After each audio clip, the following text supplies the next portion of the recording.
205. Personal popularity, qualities of sober deliberation, and an intellectual mediocrity were at a premium in the eyes of Union delegates.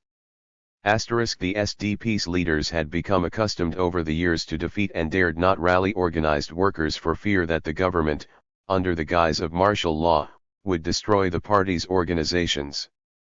These circumstances are important to recall when confronting the argument that, during frequent periods of study in Berlin and Heidelberg between 1909 and the end of the First World War, Lukács simply absorbed the influences of those by whom he was taught and with whom he worked, for example, sociologist Max Weber, neo-Kantian philosophers Windelband and Rickert, among others.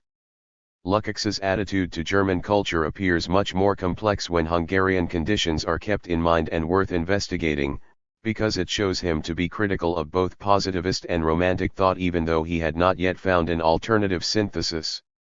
As one commentator notes, Lukács had originally arrived on the scene at a time when it was very generally held that the only choice open to one who could accept neither traditional metaphysics nor religious faith lay between the positivism of empirical science and the vitalism of irrationalists such as Nietzsche or Bergson.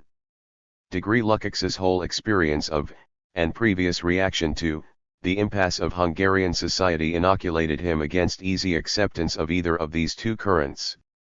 He had already brushed with the authorities when they closed the Thalia Theatre Company with which he was involved. He had also supported what was progressive in 20th century and the West and shown some interest in socialist ideas and organization, so he was unlikely to fall for the irrationalist creed. He was an equally stern critic of the positivism of the enlightened bourgeoisie and, therefore, was also unlikely to be an uncritical pupil of, for instance, Max Weber. Therefore, Lukács confronted German culture with the paradoxes of Hungarian social development in the forefront of his mind. As yet, Lukács only knew what he was against, not what could replace it. His intellectual impasse reflected the social impasse of Hungarian society, an old imperial bureaucracy, a conservative bourgeoisie, and a compliant and sclerotic SDP opposed only by poorly organized groups of revolutionaries without systematic contact with the working class. The stalemate in political life was the root of Lukács's romantic anti-capitalism, the phrase he used to describe his position at this time. The outbreak of the First World War only deepened the social and intellectual crisis, at least at first. In Hungary, there was unprecedented squalor and splendor side by side in wartime Budapest. The SDP, like their German model, enthusiastically supported the imperial war effort. The left socialists worked underground producing anti-war and pacifist propaganda, but 206. It was not until November 1917 that the Hungarian Socialist Group emerged to produce the first truly revolutionary document that appeared in Hungary during the war, a leaflet that contained the politics of the Zimmerwald left with whom Lenin, critically, aligned himself. The paralysis that Lukács had felt before the war now turned to despair. When the war started, I said Germany and Austro-Hungary will probably defeat Russia and destroy Tsarism, that is good. France and England will probably defeat Germany and Austro-Hungary and destroy the Hohenzollerns and the Habsburgs, that is good. But who will save us from English and French culture? My despair at this question found no answer. The despair of which Lukács speaks was not totally immobilizing. It was during the war that Lukács first read Rosa Luxemburg and works of Marxist economics, but the decisive turning point came with the news of the Russian Revolution. Only the Russian Revolution really opened the window to the future. The fall of Tsarism brought a glimpse of it, and with the collapse of capitalism it appeared in full view. At that time our knowledge of the facts and the principles underlying them was of the slightest and very unreliable. Despite this we saw at last, a way for mankind to escape from war and capitalism. This dramatic change of direction was only carried out in the most general terms. It was accompanied by many ghosts from Lukács's intellectual past. His own recollections of this period have the ring of truth. I think that it would be departing from the truth if I were to attempt to iron out the glaring contradictions of this period by artificially constructing an organic development and fitting it into the correct pigeonhole in the history of ideas. If Faust could have two souls within his breast, why should not a normal person unite conflicting intellectual trends within himself when he finds himself changing from one class to another in the middle of a world crisis? My ideas hovered between the acquisition of Marxism and political activism on the one hand, and the constant intensification of my purely idealistic ethical preoccupations on the other. Registered Lukács made rapid intellectual progress between 1917 and joining the Hungarian Communist Party 12 days after it was formed in December of the following year. However, the Hungarian Revolution and the consciousness of the Hungarian working class made even faster progress. Despite the SDP's decision to support a wartime Koltian government, the mood hardened inside the working class and, in January 1918, a general strike led by rail workers began. Some 150,000 demonstrated in Budapest, shouting "Long live the Workers' Councils," and "Greetings to Soviet Russia." 207. The SDP tried to call the strike off, but the metal workers' unions, the rail unions, and the defense plants held out. Only the resignation of the SDP executive got them back to work. The rail workshops were soon on strike again. The army intervened and shot 3 strikers dead. A new general strike was called, although not before the leaders of the left were arrested. The general strike lasted from June 22 to June 27 before the SDP again called it off in return for minor economic concessions. The intensification of the class struggle was too much for the government and, in October 1918, the war cabinet fell. In what became known as the Autumn Rose Revolution, on November 1, Count Károlyi formed a government that included SDP ministers. The Károlyi government was inherently unstable. On the one side, the victors of the First World War obliged Károlyi to cede half of Hungarian territory, precipitating shortages of grain, textiles, and shoes. On the other side, peasant uprisings broke out, and, in the towns, especially in Budapest, there were riots. Real power lay not with Károlyi but with the workers' and soldiers' councils.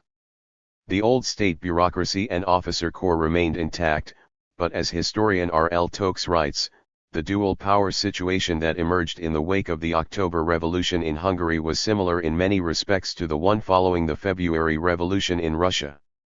Nevertheless, there were also vitally important differences with the Russian Revolution. The Hungarian SDP dominated the workers' councils just as their Menshevik counterparts had at first in Russia, but, if anything, the Hungarians were even more conservative. The SDP was not prepared to strike out on its own, but had chosen to remain an inferior partner in the new governmental structure. Kunfi, an SDP cabinet member, called for a 6-week suspension of class struggle. Registered the second, vital difference between the two revolutions was that the revolutionary left was incomparably weaker in Hungary than the Bolsheviks had been in Russia. The Workers' Council was dominated by 239 SDP trade union delegates out of a total of 365 delegates. The SDP initially barred the revolutionary socialists, the left-wing engineers, and the syndicalists from the council, leaving the left with a foothold only in the Soldiers' Council. As late as November 17, a majority of a meeting of 50 representatives from revolutionary organizations refused to set up an independent organization, settling instead for a political club inside the SDP. It was only later in the same month that the Hungarian Communist Party was founded by Béla Kun. Lukács joined the CP almost immediately when it was still well short of 100 members. In the revolutionary atmosphere of early 1919, the CP grew rapidly, winning over revolutionary syndicalists, engineer socialists, and key sections of the manual working class. But it was still not able to challenge effectively. 208. The hegemony of the SDP. The CP certainly did not have a majority in the workers' councils when, less than 3 months after its formation, it called for an insurrection in early February 1919. In response, the SDP threatened to purge the unions of communist splitters. The CP tried to retreat, but, on February 20, 4 policemen were killed in a demonstration.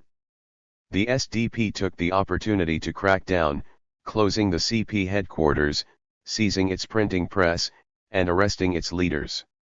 The CP had blundered badly, but the situation was not irretrievable. The SDP made the mistake of allowing the police to beat Bellicon unconscious in front of a newspaper journalist. Within 6 hours the tabloid evening spread the news in impressive detail. On March 18, several thousand steel workers voted to fight for the release of the communists, with arms if necessary.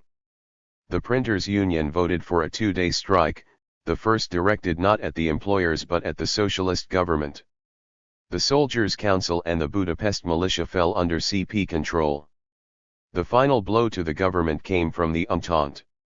Colonel Vyx, the Entente representative in Budapest, visited Karolyi on March 19 and handed him a note virtually demanding that the whole country, except for a 20-mile area around the capital, be put under Entente occupation.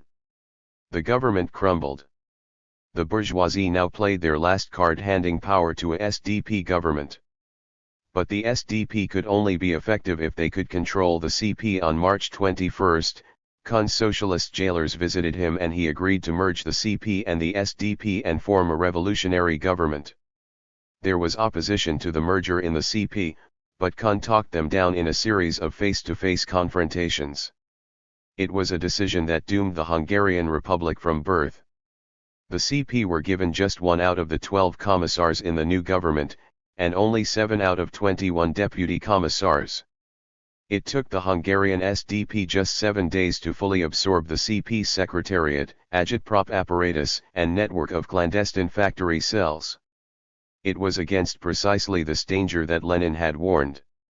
But Kuhn reassured Lenin, and Lenin accepted his assurances, at least for the time being. Kuhn was not alone in believing that he had taken the right road. 8 Practically the entire CP leadership, including Lukács, who had edited the party paper while Kuhn was in prison and was deputy commissar for education in the new government, agreed.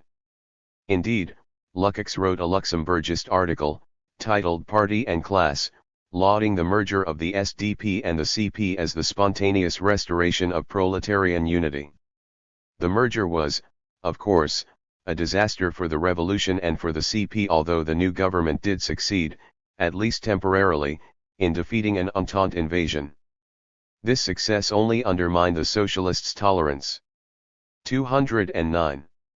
For the CP, who failed to strengthen their own base because their hands were tied by the merger of the two parties. At the party congress that opened on June 12, the CP had between 60 and 90 of the 221 delegates. The delegates voted to give the Trade Union Stewards' Conference a veto over the actions of the party. The Congress was hostile both to peasant demands for land and to the demands of national minorities. Neither was this just the work of the SDP majority. The CP believed that Lenin's policy of giving land to the peasants was an unnecessary concession that the Hungarian Soviet Republic should avoid.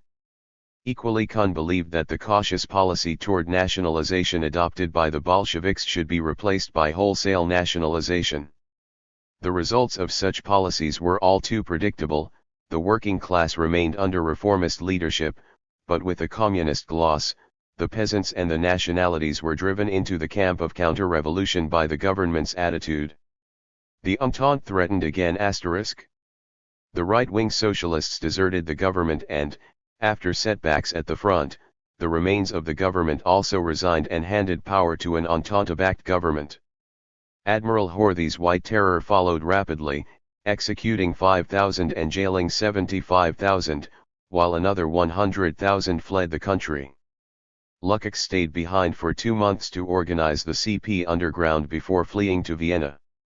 Lukács and the lessons of the Hungarian Soviet Republic.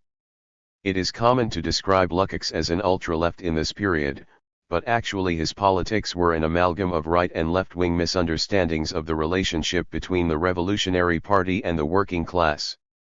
His Luxembourgist conception of the party was, if anything, a right-wing interpretation, because it deprecated independent organization. This was justified by the left-wing assumption that the raw experience of the class struggle would automatically combine with those who merely intellectually opposed the old reformist leadership, enabling the party to be organically reformed from within. Degree This was what Lukács believed had happened when the CP and the SDP merged. This conception of the party was joined to an ultra-left attitude to a number of strategic questions: land reform, parliamentarianism, nationalization, and so on. It was not until Lukács's exile in Vienna that he began to systematically rework his understanding of Marxism. The leadership of the Hungarian CP were Leninists in name only. They knew virtually nothing of Lenin's work. Only a few of Lenin's pamphlets were available, and even those were poor translations. Lukács himself recalls, "It was not until my emigration to Vienna 210 that I was able to make a thorough study of Lenin's theory." By the time Lenin criticized Lukács's ultra-left article titled "On the Question of Parliamentarianism" as very poor, Lukács had read left-wing communism and had already been wholly convinced by his arguments on the question of parliamentary participation there, so his criticism of my article did not change anything very much for me. I already knew it was wrong. Lukács's views about Hungarian politics changed first. It took longer for him to generalize to the international situation and abandon ultra-left tactics altogether. The last vestiges of ultra-leftism were eradicated from his thought during the debate in the Third International that followed the 1921 March action in Germany, of which Lukács had been a critical supporter. History and Class Consciousness, written in late 1922, was a reflection on three revolutions: the Hungarian, the Russian, and the German, shot through with a new understanding of Marxism based on Lukács's studies in exile. Some of the essays in History and Class Consciousness had been published in earlier drafts during the final part of Lukács's ultra-left phase, although the two most important studies, Reification and the Consciousness of the Proletariat and Towards a Methodology of the Problem of Organization, were written later, in 1922. Even the earlier essays were substantially reworked for inclusion in History and Class Consciousness in ways that distanced them from Lukács's first formulations. In its final form, and taken together with Lukács's Lenin, it is one of the unsurpassed philosophical generalizations of the experience of the most revolutionary era in the history of the international working class. Lukács on alienation and the division of labor. One central concern of both History and Class Consciousness and Lenin is to restate and generalize Marx and Engels's insights into the formation of class consciousness. Lukács gives a clear indication that he has grasped Marx's distinction, discussed in Chapter 2, between commodity fetishism and alienation. There is both an objective and a subjective side to this phenomena. Objectively, a world of objects and relations between things springs into being. The laws governing these objects are indeed gradually discovered by man, but even so they confront him as invisible forces that generate their own power. Subjectively, a man's activity becomes estranged from himself. It turns into a commodity which, subject to the non-human objectivity of the natural laws of society, must go its own way independently of man, just like any consumer article. In a society of generalized commodity exchange, as Marx's labor theory of value makes clear, the value of the commodities exchanged must be capable of reduction to a common element, the amount of labor time crystallized in their production. Thus, labor under capitalism has itself become measurable, comparable, abstract, and exchangeable. Therefore, so many hours of labor embodied in this car are exchanged for so many hours of labor embodied in those sacks of grain. But with this development, notes Lukács, comes the division of labor, not just in the immediate process of production but in every aspect of society. The capitalist division of labor, existing both as the presupposition and the product of capitalist production, is born only in the course of the development of the capitalist system. Only then does it become a category of society influencing decisively the objective form of things and people in the society thus emerging, their relation to nature and the possible relations of men to each other. This process is most clearly observable at the point of production, where the process of labor is progressively broken down into abstract, rational, specialized operations so that the worker loses contact with the finished product and his work is reduced to the mechanical repetition of a specialized set of actions, and so an objectively calculable work stint confronts the worker as a fixed and established reality. Degree consequently, the human qualities and idiosyncrasies of the worker appear increasingly as mere sources of error when contrasted with these abstract special laws functioning according to rational predictions. This process reaches far beyond its point of origin, the workplace, and penetrates every part of society. And the older the system becomes, the more the market seeks to meet every human need via the mechanism of commodity exchange. Lukács quotes sociologist Max Weber's description of capitalist society. The relative independence of the artisan, of the landowning peasant, the owner of a benefice, the knight and vassal was based on the fact that he himself owned the tools, supplies, financial resources or weapons with the aid of which he fulfilled his economic, political, or military function and from which he lived while his duty was being discharged. Similarly, the hierarchic dependence of the worker, the clerk, the technical assistant, the assistant in an academic institute and the civil servant and soldier has a comparable basis, namely that the tools, supplies, and financial resources essential both for the business concern and for economic survival are in the hands of the entrepreneur and the political master. The same process of specialization and division of labor that marks capitalism at the point of production also separates politics from economics and different aspects of the political process from each other. This helps the bourgeoisie impose a reified, petrified order on the unruly class relations of their society. 212. By means of Ford-like production line techniques that stress the inevitability of the whole process. Lukács again quotes Max Weber to make his point: capitalism requires for its survival a system of justice and an administration whose workings can be rationally calculated, at least in principle, just as the probable performance of a machine can be calculated. For this reason, it was unable to tolerate the dispensing of justice according to the judge's sense of fair play in individual cases or any other irrational means or principles of administering the law. Weber argues that modern businesses with their fixed capital and their exact calculations are much too sensitive to legal and administrative irrationalities to accept anything less than a bureaucratic state with its rational laws where the judge is more or less an automatic statute dispensing machine in which you insert the files together with the necessary costs and dues at the top. Whereupon he will eject the judgment together with more or less cogent reasons for it at the bottom. Bureaucracy is necessarily the hallmark of the capitalist system. Bureaucracy implies the adjustment of one's way of life, mode of work and hence of consciousness, to the general socio-economic premises of the capitalist economy, similar to that which we have observed in the case of the worker in particular business concerns.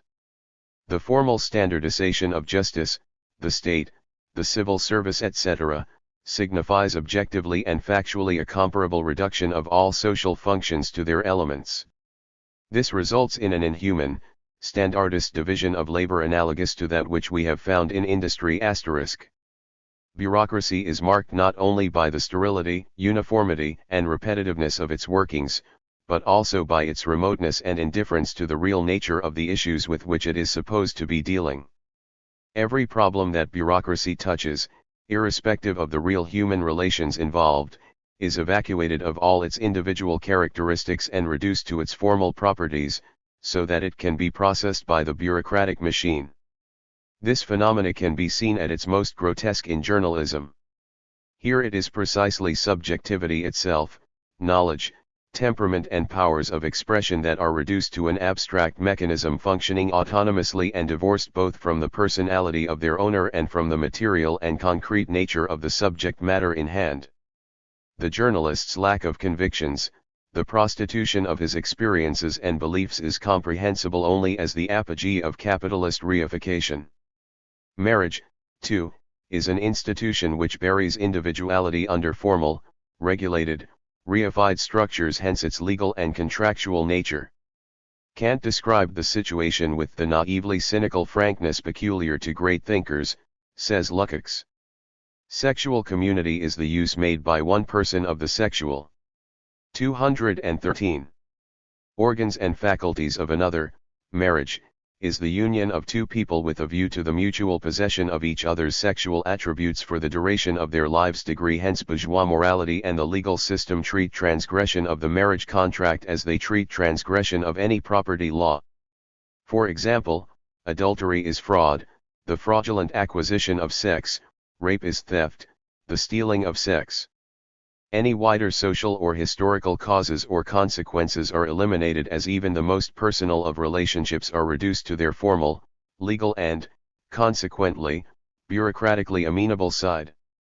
Thus alienation and commodity fetishism stamps its imprint upon the whole consciousness of man. His qualities and abilities are no longer an organic part of his personality, they are things which he can own or dispose of like the various objects of the external world. One only has to think of the way in which the lives and personalities of film, music, and sports stars are turned into commodities to see this process at one extreme.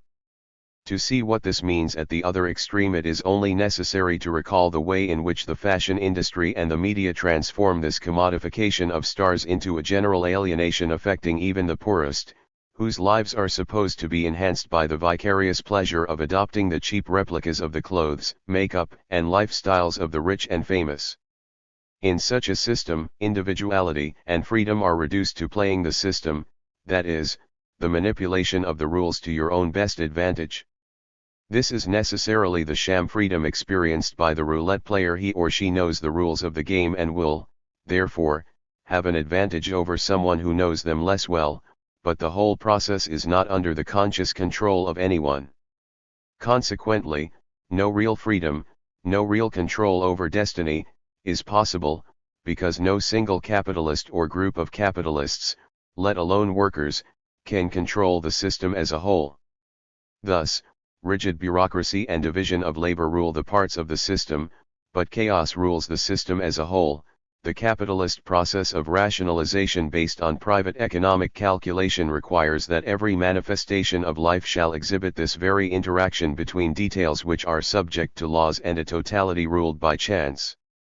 This is why each new area created by the division of labor, although it has its roots in the economic structure of capitalism, also develops its own special principles of organization. It has already been pointed out that the division of labor disrupts every organically unified process of work and life and breaks it down into its components. This enables the artificially isolated partial functions to be performed in the most rational manner by specialists who are specially adapted mentally and physically for the purpose. This has the effect of making these partial functions autonomous, and so they tend to develop. 214. Through their own momentum and in accordance with their own special laws independently of the other partial functions of society. This is an insight of great significance. It furnishes us with an account of the basis on which so many key divisions in bourgeois society arise between politics and economics, law and government, executive and administration, mental and manual labor, art and science, and the military and civil institutions of state. It does so in a way that allows us to see clearly their roots in the economic structure of society, while at the same time showing why this very same economic structure tends to give rise to other spheres that cannot crudely and immediately be reduced to their economic origins, which develop, so to speak, a life of their own. Lukács has some interesting things to say about the way parliamentary democracies embody the kind of attitudes to which commodity fetishism gives rise. Lukács points out that if we accept the surface appearance of formal, bourgeois democracy, it can seem to justify a reformist political strategy. From this standpoint, the most developed bourgeois form of rule democracy appears to be the embodiment of this democracy itself, in which it need only be ensured that the majority of the population is won to the ideals of social democracy through peaceful agitation. From this it would follow that the transition from bourgeois to proletarian democracy is not necessarily revolutionary. But this approach conceals the class character of bourgeois democracy, and it does so in the same way that the seemingly equal and fair exchanges of the marketplace disguise the underlying reality of exploitation. In this case, the separation of politics and economics, written into the structure of capitalism, makes the parliamentary democratic fraud possible. The moment of deception lies in the undialectical concept of the majority. Because the representation of the interests of the overwhelming majority of the population is the essence of working class rule, many workers suffer from the illusion that a purely formal democracy, in which every citizen is equally valid, is the most suitable instrument. But this fails to take into account the simple detail that men are not just citizens or isolated atoms within the totality of the state, but are always concrete human beings who occupy specific positions within social production. The effect of ignoring the social and economic dimension of workers' existence is to allow the formal equality of bourgeois democracy to pulverize bourgeois society politically, which is not merely an advantage to the bourgeoisie but precisely the decisive condition of its class rule. Lukács is well aware that bourgeois rule rests in the last instance on force, but for a society to experience even limited stability, the willing consent of at least a 215 large minority of the population is vital. Bourgeois democracy alone would be by no means enough to achieve this.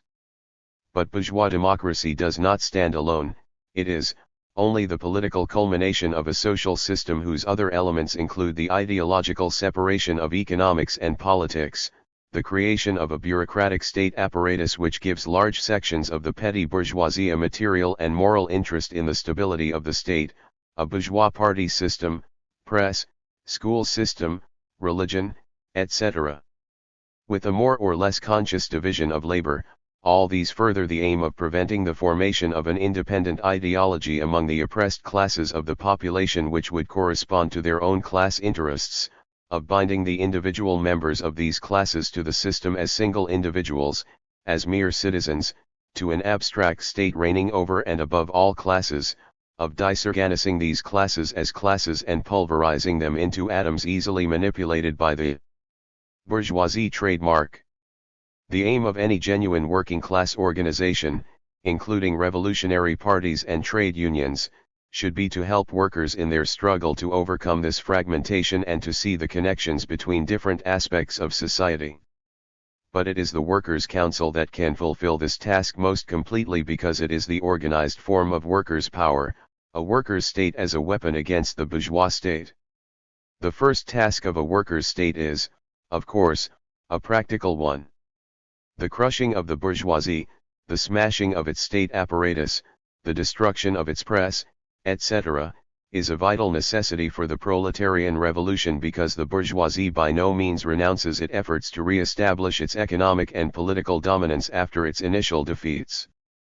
The experience of the Hungarian Revolution had shown that any concessions, which in this case were without exception also concessions to the Social Democrats, served only to strengthen the power consciousness of the former ruling classes and to postpone and even put an end to their inner willingness to accept the rule of the proletariat. It is only by showing such determination that the working class can make its allies from other classes, and its own more hesitant members, believe that it really can take power. In Hungary, retreat of the Soviets before the bourgeoisie had even more disastrous implications for the ideology of the broad masses of the petty bourgeoisie. It is characteristic of them that they regard the state as something general and universal, as an absolutely supreme institution. Apart from adroit economic policy which is often enough to neutralize the individual groups of the petty bourgeoisie, it is evident, then, that much depends on the proletariat itself. Will it succeed in giving its state such authority to meet halfway the faith in authority of such strata of the population? If the proletariat hesitates, if it lacks a sustaining faith in 216 its own mission to rule, it can drive these groups back into the arms of a 56 the bourgeoisie and even to open counter-revolution.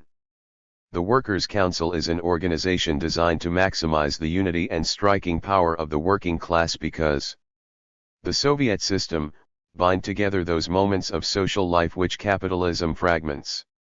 The Soviet system, for example, always establishes the indivisible unity of economics and politics by relating the concrete existence of men, their immediate daily interests, etc., to the essential questions of society as a whole. It also establishes unity in objective reality where bourgeois class interests created the division of labor, above all, the unity of the power apparatus and the people. It was in this context that Lukács wrote, the Workers' Council spells the political and economic defeat of reification. Lukács's work gives us a more systematic and concrete account of the institutional forms of class consciousness.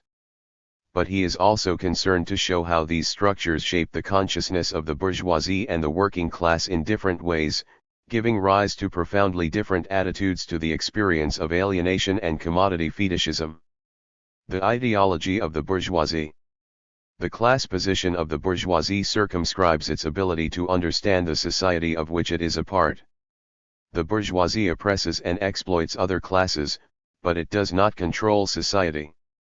The rules of market competition benefit the bourgeoisie, but the bourgeoisie do not consciously make the rules. The bourgeoisie can no more prevent periodic economic crises than can the working class. It, too, is subject to an alien force it cannot control.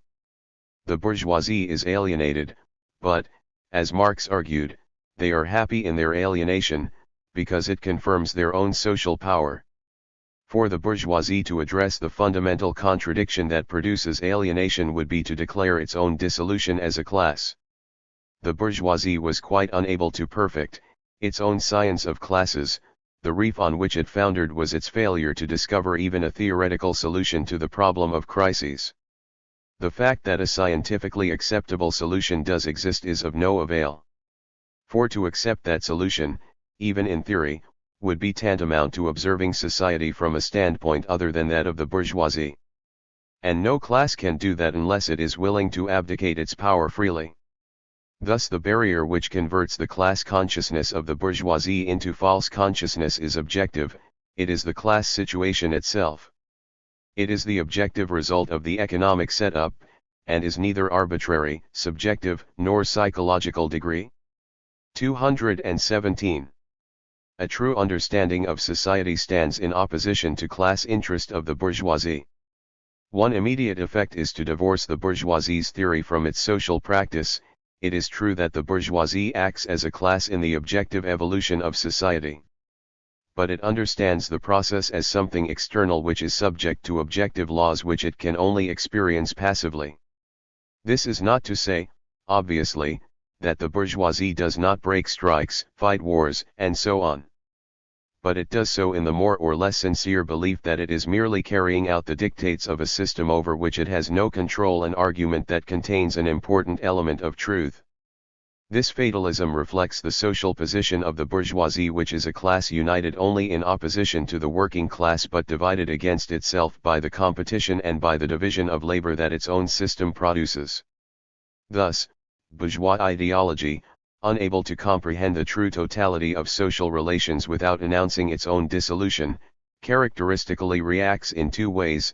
It either tries to give an account of the social totality in idealist, frequently mystical, terms, or it retreats into specialized study of those partial aspects of the system over which some regulation is possible, without ever trying to give an explanation of their relationship to each other or to the social whole. Often both elements are incoherently combined in the work of a single theorist or school. Lukács explores this false but unavoidable polarity in bourgeois ideology by examining the history of Western philosophy. Lukács has a particular vision of what lies at the core of this tradition. From Descartes, to Hobbes, Spinoza, Leibniz, there is a central strand, rich in variations, that the object of cognition can be known by us for the reason that, and to the degree in which, it has been created by ourselves. Degree. But how can a philosophical tradition which asserts that, if we are to understand the world at all, we need to grasp the process by which we make the world, flourish in a society where this very process is systematically hidden by the mechanisms of alienation and commodity fetishism? In asking this question, the Western philosophical tradition merely reproduces the problem of alienation at a more rarefied level. As a result of not being able to answer the question adequately, of not being able to see society as a historically created, contradictory totality, philosophy is constantly pushed back into reflecting the reified surface appearance of society.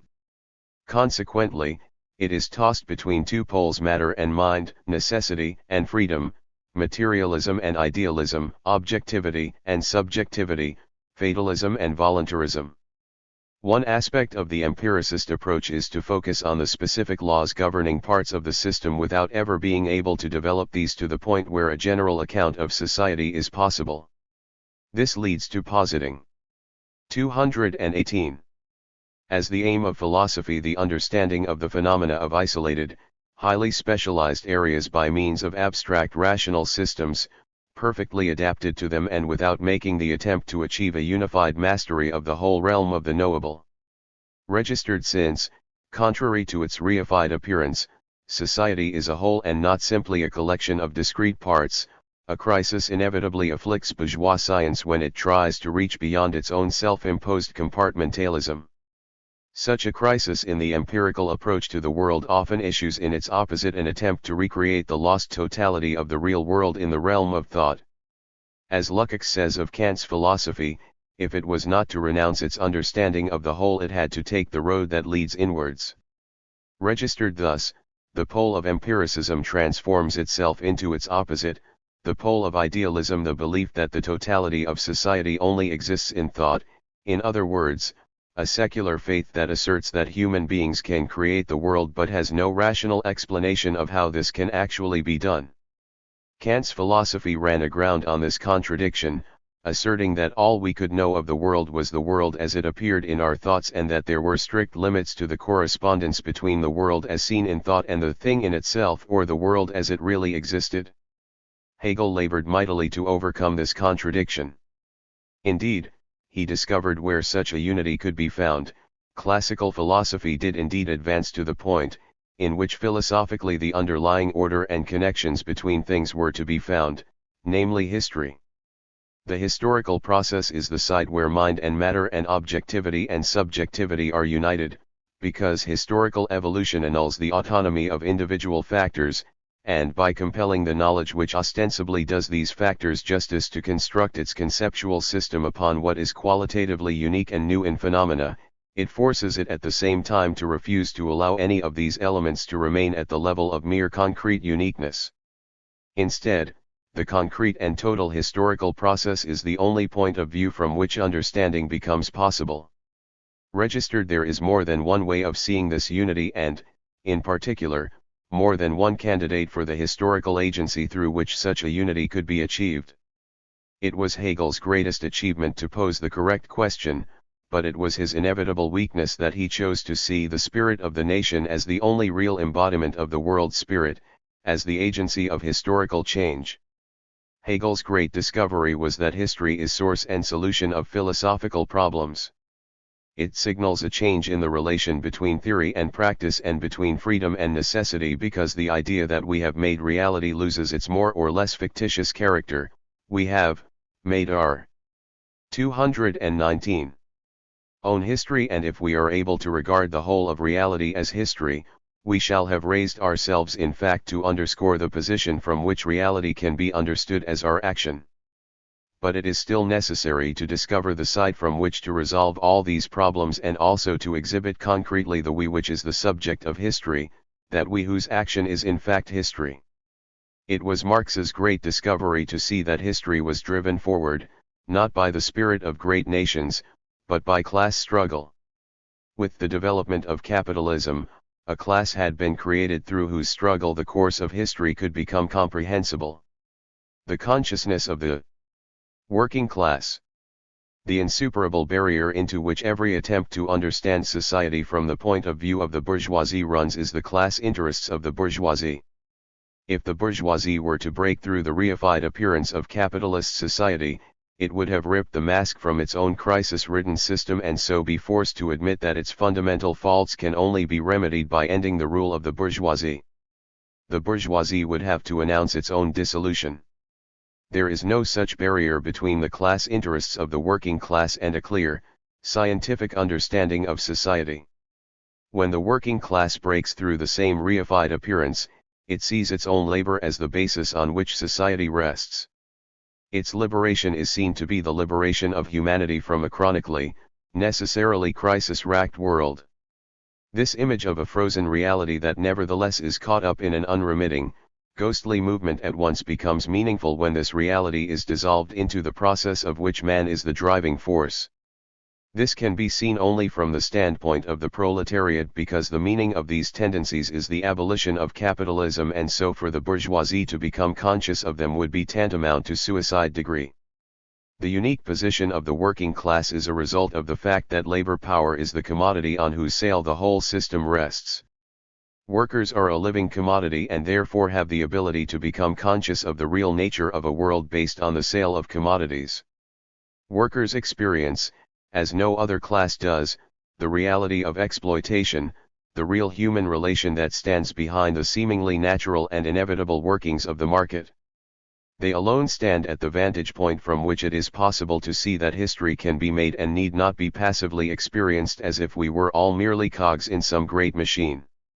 And because the working class stands at the Archimedean point from which the whole of reality can 220 be overthrown, it has the possibility of seeing the connections between theory and practice, politics and economics, the parts and the whole in a way that is not possible for any other class. Lukács summarized this position by saying that the working class is both the subject and object of history, both the creation and the creator of the historical process. But there is all the difference in the world between workers being in position from which it is possible to gain this consciousness of society and workers actually developing such consciousness. What change has been brought about, by the possibility of taking up a point of view at all towards society, asks Lukács. His reply, in the first instance nothing at all. For the proletariat makes its appearance as the product of the capitalist order. Consequently, the forms in which it exists are, the repositories of reification in its acutest and direst form, and they issue in the most extreme dehumanization. So the key question is, how do workers move from the everyday consciousness, which is dominated by commodity fetishism, to the consciousness that is possible, given the workers' class position and the class interests that flow from that position? It is often asserted that it is at this point that Lukács's whole account of class consciousness fails. Gareth Stedman Jones, for instance, argues that Lukács's theory either leaves the consciousness of the working class imprisoned within the iron cage of commodity fetishism, or it must assert that workers have a perpetually revolutionary consciousness.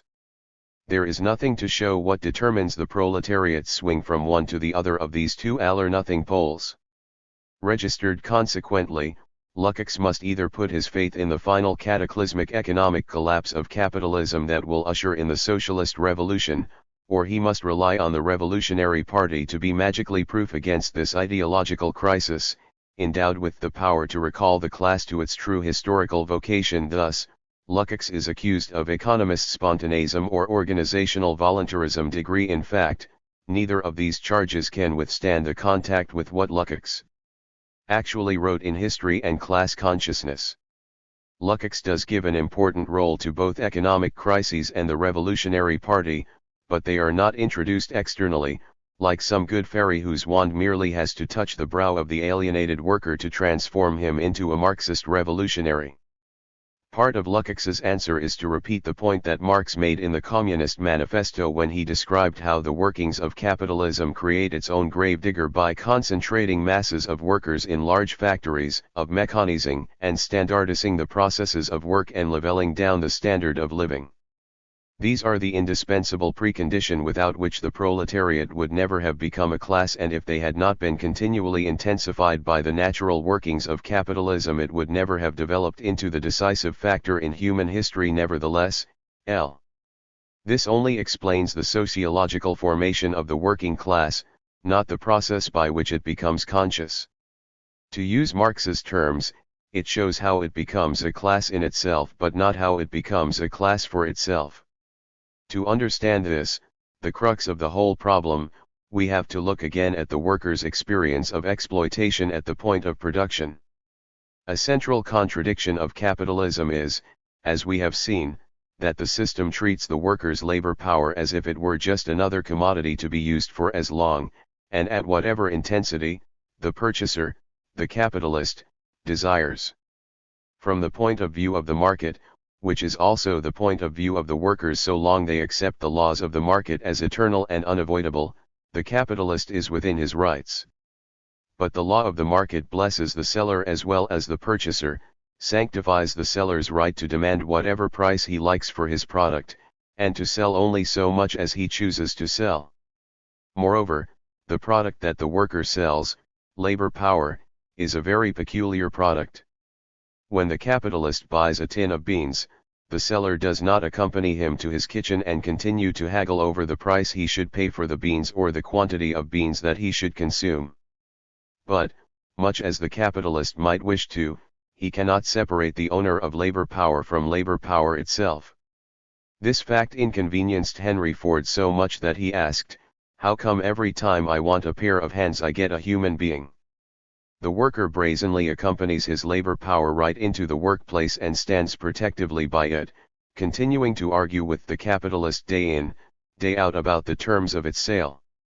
Unsurprisingly, worker and capitalist do not see this process from the same viewpoint. Lukács quotes Marx to reinforce his argument. We see then, that, apart from extremely elastic bounds, the nature of the exchange of commodities itself imposes no limit to the working day, no limit to surplus labor. The capitalist maintains his right as a purchaser when he tries to make the working day as long as possible, and to make, whenever possible, 2 working days out of 1. On the other hand, the peculiar nature of the commodity sold implies a limit to its consumption by the purchaser, and the laborer maintains his right as a seller when he wishes to reduce the working day to one of normal duration. There is here, therefore, an antinomy, right against right, both equally bearing the seal of the law of exchanges. Between equal rights force decides. Hence it is that in the history of capitalist production, the determination of the working day presents itself as a result of a struggle between collective capital, i.e. the class of capitalists, and collective labor, i.e. the working class. This is, therefore, the point where the grip of commodity fetishism once prized open. The laws of the market cannot resolve the contradiction that is thrown up in every workplace on every working day, for this is the 222 point where the eternal laws of capitalist economics fail and become dialectical and are thus compelled to yield up the decisions regarding the fate of history to the conscious actions of men. Consequently, it is here that we find in concentrated form the basic issue of the class struggle, the problem of force. Registered it is from this first awakening that working class consciousness develops. The special objective character of labor as a commodity. Its use value, which like every use value is submerged without trace in the quantitative exchange categories of capitalism, now awakens and becomes a social reality. Now that this core is revealed, it becomes possible to recognize the fetish character of every commodity based on the commodity character of labor power. In every case we find its core, the relation between men, entering into the evolution of society. This antithesis with all its implications is only the beginning of the complex process of mediation whose goal is the knowledge of society as a historical totality. It is a long ascent from the fundamental contradiction of capitalist society to revolutionary consciousness. Nevertheless, having seen the reality of commodity exchange with regard to themselves, workers can use this insight to unravel all the other mystifications of human relations that have taken on the appearance of relations between things from the state and the bureaucracy to marriage and sexuality. Before moving on, it is worthwhile pausing to examine a somewhat obscure and controversial formulation in which Lukács expresses his conception of consciousness. As the mere contradiction is raised to a consciously dialectical contradiction, as the act of becoming conscious turns into point of transition to practice, we see once more in greater concreteness the character of proletarian dialectics as we have often described it, namely, since consciousness here is not the knowledge of an opposed object but is the self-consciousness of the object, the act of consciousness overthrows the objective form of its object. The final phrase of this quotation, the act of consciousness overthrows the objective form of its object, has sometimes been taken to mean that Lukács thought that, for instance, realizing that the state is a product of alienation is the same as actually getting rid of the state. Of course, Lukács meant no such thing.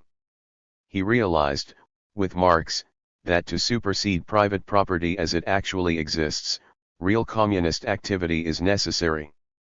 Indeed, history and class consciousness makes an identical point.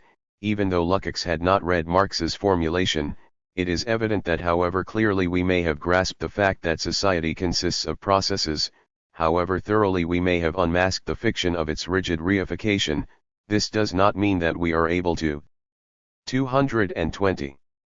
Annul the reality of this fiction in capitalist society in practice. The moments in which this insight can really be converted into practice are determined by the developments of society. Thus proletarian thought is in the first place a theory of praxis which only gradually transforms itself into a practical theory that overturns the real world. The individual stages of this process, alone would be able to show, the intimate dialectical process of interaction between socio-historical situation and the class consciousness of the proletariat. What Lukács really meant by consciousness overthrowing the objective form was that the habit of treating class relations as inevitable givens had been replaced by a consciousness that sees them as historical, and therefore alterable, creations. Such a change in workers' perceptions is a step away from reified thought and a step toward revolutionary consciousness. Such a step can be the result of action, but it is also the precondition of further class-conscious action. Or as Lukács puts it, class consciousness must develop a dialectical contradiction between its immediate interests and its long-term objectives, and between discrete factors and the whole. For the discrete factor, the concrete situation with its concrete demands is by its very nature an integral part of the existing capitalist society, it is governed by the laws of that society and is subject to its economic structure. Only when the immediate interests are integrated into a total view and related to the final goal of the process do they become revolutionary, pointing concretely and consciously beyond the confines of capitalist society. The speed with which the connections between partial struggles and partial gains in class consciousness can generalize into a more complete revolutionary consciousness depends, not exclusively but nevertheless to an important degree, on the depth of the economic crisis. The more ruthlessly the capitalist class is obliged to attack the wages and conditions of the working class, the more likely it is that the contradiction at the heart of the productive process will reveal the true nature of capitalist society to those who have to sell their labor power. An economic crisis suddenly reminds all the haughtily independent fiefdoms of capitalist society, with their own private modes of thought and action, of their crude blood relation with the monarchical power of the economy that sustains them. The economic crisis does not abolish the separate spheres of government and arts, legal and social life, and so on, but it makes their interrelations easier for workers to see and harder for the bourgeoisie to disguise. Nevertheless, the whole point of Lukács's book was to demonstrate that even the deepest economic crises do not automatically produce the consciousness and organization necessary for workers to take power. In passages that echo with phrases from Marx and Luxemburg, Lukács wrote, 224. For socialism would never happen by itself, and as the result of an inevitable natural economic development. The natural laws of capitalism do indeed lead inevitably to its ultimate crisis, but at the end of the road would be the destruction of all civilization and a new barbarism. The natural laws governing the economic process only determine the crisis itself, giving it dimensions which frustrate the peaceful advance of capitalism. However, if left to develop, they would not lead to the simple downfall of capitalism or to the smooth transition to socialism. They would lead over a long period of crises, civil wars, and imperialist world wars on an ever-increasing scale to the mutual destruction of the opposing classes and to a new barbarism. Without the intervention of the working class, the capitalist class is in a position to break the deadlock and to start the machine going again. And the measures taken by the bourgeoisie to break the deadlock of the crisis, and which in the abstract are as available to it as in former crises, now become the arena where class warfare is openly waged. Hence the action of the working class blocks capitalism's way out of the crisis, giving rise to a revolutionary opportunity. Even so, it still remains true that in this situation the fate of the proletariat, and hence the whole future of humanity, hangs on whether or not it will take the step that has now become objectively possible. Asterisk. Lukács's point is sometimes treated, even in Marxist circles, as if it were heretical.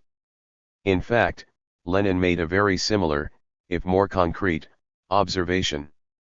Revolutionaries sometimes try to prove that the crisis is absolutely insoluble. This is a mistake. The bourgeoisie are committing folly after folly, thus aggravating the situation.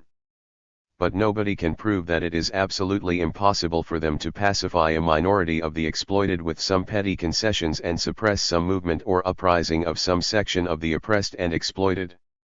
To try to prove in advance that there is absolutely no way out of the situation would be sheer pedantry or playing with concepts and catchwords. Practice alone can serve as real proof in this and similar questions. All over the world the bourgeois system is experiencing a tremendous revolutionary crisis. The revolutionary parties must now prove in practice that they have sufficient understanding and organization, contact with the exploited masses, and determination and skill to utilize the crisis for a successful, a victorious, revolution. 4. Lukács was well aware from his own experience that changes in class consciousness were always uneven. Workers in different countries, industries, unions, and workplaces went into battles of different intensity at different times and emerged with different degrees of class consciousness. The Emmer 220. Gens of a clear class consciousness does not happen at a single stroke and in a coherent manner. For there are not merely national and social stages involved, but there are also gradations within the class consciousness of workers in the same strata. It was the task of revolutionary organization to try and overcome this unevenness, the more or less chaotic ups and downs in the evolution of consciousness, the alternation of outbreaks which reveal a maturity of class consciousness far superior to anything foreseen by theory, with half-lethargic conditions of stasis, of passivity, of merely subterranean progress, finds itself opposed by a conscious effort to relate the final goal to the immediate exigencies of the moment. Thus in the theory of the party the process, the dialectic of class consciousness becomes a dialectic that is consciously deployed * registered, but different types of political organization can retard as well as advance this process. Consequently, the question of political organization was a central concern for Lukács as he applied his theory to concrete questions of class struggle. Reformist organization and revolutionary organization. The explanation of class consciousness in the work of Marx, Engels, and Lukács does not suffer the same one-sidedness as those which rely exclusively on pointing to ruling class control of the ideological levers in society, the so-called dominant ideology thesis. This is because it starts from the real class experience of life under capitalism and shows both how this predisposes workers to accept the system, how key institutional and ideological divisions in society reflect its economic structure, and also how this pattern is disrupted by the inescapable contradiction at the heart of capitalism. In the wake of his experience in the Hungarian Revolution and his assimilation of the lessons of the Russian Revolution, Lukács was insistent that any such general analysis must come to organizational conclusions. Indeed, he was insistent that the analysis itself was radically incomplete without an understanding of how the general formation of class consciousness was mediated by political organization. Organization is the form of mediation between theory and practice. And, as in every dialectical relationship, the terms of the relation only acquire concreteness and reality in and by virtue of this mediation *. So, to provide a more concrete picture of class consciousness, it is now necessary to show how the economic, political, and ideological struggle gives rise to and is shaped by political organization. 226. From the general analysis outlined above, it is not difficult to see the effect that reformist politics and organization have on working class consciousness. It is precisely because the economic and social preconditions for revolution are often realized before workers are conscious of the revolutionary opportunity before them that the struggle against reformist political currents, which inhibit the development of such a consciousness, is so important. The Menshevik workers' parties and the unions they control, now consciously labor to ensure that the merely spontaneous movements of the proletariat should remain on the level of pure spontaneity. They strive to prevent them from turning their attention to the totality, whether this be territorial, professional, etc., or whether it involves synthesizing the economic movement with the political one trademark. In this process Lukács saw a division of labor between trade unions and reformist parties. The unions tend to take on the task of atomizing and apoliticizing the movement and concealing its relation to the totality, whereas the reformist parties perform the task of establishing the reification in the consciousness of the proletariat both ideologically and on the level of organization. In fact, the very separation between the economic struggle and the political struggle, embodied in the division between the unions and the reformist parties, precludes any really effective action encompassing society in its totality. For this itself is based on the mutual interaction of both these factors. There is always a danger that the advances in consciousness that the working class gains through struggle will relapse into an understanding of society based on discrete spheres of life. With the growth of social democracy, argues Lukács, this thread has acquired a real political organization which artificially cancels out the mediations so laboriously won and forces the proletariat back into its immediate existence where it is merely a component of capitalist society and not at the same time the motor that drives it to its doom and destruction. And because social democracy lives within the fragmented world presented by the day-to-day appearance of capitalism, it is unable to see the connection between the immediate struggle and the total struggle to change society. It, therefore, must concede defeat on every particular issue also, because it has renounced the only standpoint that could enable it to combat the overwhelming resources of knowledge, culture, and routine which the bourgeoisie undoubtedly possesses and will continue to possess as long as it remains the ruling class. Lukács's overall point is that the politics and structures of reformist organization tends to reinforce the reified picture of the world engendered by L'Appel. The process of capitalist production and exchange. This is even true during those periods of political and economic crisis when the working class is beginning to break from the old ideas. If such transformations in workers' consciousness are to fulfill their potential, it is essential that they are reflected in attempts to build an organization. Indeed, it is vital that part of the proletariat that spontaneously rebels against its leaders' behavior, and longs for revolutionary leadership must assemble in an organization. The genuine revolutionary parties and groups which thus arise must contrive to win the confidence of the great masses and remove them from the power of the opportunists by their actions. It was the contrast between the experience of Rosa Luxemburg and her supporters and that of Lenin and the Bolsheviks that made Lukács so insistent on this issue. Luxemburg had fought a political and theoretical battle against right-wing revisionism inside the German Reformist Party, the SPD, but it was not until the revolution was actually underway that she formed an independent organization. The result was that, unlike Lenin and the Bolsheviks, Rosa Luxemburg's party was too small and too inexperienced to affect the outcome of the revolution decisively. As Lukács notes, Lenin and Rosa Luxemburg were agreed politically and theoretically about the need to combat opportunism. The conflict between them lay in their answers to the question whether or not the campaign against opportunism should be conducted as an intellectual struggle within the revolutionary party of the proletariat or whether it was to be resolved on the level of organization. The consequence of following Rosa Luxemburg's approach was that it put the whole emphasis on convincing the supporters of opportunism and on achieving a majority within the party. The result is that a war against opportunism as a tendency cannot crystallize out, the terrain of the intellectual conflicts changes from one issue to the next and with it changes the composition of rival groups. And so it follows that the struggle against opportunism will disintegrate into a series of individual skirmishes in which the ally of yesterday can become the opponent of today and vice versa. Without a politically unified organization, it is impossible to judge whether the theory of the organization is correct and whether its strategy and tactics are effective. Only an analysis oriented towards organization can make possible a genuine criticism of theory from the point of view of practice. If theory is directly juxtaposed to an organized action without its being made clear how it is supposed to affect it, i.e. without clearly expressing their connectedness in terms of organization, then theory can only be criticized with regard to its own internal contradictions. This aspect of the problem 228 of organization enables us to understand why opportunism has always shown the very greatest reluctance to deduce organizational consequences from theoretical disagreements. Of course, Lukács's insistence on the independence of the Revolutionary Party did not mean that the party should not relate to non-party workers, attempt to lead them, and increase their political confidence and combativity.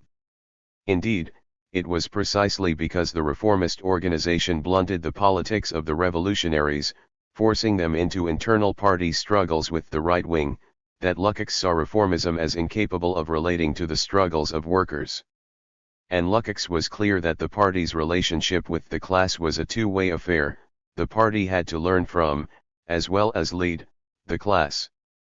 But unless the spontaneously arising lessons of the class struggle were embodied in organization, they could never be made permanent. A communist organization can only be created through struggle.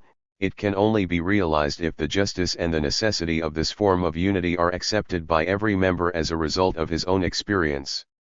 What is essential, therefore, is the interaction of spontaneity and conscious control.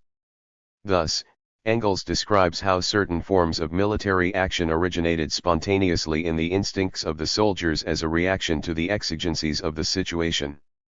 This happened without any theoretical preparation, and indeed often conflicted with the prevalent theories and hence existing military organizations. Despite this, they prevailed and only afterwards were incorporated into the organizations concerned. In his Lenin, Lukács makes a similar point. In no sense is it the party's role to impose any kind of abstract, cleverly devised tactics upon the masses. On the contrary, it must continuously learn from their struggle and their conduct of it. The Revolutionary Party must unite the spontaneous discoveries of the masses, which originate in their correct class instincts, with the totality of the revolutionary struggle, and bring them to consciousness. Lukács argued that changes in the level of struggle would have a profound effect not just on the strategy and tactics of a revolutionary party but also on every aspect of its organization. If the revolution leaves a particular phase behind, it would not be possible to adapt oneself to the exigencies of the new situation merely by changing one's tactics, or even by changing the form of the organization. What is needed in addition is a reshuffle in the party hierarchy. The selection of personnel must be exactly suited to the new phase of struggle. Of course, this cannot be put into practice without errors or crises. The Communist Party would be a fantastical utopian island of the blessed reposing in the ocean of capitalism if its progress were not constantly attended by such dangers. 229. So far Lukács's conception of the role of the party has been explained in terms of its difference from reformist organization, its importance in overcoming the unevenness in working-class consciousness, and in terms of the relationship between spontaneity and organization. But Lukács's conception of the revolutionary process was more detailed than this, encompassing accounts of the role of the petty bourgeoisie, oppressed nationalities, parliamentary institutions, and the state. The process of revolution. At the heart of Lukács's conception of revolution was the idea that, although only a strategy based on the power of the working class could ensure success, any such strategy must take account of the fact that the revolution would mobilize masses of the petty bourgeoisie and the oppressed nationalities against the old order. The way in which these other classes and nationalities were brought into alliance with the revolution was a life or death question, as Lukács knew from his own experience. In the Russian Revolution, the Bolshevik Party had fiercely defended its own independence and that of the working class, but it had also developed a strategy of giving land to the peasants and independence to the oppressed nationalities and so ensured their loyalty to the revolution. In contrast, the Hungarian Communist Party and the Reformist Party had merged, thus compromising the political independence of the working class and never adequately resolving the question of dual power, and, at the same time, it had refused to grant land to the peasantry. The result was catastrophic for the revolution. Lukács begins his analysis of the petty bourgeoisie by describing the furthest limits of their class consciousness according to their position in the process of production, just as he had derived the contradictions of bourgeois thought and the potentialities of working class consciousness according to their relationship to the economic structure of society. And, as with the two main classes, Lukács is not, in the first instance, concerned with the immediate, actually existing consciousness of the petty bourgeoisie, but with the objective limits of their consciousness as determined by their class position. The petty bourgeoisie, unlike the bourgeoisie, are not a ruling class. They do not experience the system as their system. But, unlike the working class, there is nothing in their experience that, in itself, can drive them to break with the system, either in theory or in practice. Left to their own devices, they cannot develop a consciousness that graduates beyond the most immediate attempts to gratify their own egoistic interests. These intermediate strata are themselves socially blind. As a result of this, they always represent particular class interests which do not even pretend to be the objective interests of the whole of society. They are incapable of generating 230. A consciousness that connects their own interests with the wider needs of society. This is why, to this day and despite their numerical decline, the mentality of the small shopkeeper is still the original model for the consciousness of this whole class. In reality, however, the consciousness of the petty bourgeoisie is never left to its own devices. It is always buffeted and shaped by the changes in the fortunes and consciousness of the two major classes. The consciousness of the middle classes cannot, therefore, be reduced to a single position, or even to a single set of contradictions, emanating directly from their own place in the productive process. Their actions are determined by factors external to themselves. Nothing that they do is implicit in their inner nature. Instead, everything hinges on the behavior of the classes capable of consciousness, the bourgeoisie, and the proletariat. Under normal circumstances, the petty bourgeoisie will gravitate toward the ruling class, sometimes outbidding its master in right-wing rhetoric, sometimes gently chastising the bourgeoisie for its harsh treatment of the little man or its lack of concern for the social fabric, but remaining basically loyal to the system. The bourgeoisie and its state, being a tiny minority of society, necessarily placates and seduces such intermediate layers and classes to facilitate its rule. The exercise of power by a minority can only perpetuate itself if it can contrive to carry the classes not directly and immediately affected by the revolution along with it ideologically. It must attempt to gain their support or at least their neutrality. This is especially true of the capitalist class, which, unlike the aristocracy of feudal times, is in the first instance an economic class whose conditions of existence do not automatically confer political power as well. Capitalism separates politics and economics, for the ruling class as well as the working class, in a way that many pre-capitalist societies did not. Consequently, the bourgeoisie, even in the making of the classical bourgeois revolutions, often delegates its political functions, including the staffing of the state machine, to the petty bourgeoisie. The bourgeoisie had far less of an immediate control of the actual springs of power than had ruling classes in the past.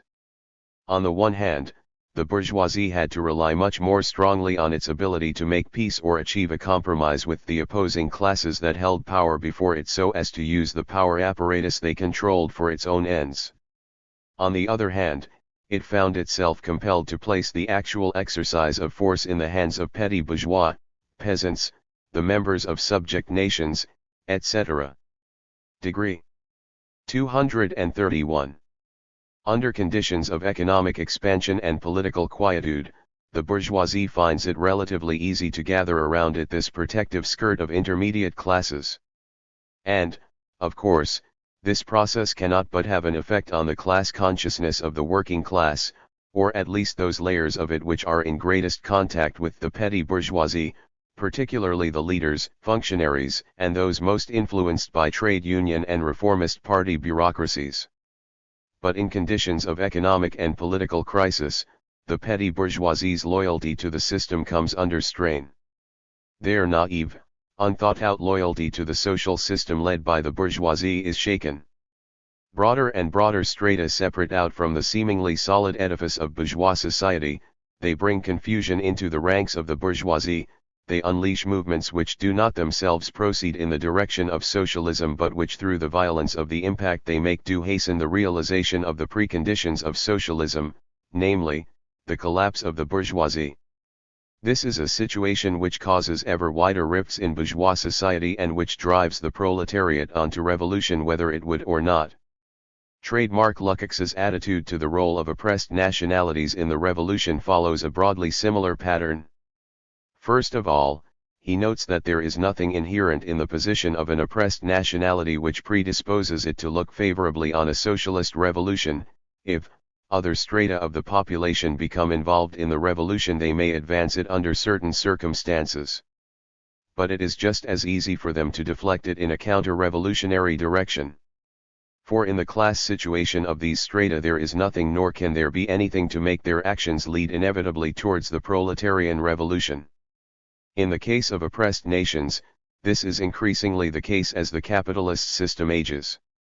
As capitalism struggled to emerge in opposition to the old feudal order, most of the struggles for national liberation had an implicitly progressive character. But the movements for the unity of Germany and Italy were the last of these objectively revolutionary struggles. Degree simply because this process has turned these countries into imperialist powers. This does not mean that its significance as a nation-building factor ceased for the whole of the rest of the world. Indeed, the problem of the role of the oppressed nations in the socialist revolution has not disappeared. On the contrary, continuing capitalist development created national movements among all the hitherto unhistoric nations of Europe. This means that socialists have to look at the problem in a new light. The difference is that their struggles for national liberation are now no longer merely struggles against their own feudalism and feudal absolutism.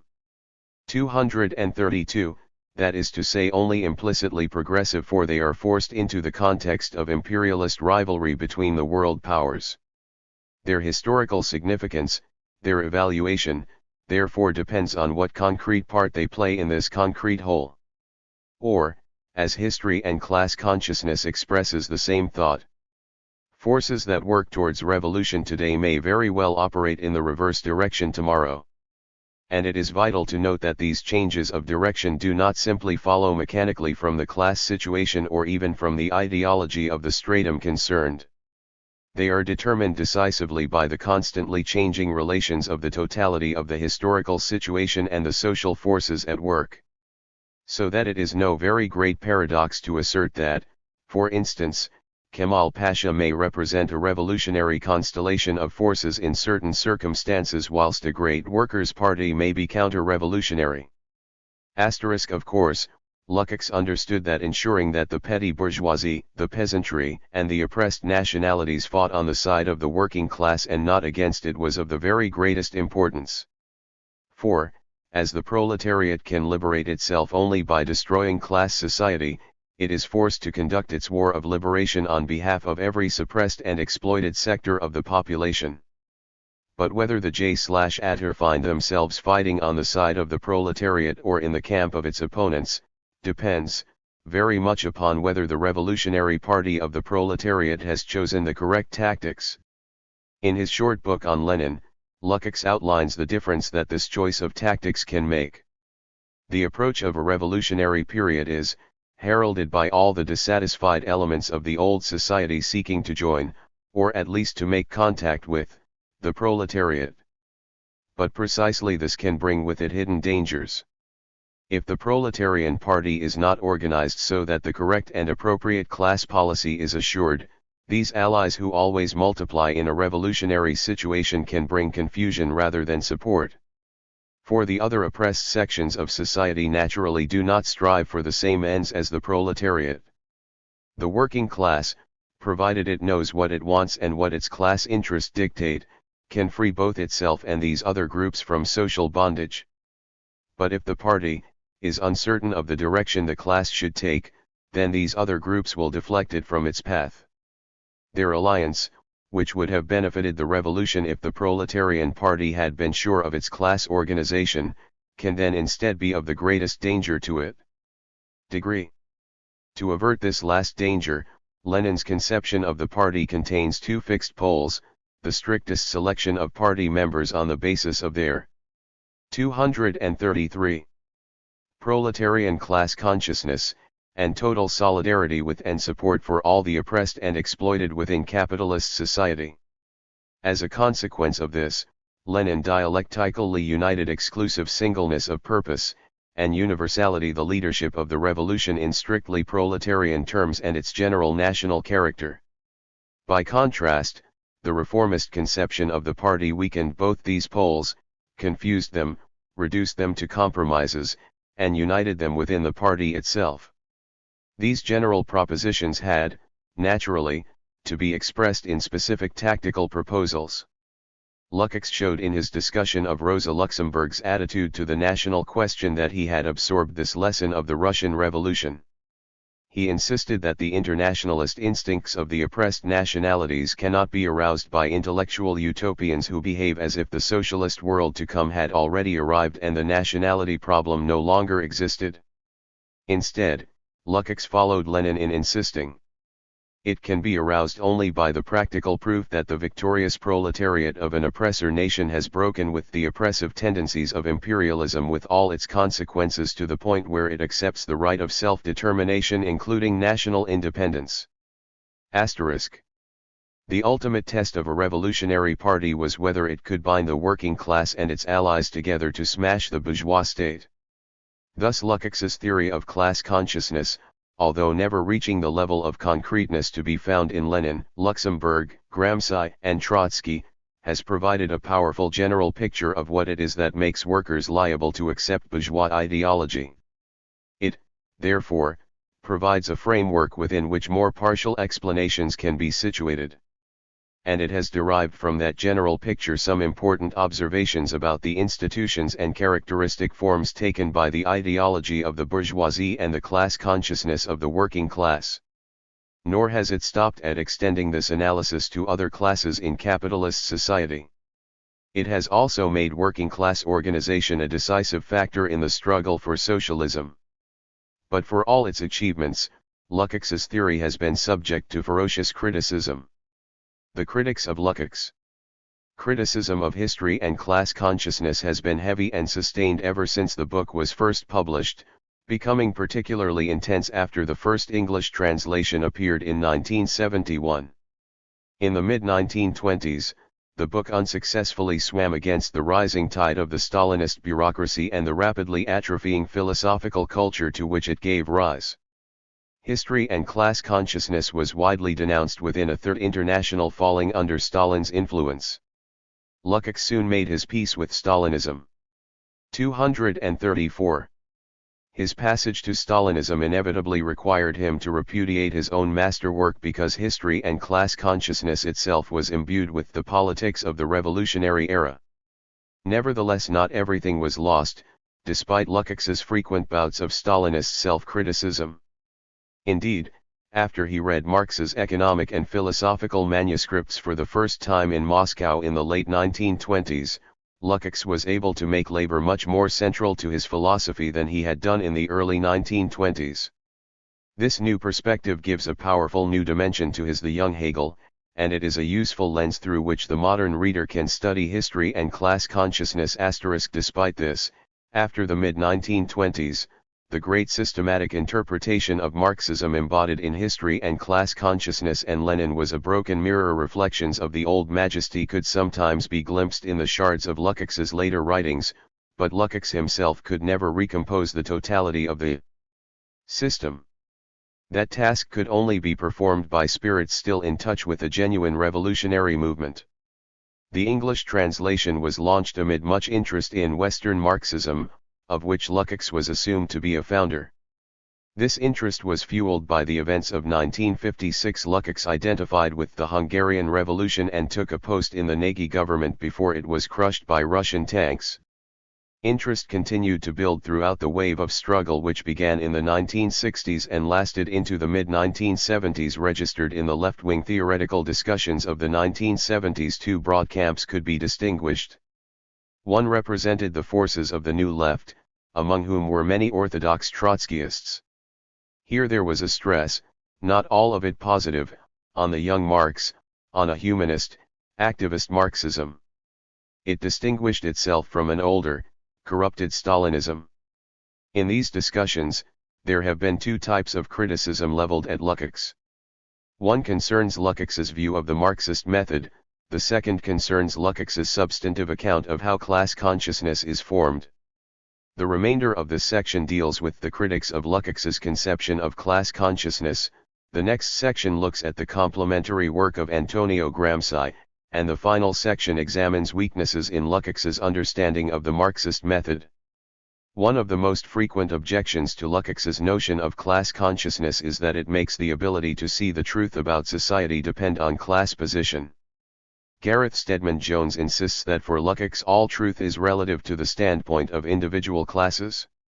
And Kolakowski argues that it is not clear how we can avoid the conclusion that in his view not only is truth revealed solely from a particular class angle, but that nothing is true at all except in the class consciousness that is identical with the practical revolutionary movement, in other words, participation in the movement. 250. Equals possession of the truth. Registered for Terry Eagleton, there is a logical problem with Lukács's idea that the working class can discern the truth about society, for if the working class is the potential bearer of such consciousness, from what point is this judgment made? Following Pikuparek, Eagleton argues that to claim that only the proletarian perspective allows one to grasp the truth of society as a whole already assumes that one knows what it is. It would seem that truth is either wholly internal to the consciousness of working class, in which case it cannot be assessed as truth and the claim simply becomes dogmatic, or one is caught in the impossible paradox of judging the truth from outside the truth itself, in which case the claim that this form of consciousness is true simply undercuts itself.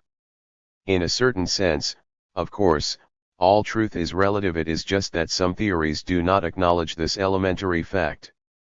There is no final, faultless, criterion for truth which hovers, like God, outside the historical process.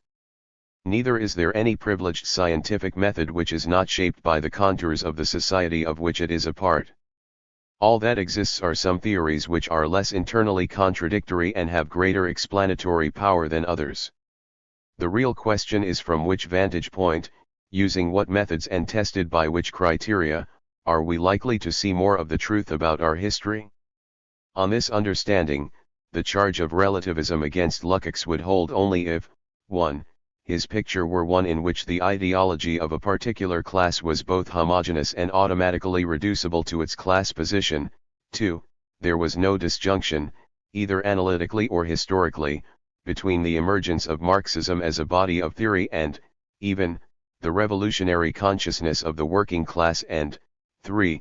If there were no conception of practice as the test of theory. In fact, it would be impossible for Lukács's theory, properly understood, simply to reduce the truth to the consciousness of the working class. First, there is the obvious point that the actually existing consciousness of the working class is partially trapped within the structures of commodity fetishism and, therefore, by definition, unable to comprehend the truth about society. Second, as we have seen, when workers do begin to break from contradictory pro-capitalist consciousness, they do so unevenly, and so the potential to see the truth always emerges among some workers who then find themselves in a contradictory relationship with other members of their own class. There can be no question, therefore, of simply equating the truth with the consciousness of the working class. Even if we imagine a homogeneous, revolutionary working class, it would still need to generalize beyond its immediate experience to gain a truthful. 236. Scientific insight into the nature of society. If the truth is the totality, then it is the totality of working class experience, internationally and historically, which gives access to the truth. No single experience of struggle alone, no matter how intense, can reveal this. The struggle can open up a path to the truth, but only an act of theoretical generalization, which builds on this basis, can form an adequate theory. Thus, theory develops its own particular concepts, the dialectic, surplus value, oppression, and so on, which condense and interpret real experience. The fact that a body of theory can be seen as a summation of the historical experience of the working class does not alter the fact that this experience can only be available as theory and never as an immediate experience. In short, no one can be simultaneously present in, say, the Paris Commune, the 1905 Russian Revolution, and Paris in 1968. but they will more readily comprehend the meaning of these events, and therefore of their society as a whole, from the class position of the proletariat than from that of the bourgeoisie. And when we move beyond the question of individual cognition to the issue of the consciousness of whole classes, then we can see that it is impossible for a ruling class as a whole to vacate its position in society and see the world from the point of view of another class. If, then, the immediate struggle is always mediated by the cumulative experience of past struggle and its codification in theory, there can be no question of reducing consciousness to immediate class position or of reducing theory to immediate consciousness, even in a revolutionary situation. If theory is not automatically true by virtue of the class position of those who hold it, how are we to be sure that our theory is correct? The answer is that there is a point where the theory and the consciousness of the working class meet in practice. Conscious human labor, in this case the theoretically informed struggle of the working class against the capitalist system, is the ultimate proving ground. History, the place where human beings create their own world, the point where subjective and objective meet, is the final arbiter. The Spanish Inquisition may still have its advocates, but their case has been dismissed with the only kind of finality that humanity can offer: the ideas that they represented are historical relics powerless to affect the world. Thus, although it is true to say that only the working class, as a class, has the potential to see the truth about society, it is not true that this potential can simply be reduced to the immediate consciousness of the working class, let alone that participation in the movement equals possession of the truth, as Kulikovsky asserts. The class position of the proletariat, in particular the peaks in the history of working class struggle, are a vantage point from which the working class can generalize to an understanding of society, to a theory of society. 237. Therefore, it is not that the validity of Marxism only flows from the immediate practice of the working class. It is a theoretical generalization based on the historical experience of the working class, and therefore a theory of society as a whole rather than merely the history of the oppressed. Consequently, its validity must be proven by its superior explanatory power, more internally coherent, more widely applicable, capable of greater empirical verification in comparison with its competitors. Indeed, this is a condition of it entering the chain of historical forces as an effective power. It is a condition of it being proved in practice. If it is not superior to other theories in this sense, it will not seize the masses, will not become a material force, will not be realized in practice. The answer to Terry Eagleton's conundrum is that because Marxism is the theoretical summation of working class experience historically and internationally, it does provide a vantage point from which the truth of class consciousness can be judged. It is, therefore, possible to judge the truth from outside the truth without abandoning the point of view of the working class. Neither does this mean adopting the dogmatic attitude that already assumes that one knows what the truth is, because the truth of the judgment about class consciousness can only finally be attested by the results of the struggle only when theory has become part of the consciousness of the proletariat and has been made practical by it, as Lukács puts it. Theory and practice are independent moments, and so one can be the judge of the other, but ultimately they are parts of a single whole, moments of a single process called history. A second objection often raised against Lukács is that his theory does not allow for the way in which the contending classes influence each other. The working class has one pure consciousness, shaped by its relationship to the means of production, and the ruling class has an opposed, pure consciousness, based on its relationship to the means of production, and, so the argument runs, there is no interaction between the two. So Stedman Jones objects that there has never existed the type of pristine ideological sway which he proposes. He goes on to quote Althusserian Nikos Balantzas: the dominant ideology does not simply reflect the life conditions of the dominant class subject pure and simple, but the political relationship in a social formation between the dominant and the dominated classes. Asterisk. Terry Eagleton makes a similar point when he objects that class is not just some kind of collectivist individual equipped with all sorts of attributes ascribed by humanist thought to the individual person: consciousness, unity, autonomy, self-determination and so on.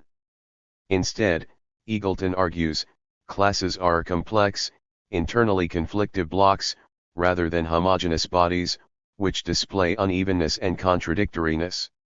Even Colin Sparks, in a generally more favorable treatment of Lukács, agrees on this point, if the conception 238 of history admits, in theory, only two possible world visions, then the study of differing intellectual currents within a class becomes of secondary importance. Yet these criticisms, insofar as they are directed at Lukács's conception of working-class consciousness, are so wide of the target as to be positively perverse.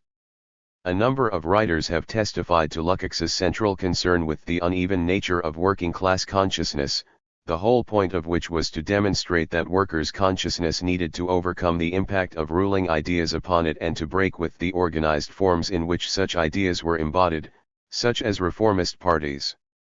As Jorge Larraín states, it is simply a mistake to believe that for Lukács ideologies are seen as number plates carried on the backs of class subjects, as Poulantzas puts it, if this characterization implies any genetic relationship between the class and its ideology. In fact, for Lukács the class psychological consciousness, spontaneously developed by the class, does not constitute its real ideology and can be entirely at variance with it. Although Lukács tended to see shifts in workers' consciousness in overly dramatic terms, he did also acknowledge that consciousness is necessarily uneven. He understood that it was divided between revolutionary and reformist consciousness, influenced by petty bourgeois currents and buffeted by spontaneous attempts to overcome trade union sectionalism. All this, as we have seen, is specifically analyzed in History and Class Consciousness and Lenin. Bourgeois ideology is also, though for different reasons, driven by contradiction, only able to form a partial picture of how society works. This is necessarily the case for a class divided against itself by competition and unable to control fully the system over which it presides. Lukács notes that the division of labor which arises on this basis gives different aspects of society, for instance, the legal system, their own mode of operation, which is not immediately reducible to what happens in the other parts of the system. Naturally, the ideology of such a class can be forced to make concessions to pressure from below, especially in those periods of crisis when the natural ideological allies of the bourgeoisie, the petty bourgeoisie, are pulled toward the working class in the way described by Lukács. The grain of truth in Poulantzas's argument is that Lukács saw the ideology of the ruling class as more homogeneous and less liable to influence by other class forces than the ideology of the working class, and that there were narrow limits beyond which bourgeois ideology could not be bent. But in arguing against Lukács on this point, his critics are being too clever for their own good. Lukács's conception of class consciousness combines a clear sense of the limits within which consciousness can change with an equally clearly 239 articulated conception of the possibilities for conflict and contradiction within the ideology of a particular class. The difficulty with the position outlined by Lukács's critics is that it provides the latter only at the cost of abandoning the former. In short, they dissolve the objective limits of class consciousness into a permanent flux of intersecting ideological currents, making secondary conflicts within the consciousness of particular class the hinge on which analysis turns. The political ramifications of this approach are obvious. Poulantzas's wish to assert the permeability of ruling class consciousness was, for instance, connected with his later support for the Euro-communist strategy of reforming capitalism from within the long march through the institutions of the bourgeois society. Poulantzas's critique of Lukács is simultaneously a critique of classical Marxist theory, an attempt to abandon state and revolution by criticizing history and class consciousness. A third criticism of Lukács is that his reasoning is conducted on a level of rarefied abstraction that rarely makes contact with the relevant facts of historical actuality, and that he pays scant attention to the material institutions through which ideologies are produced and disseminated. Degree Stedman Jones, as usual, puts the case at its most extreme. History and class consciousness has very little reference to, or awareness of the real history of either the capitalist mode of production or working class struggle. It provides for no role for class formations that have survived from earlier modes of production, contains very little, on the bourgeois state, asterisk, and never provides a concrete analysis of a concrete situation. Asterisk. The majority of these criticisms are untenable. Lukács's whole analysis is predicated on the historical specificity of capitalism compared with other modes of production. Long passages of the book are devoted to demonstrating how capitalism emerged from feudalism. Even the most rarefied passages of history and class consciousness, the central section of the essay Reification and the Consciousness of the Proletariat, deals with the development of bourgeois philosophy in the context of the bourgeoisie's transition from a revolutionary class to a stable ruling class. Likewise, Lukács's lengthy analysis of the role played by revolutionary parties, workers' councils, reformist parties, and trade unions, surely some of the most important institutions through which ideologies are produced, can only be ignored by treating the final three essays in history and class consciousness and Lenin as if they had nothing to do with the central essay on reification when, on the contrary, they are obviously intended to concretize the analysis. Asterisk. But whether or not Lukács himself was always as concrete as he might have been, it can be shown that Lukács's system is inherently historical in its approach. Lukács realized, as did Marx, that capitalism formed a system in which discoverable laws governed the relationships between the different 240 parts of the system. But, of course, these laws were the product of an historical process and are changed by the further development of this process. The knack lies in analyzing the interaction between system and process. Asterisk. The result is that any understanding of society must be based on a dialectical interaction between the structural facets of the system and the myriad of events that form the stream of the historical process. Thus the succession and internal order of the categories constitute neither a purely logical sequence, nor are they organized merely in accordance with the facts of history. Asterisk. Consequently, even though history and class consciousness was primarily concerned to outline the structural components of the present, it was necessarily and simultaneously also an historical account of the formation of the system. The irony is that Althusserian structuralism, on which most of Lukács's critics depend, never even approached this level of analysis, retreating into a sterile world of pure structures in which the real historical process was as welcome as a leper at the Lord Mayor's banquet. Lukács's weakness was that he did not extend his general framework into a sufficiently concrete account of the historically developed forms of contradictory consciousness. Bourgeois ideology varies significantly according to historical circumstance. Fascism and reformism, for instance, are obviously not twins despite both being forms of bourgeois ideology. And not all forms of bourgeois ideology grip the working class equally. Such grip as bourgeois ideology does command is certainly not static, unchanging, or unalterable.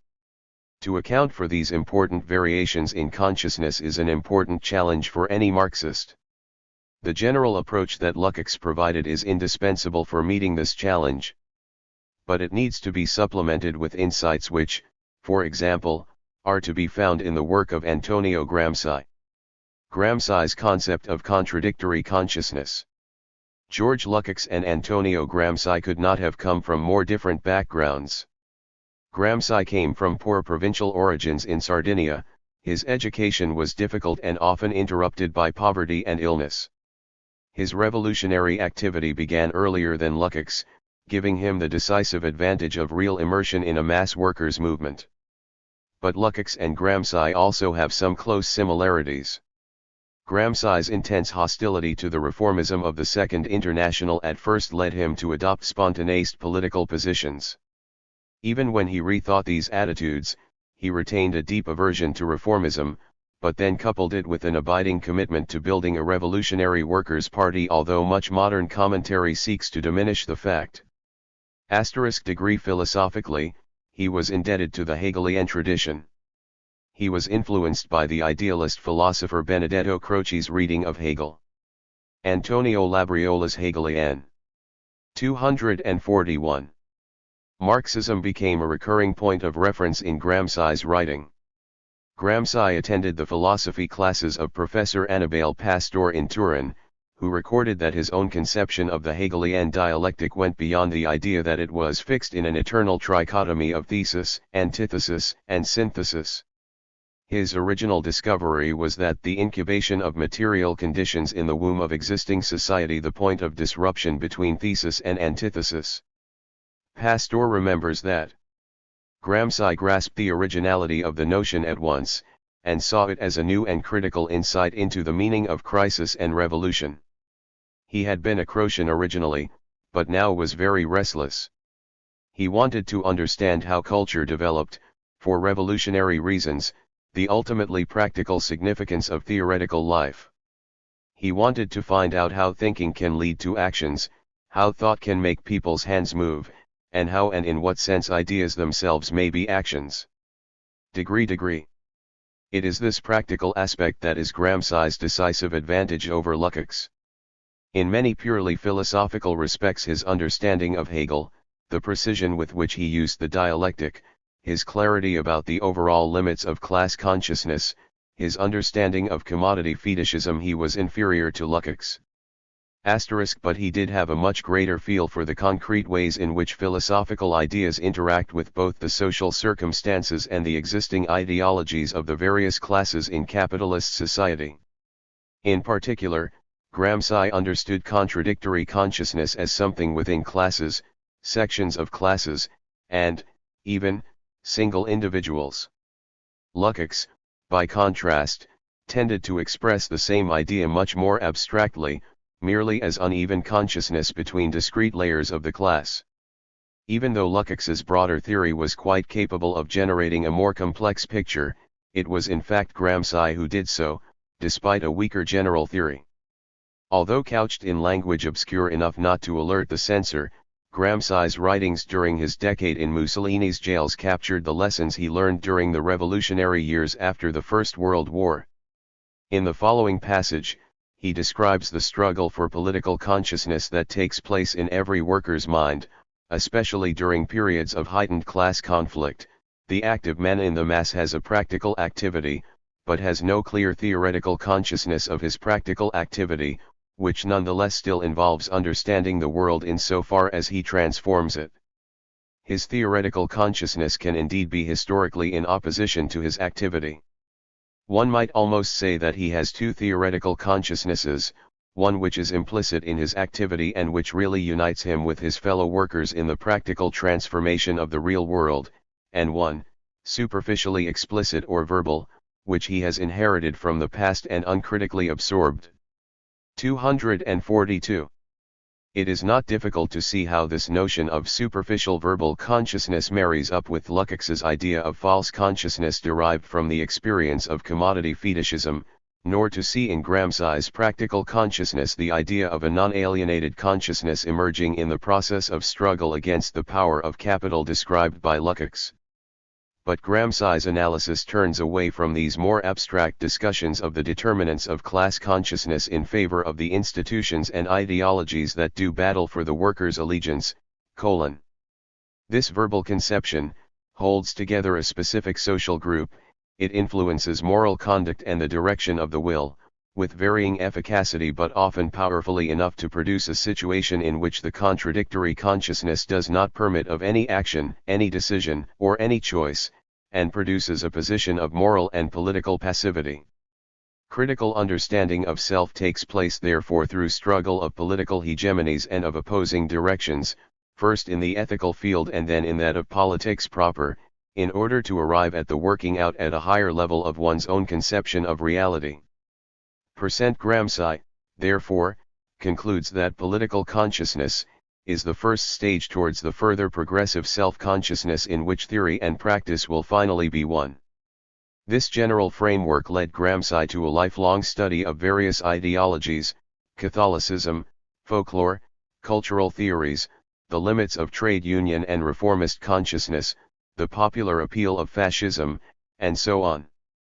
Gramsci was concerned to direct attention to the various forms of primitive revolt among the exploited and oppressed, populism, social banditry, expressions of millenarianism and mysticism in the countryside, urban insurrectionism, utopian socialism, and cultural revolt in the cities. Degree these spontaneous and impure forms of consciousness mixed together common sense the day-to-day ideology of the bourgeoisie, with good sense the elements of progressive consciousness won from the everyday experience of the oppressed. It was the task of Marxists to intervene in the class struggle, both practically and ideologically, and to help in the formulation of a more coherent class consciousness. Such work could only be successful if the working class and its party were capable of creating organic intellectuals, rooted in the life of the masses, speaking their language, and able to use every turn of events to raise their consciousness. The creation of such a cadre was often a painstaking, long-term job. Creating a group of independent intellectuals is not an easy thing, it requires a long process, with actions and reactions, coming together and drifting apart and the growth of very numerous and complex new formations. Nevertheless, the task was necessary because an economic crisis, even a revolutionary situation, would not in itself be enough to create the Con 243 consciousness capable of leading to an overthrow of the system. It may be ruled out that immediate economic crises of themselves produce fundamental historical events. They can simply create a terrain more favorable to the dissemination of certain modes of thought, and certain ways of posing and resolving questions involving the entire subsequent development of national life. From Gramsci's idea of contradictory consciousness, from his study of its various concrete forms, from his outline of ways in which Marxists can intervene to make it more coherent, and from many other insights not discussed here, the classical Marxist tradition has gained a great deal. But even in the area of his greatest strength, Gramsci's theory has an important shortcoming. Gramsci never made any consistent study of the economic roots of class consciousness. He, therefore, elaborated no notion either of alienation or commodity fetishism. Thus, for all the subtlety of his concrete description, he provided no overall explanation for where the conservative or the progressive sides of contradictory consciousness originated. Indeed, he tended to assume that force of ruling class ideas among the working class was simply the result of the ruling class's control of the press, the education system, and so on. So long as there exists a bourgeois regime, with a monopoly of the press in the hands of capitalism and thus the possibility of the government and the political parties to impose political issues according to their interests, presented as the general interest, so long as the most impudent lies against communism are diffused at will, it is inevitable that the working class will remain fragmented. This kind of approach, as we saw in Chapter 2, was only half of Marx's explanation, because it could only account for why the ruling class had the power to disseminate its ideas, but not fully account for why workers accept them. And, by extension, Gramsci's notion of what force is capable of resisting bourgeois ideology, for all his attempts to base it on the elements of good sense among the masses ultimately relied on an external impulse from the party and the organic intellectuals it managed to create. Boggs notes the increasing preoccupation with this external element that informs Gramsci's writings in the prison notebooks. These formulations are strangely reminiscent of those developed, but later significantly modified as being too one-sided, by Lenin in What Is to Be Done? To provide a fully convincing explanation of contradictory consciousness, a theory of alienation and commodity fetishism is necessary. Such a theory explains the elements of both bourgeois and working class consciousness which pre-exist in the objective economic and social conditions of the working class. It is to these that both the bourgeoisie and the socialists can appeal in 244. Their attempts to influence working class consciousness. Moreover, it draws attention to the inherent conflicts at the heart of this mechanism which allow elements of resistance, both practical and ideological, constantly to re-emerge. It, therefore, provides the secure economic and social foundation for Gramsci's observations about ideology which his own account failed to provide. This is why, although Gramsci's insights can help concretize Lukács's theory, they depend on Lukács's work for their ultimate ground. Lukács and the Marxist method. The Marxist method has, in Lukács's account, three key terms: immediacy, totality, and mediation.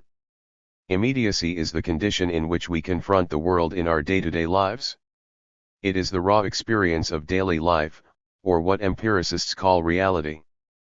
But, as we have seen, the immediate, reified appearance of capitalist society is very different to its underlying structure. The immediate reality of capitalist society, the facts to which empiricists appeal, can seem to endorse the inevitability of the market and all the other forms of commodity fetishism that Marx and Lukács describe. The true reality, or essence to use Hegel's terminology, is very different, a world of exploitation and class struggle. Understanding this division, says Lukács, is the beginning of wisdom. If the facts are to be understood, this distinction between their real existence and their inner core must be grasped clearly and precisely.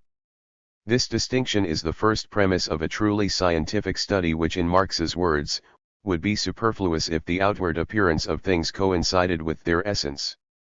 Thus we must detach the phenomena from the form in which they are immediately given and discover the intervening links which connect them to their core, their essence. Registered, this approach does not mean that Lukács has a contemptuous attitude toward the facts, simply ignoring what is inconvenient in the name of some mystical insight into a deeper reality. His point is that isolated, discrete facts, or even partial theories, can only be fully understood in the context of the whole. Only by grasping the totality, the second key concept in Lukács's account of the Marxist method, will we be able to explain why the appearance of society and its inner workings are so different.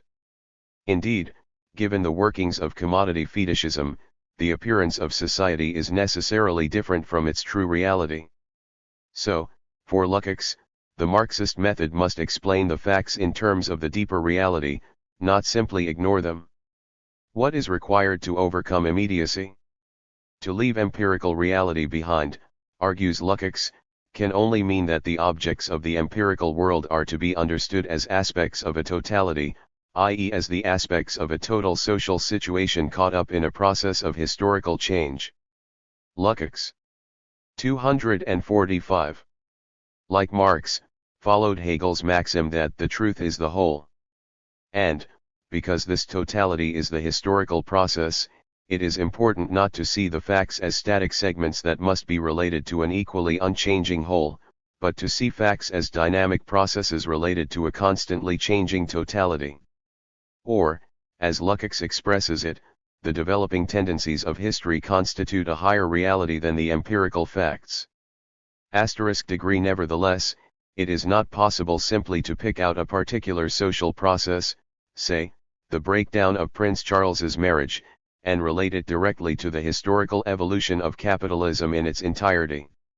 The relationship between every partial process or isolated fact and the totality is always a mediated relationship.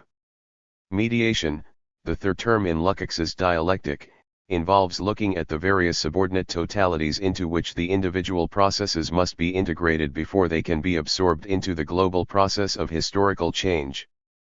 In the case of the breakdown of the Prince of Wales's marriage, we would have to look at the particular evolution of the monarchy under the specific conditions of British capitalism in the late 20th century, at the impact that changing sexual mores and attitudes toward women have had on the monarchy, at the part played by the onset of the recession of the late 1980s and early 1990s and its impact on class consciousness, on the role of the press, and so on.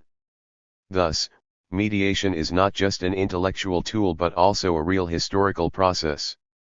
Indeed, it is only the fact that mediation exists as a social reality that allows its intellectual counterpart to exist. Thus the category of mediation is a lever with which to overcome the mere immediacy of the empirical world, and as such is not something foisted onto the objects from outside. It is no value judgment or ought opposed to their is rather the manifestation of their objective structure.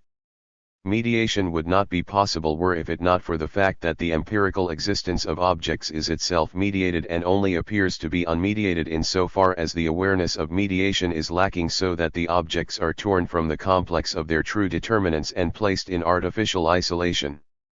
Mediation also has another very important role to play in the unfolding of the historical process. Lukács sees the present as the mediating moment between the past and the future, the mediation between the concrete, i.e. historical past, and the equally concrete, historical future.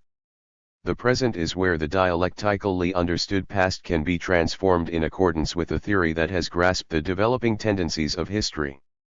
We must stop seeing society as in a static state of being, to use Hegel's term. 246. And see it as in a process of change, of becoming. To see the present in this way is to stop it dissolving into a continuous, intangible moment, immediacy slipping away, and to seize it as the focus of decision and of the birth of the new.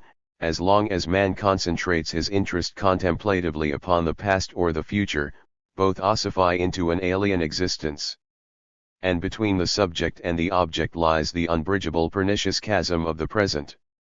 Man must be able to comprehend the present as a becoming. He can do this by seeing in it the tendencies out of whose dialectical opposition he can make the future. Thus, Lukács is not content with a method that leaves its user in a passive, contemplative attitude toward the fate of society. To adopt the Marxist method implies political activity. Indeed, it can only be fully comprehended in the course of such activity. It is easy to see why, from this point of view, Lukács is unhappy with traditional reflection theories of consciousness which assume that our ideas simply mirror reality in the way that a photograph reproduces its object.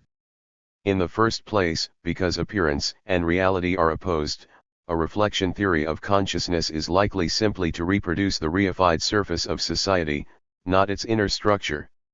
Second, a reflection theory tends to assume simplistically that the patterns of intellectual development mirror those in reality.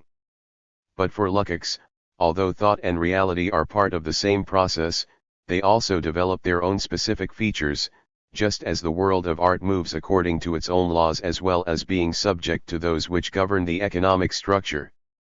To reduce one to the other is a classic example of an unmediated relationship. Thought and existence are not identical in the sense that they correspond to each other, or reflect each other, that they run parallel to each other or coincide with each other. Their identity is that they are aspects of one and the same real historical and dialectical process. What is reflected in the consciousness of the proletariat is the new positive reality arising out of the dialectical contradictions of capitalism. Finally, the result of reducing thought to existence is that it runs the risk of turning into fatalism. If thought simply reflects reality, what role can consciousness have in changing that reality? Lukács argues. When the truth of becoming is the future that is to be created but has not been born, when it is the new that resides in the tendencies that will be realized, then the question of whether thought is a reflection appears quite senseless. It is true that reality is the criterion for the correctness of thought. But reality is not, it becomes, and to become the participation of thought is needed. Degree 247. Lukács is not objecting to a theory that demands that our ideas correspond to reality. He is merely arguing that a reflection theory is too simplistic to account for a situation in which appearance and reality diverge and where consciousness itself is an active part of reality.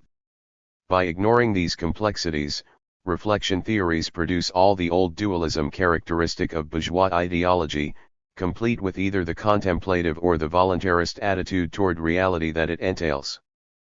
But although Lukács's interpretation of the Marxist method was superior to its best-known alternative, it still suffered from a number of shortcomings. The first of these concerns Lukács's description of Marxist orthodoxy as referring exclusively to method.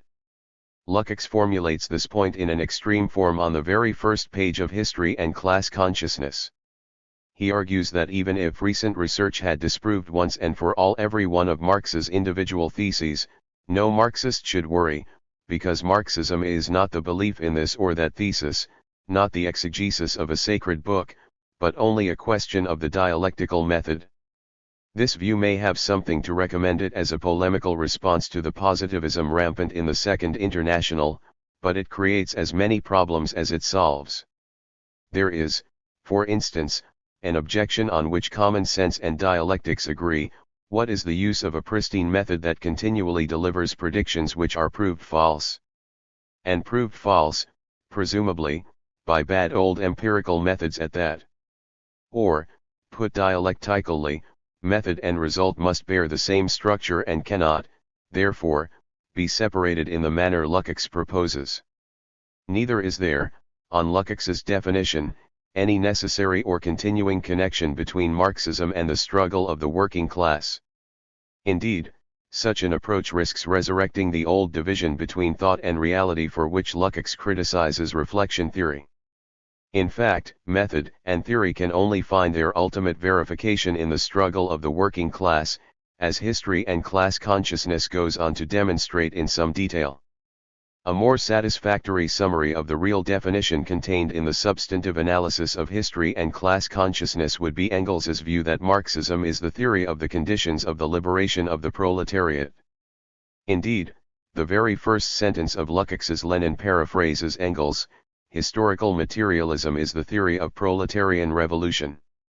The fact that Lukács could correct his definition of Marxism, bringing it into alignment with the content of his theory, demonstrates that here we are dealing with an important but secondary question which does not affect the essentials of what Lukács has to say.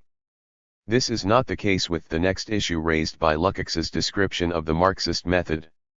One surprising aspect of Lukács's views about the key elements of the Marxist method, immediacy, mediation, and totality, is that he makes no mention of contradiction, a concept usually assumed to be at the heart of 248. Marx's view of the dialectic. Indeed, Lukács has a tendency, again more marked in the earlier rather than the later essays of history and class consciousness, to make totality alone the decisive characteristic of the Marxist method.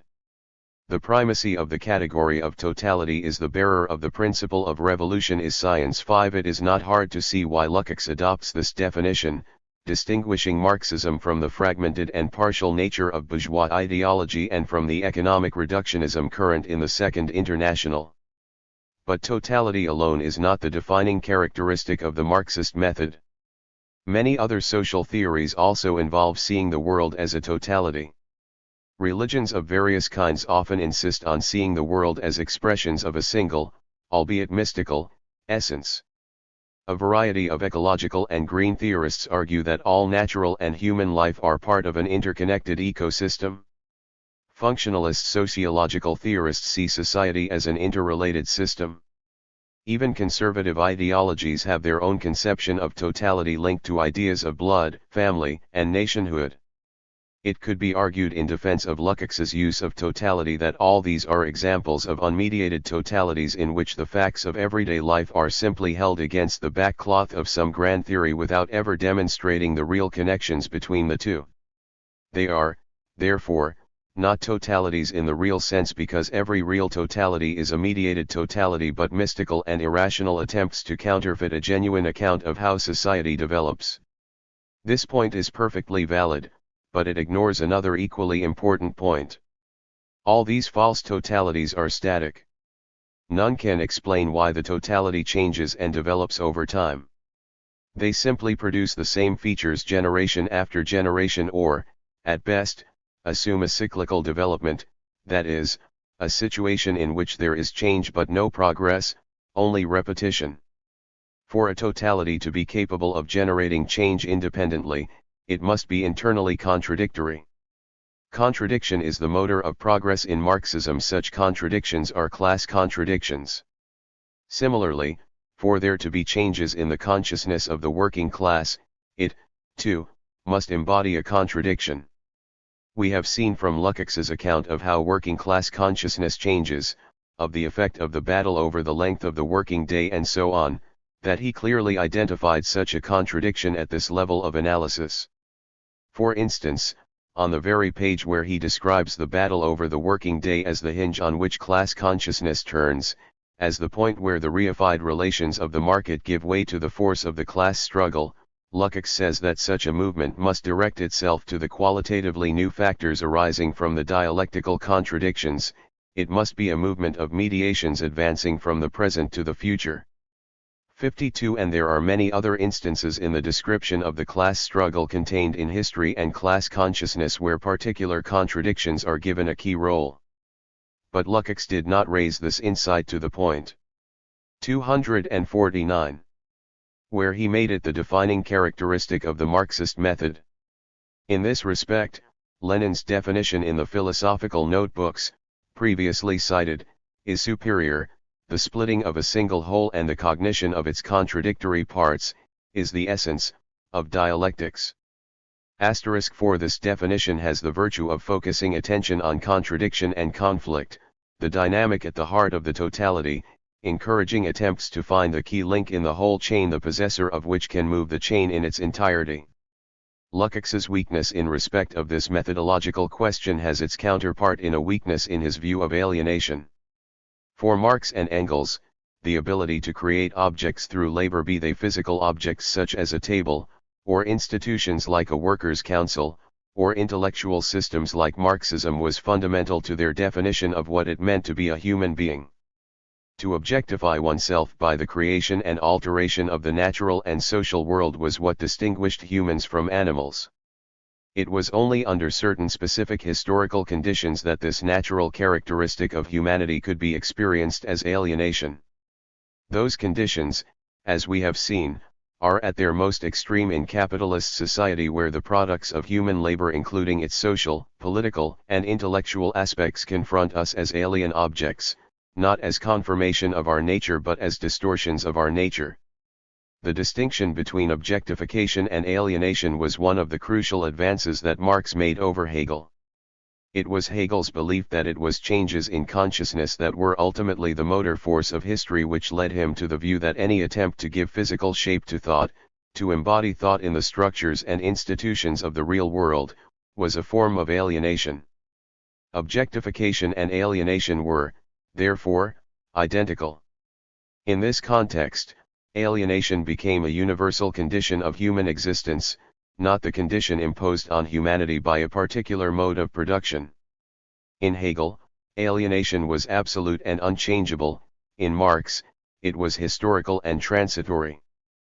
But Marx's crucial distinction between alienation and objectification appeared in his 1844 manuscripts, which were unknown and unpublished when Lukács wrote History and Class Consciousness. Lukács's sources were his wartime reading of Hegel and the account of commodity fetishism contained in Capital, and a contribution to a critique of political economy. Consequently, Lukács tends to use objectification and alienation as interchangeable terms. On this issue, Lukács is his own fiercest critic, as a glance at the relevant section of his 1967 preface to History and Class Consciousness confirms. In fact, Lukács admits more weaknesses than the text of History and Class Consciousness actually contains. Although Lukács makes no methodological distinction between alienation and objectification, he does use the term objectification in both a positive and a negative sense. Frequently, objectification 250 is used as a synonym for alienation, as when Lukács describes the objectification of workers' labor power as something opposed to their total personality, so that the personality can do no more than look on helplessly while its own existence is reduced to an isolated particle and fed into an alien system. 5. But equally there are a number of passages where Lukács sees objectification in the same positive light that Marx recognized. For instance, the trust that the spontaneously revolutionary masses feel for the revolutionary party is nourished by the feeling that the party is the objectification of their own will, the visible incarnation of their class consciousness. And, in an important passage, Lukács makes it clear that he understands that objectivity is historically variable. To eliminate the objectivity attributed both to social institutions inimical to man and to their historical evolution means the restoration of this objectivity to their underlying basis, to relations between men. It does not involve the elimination of the laws of objectivity independent of the will of men, and in particular of the wills and thoughts of individual men. It simply means that this objectivity is the self-objectification of human society at a particular stage of its development. Its laws hold good only within the historical context which produced them and which is in turn determined by them. This is clearly a very different conception than that which seeks to banish objectivity once and for all as inevitably stained with the mark of alienation. Here the thought is that objectification, which takes place on its natural basis, as conscious product of unalienated relations between men, is quite different from relations that are dominated by institutions which function according to the unconscious and uncontrolled laws. Thus Lukács's confusion on this point, though dangerous, is more terminological than substantive. It does, however, point to a more serious weakness in Lukács's attitude to human labor and, therefore, to the dialectic of nature. Marx and Engels had seen human labor as a natural facility, originating in nature, developing historically to the point where it can transform nature, consequently also developing its own specific characteristics but yet still part of nature. Marx and Engels's attitude is well summarized by Franz Jakubowski. Nature and man form a unity. Just as man is a product of nature, so too the nature which surrounds him is produced, in its present form, by human society. Once man is considered a social being, nature too is recognized as human and social. Nature is the basis for his presence in the world, the link with other men, an aspect of his social existence. Society is the consummated oneness in substance of man and nature, the naturalism of man and the humanism of nature both brought to fulfillment. 251. At first sight, it seems as if Lukács has completely departed from this conception, insisting on a radical separation of the social and natural worlds. In a notorious passage in History and Class Consciousness, Lukács criticizes Engels for arguing that experimentation in the natural sciences is the same as practice in the social world. Lukács argues that political practice, the struggle of the working class, involves the object of society coming to consciousness, transforming the social structure from within. It is the very opposite of the passive contemplation of the workings of natural laws or, even, the external manipulation of material by experimentation. It was this vision of science, projected onto society, which had been at the root of the deterministic Marxism of the Second International. Registered asterisk. From this argument, it is often assumed that Lukács rejects any conception of a dialectic in nature, although he pays little specific attention to this broader issue as opposed to the narrower question of the experimental method in his critique of Engels. Yet there are other passages in History and Class Consciousness where Lukács gives a very different impression. In his discussion of Hegel, for instance, Lukács points out that Hegel was wrong simply to try and project his dialectic of consciousness onto the natural world. But even Hegel, Lukács then goes on to note, did perceive clearly at times that the dialectics of nature can never become anything more exalted than a dialectics of movement witnessed by the detached observer. This comment opens the possibility of interpreting Lukács's attitude to Engels in a rather different light. It was not so much that Lukács objected to the idea of a dialectics of nature, more that he objected to the idea that such a dialectic would have the same structure as that which operated in the social sphere. In particular, he objected to the idea that laboratory experimentation and social practice were identical. Lukács's conclusion is decisive in revealing his meaning. From this we deduce the necessity of separating the merely objective dialectics of nature from those of society. For in the dialectics of society the subject is included in the reciprocal relationship in which theory and practice become dialectical with reference to one another. Moreover, if the dialectical method is to be consolidated concretely, it is essential that the different types of dialectics should be set out in concrete fashion. However, even to outline a typology of these dialectical forms would be well beyond the scope of the study. So Lukács's argument is not against a dialectic of nature. In fact, a moment's thought about the structure of Lukács's theory of consciousness should be enough to reveal that it would have been impossible for him to have made the presence of consciousness the factor that divided dialectical from non-dialectical systems. For long periods, the capitalist economy works in a way that is beyond the consciousness of its participants, yet Lukács is in no doubt that capitalism has a dialectical structure. In this instance, there is a similarity between the dialectic in society and that in nature. Classical economics with its system of laws is closer to the natural sciences than to any other. The economic system whose essence and laws it investigates does in fact show marked similarities with the objective structure of that nature which is the object of study of physics and the other natural sciences. But Lukács was arguing against seeing the two forms of the dialectic as identical.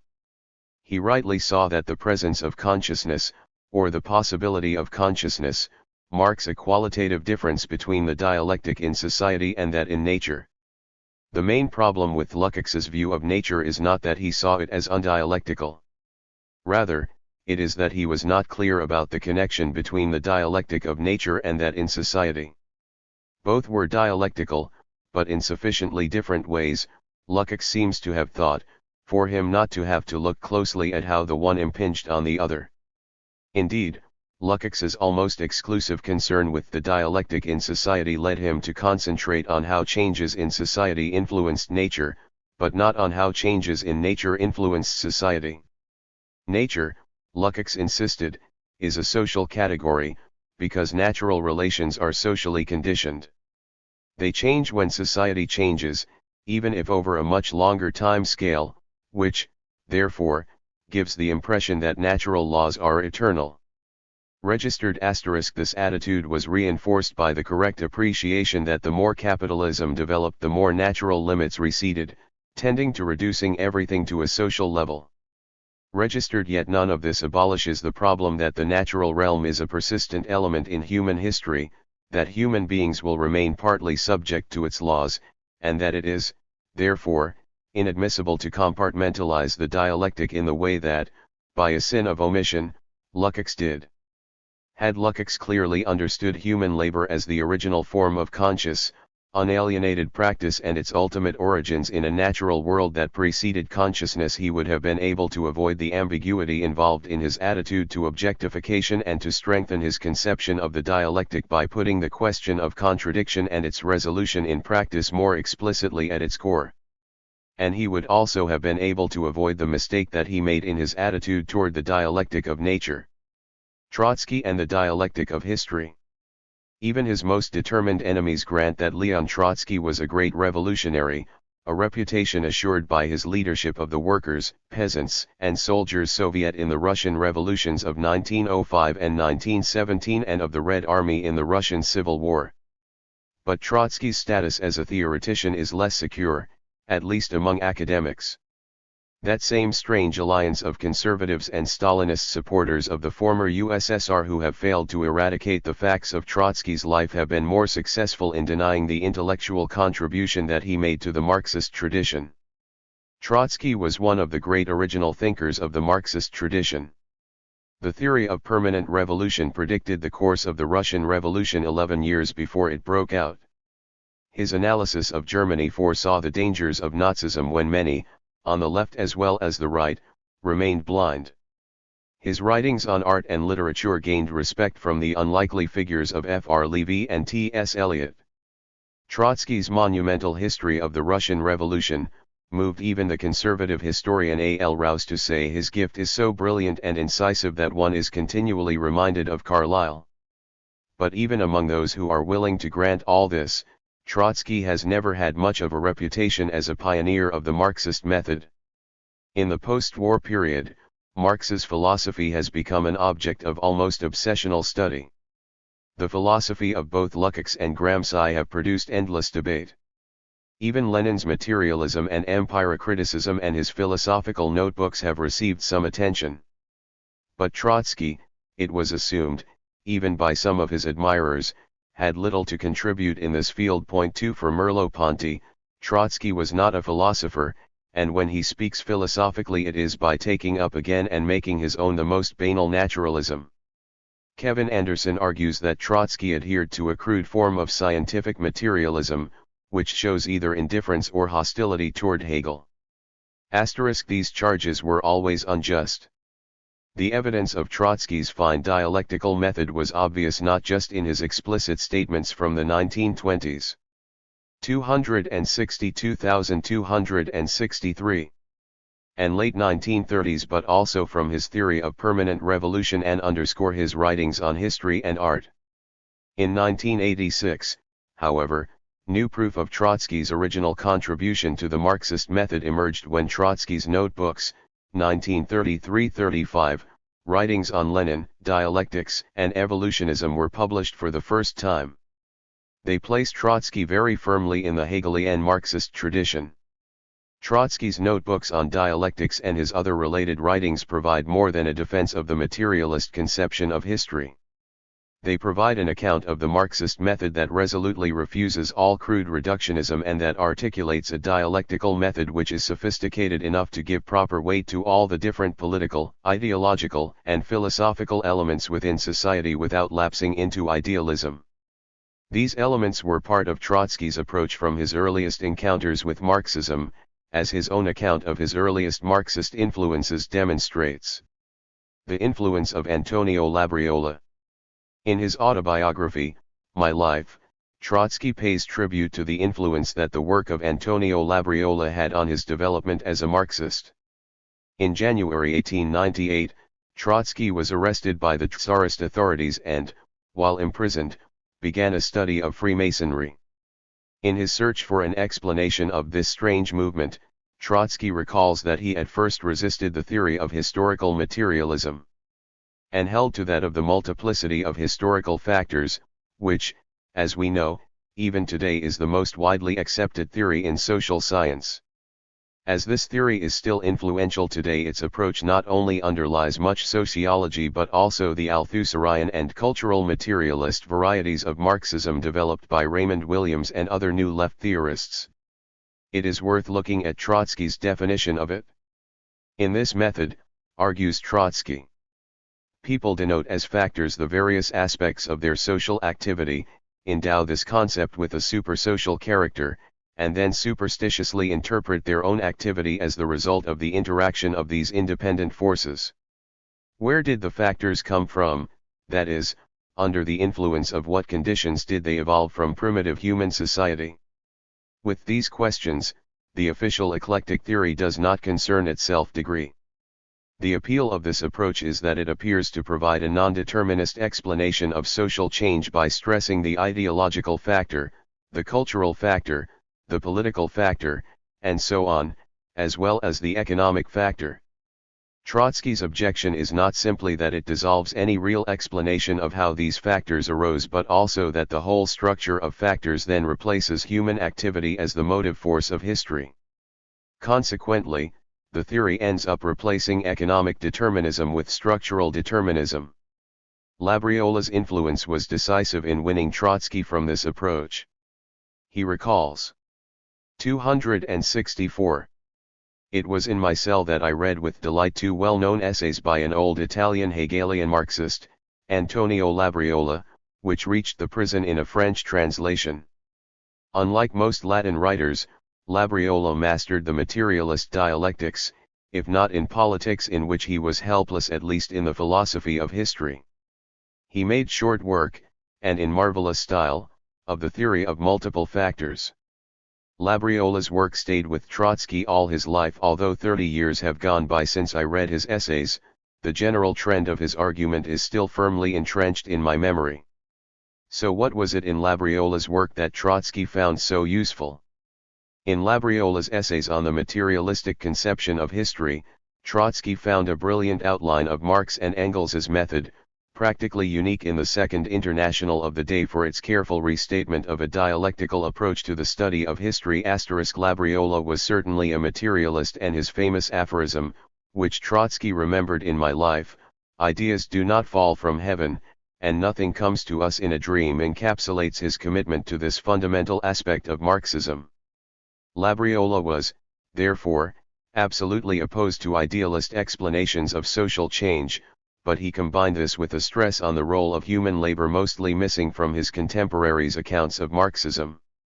Man has made his history not by a metaphorical evolution nor with a view of walking on a line of preconceived progress. He has made it by creating his own conditions, that is to say, by creating through his labor an artificial environment, by developing successively his technical aptitudes and by accumulating and transforming the products of his activity and this new environment. According to Labriola's account, this approach should be called scientific, provided we do not thus confuse ourselves with positivists, sometimes embarrassing guests, who assume to themselves a monopoly of science. Although our intentions are nothing less than the theoretical expression and practical explanation of the data offered us, Marxists, unlike positivists, realize that this explanation is of the process which is being accomplished among us and about us, and which has its whole existence in the objective relations of social life, of which we are the subject and the object, the cause and the effect. Starting from this dialectical perspective, Labriola was as hostile to determinist distortions of Marxism as he was to the positivists. He ridiculed the idea that the economic structure is a simple mechanism whence emerge, as immediate, automatic and mechanical effects, institutions, laws, customs, thoughts, sentiments, ideologies.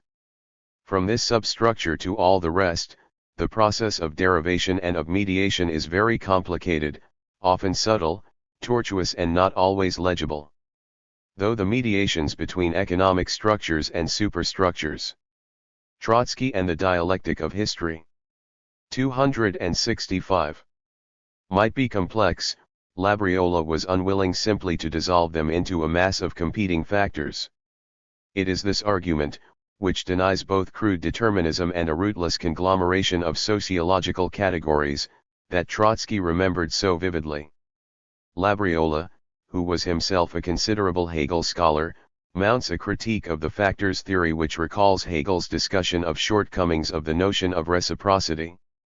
He criticizes those who take separately and in a distinct fashion on the one side the economic forms and categories, and, on the other, for example, law, legislation, politics, customs, and proceed to study the reciprocal influences of the different sides of life in an abstract fashion. Labriola's position is quite different. It is the organic conception of history. This approach does not separate the factors of an organism and so destroys them in so far as they are elements contributing to the unity of the whole. Instead, it permits us to understand history, which only distinguishes and separates the elements to find again in them the objective necessity of their cooperation toward the total result. Thus Labriola reinvents the idea of a mediated totality in opposition to an undialectical attempt to dismember the complex relationship between economic context and human consciousness and activity.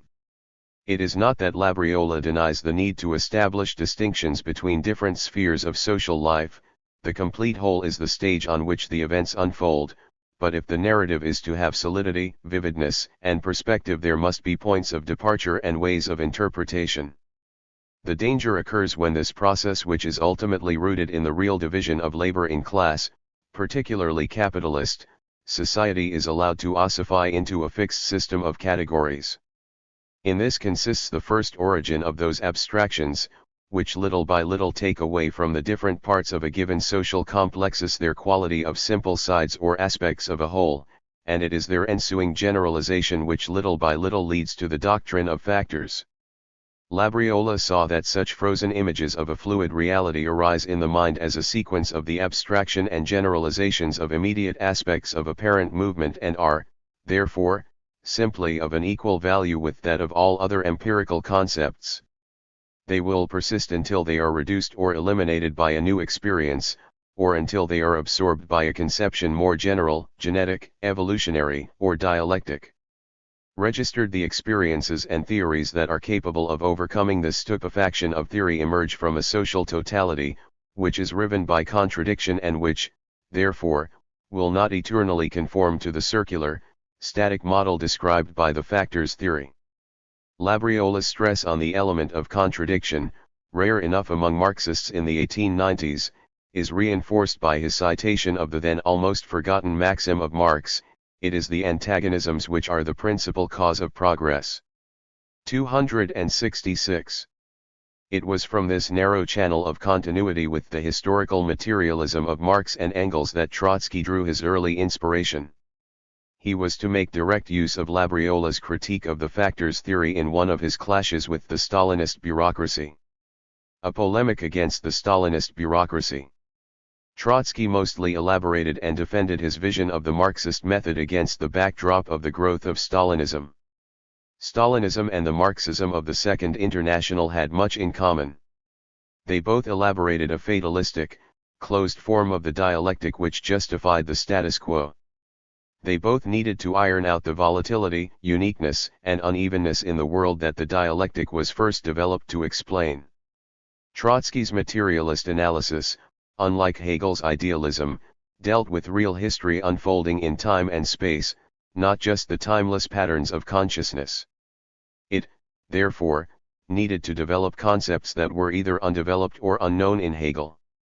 Trotsky's concepts of combined and uneven development, his notion of a differentiated unity, and his distinction between the form of the dialectic in nature and the dialectic in history are an important contribution to this task. These themes emerge fully in Trotsky's notebooks on dialectics and his other philosophical writings in the 1930s. But the same line of thought, plus a dramatic demonstration of the use to which he put the method he found in Labriola's work, can be found in his Philosophical Tendencies of Bureaucratism. This work was written in December 1928 but remained unpublished during Trotsky's lifetime. It was intended to be part of a historico-polemical work aimed at Stalin's problems of Leninism and Zinoviev's Leninism, works representative of the official ideology of the era of reaction. Trotsky's analysis of the philosophical position of Stalinism grows directly out Labriola's account of the origins of the multiple factors theory in the division of labor inherent in capitalist society. Where Labriola saw the division of labor, and the separate elements of economic, social, and political life that arose from it, reflected uncritically in the factors theory, Trotsky sees the same process taken to the extreme in the outlook of the bureaucracy. The most appropriate system of thought for a bureaucracy is the theory of multiple causality, a multiplicity of factors. This theory arises on the broadest basis out of the social division of labor itself, in particular out of the separation of mental and manual labor. But the perfected form of the multiple factor theory, which transforms human society, and in its wake the entire world, into the product of the interplay of various factors or administrative forces, each of which is assigned its own special province or area of jurisdiction, this kind of system can be elevated to the status of a pearl. Trotsky and the Dialectic of History.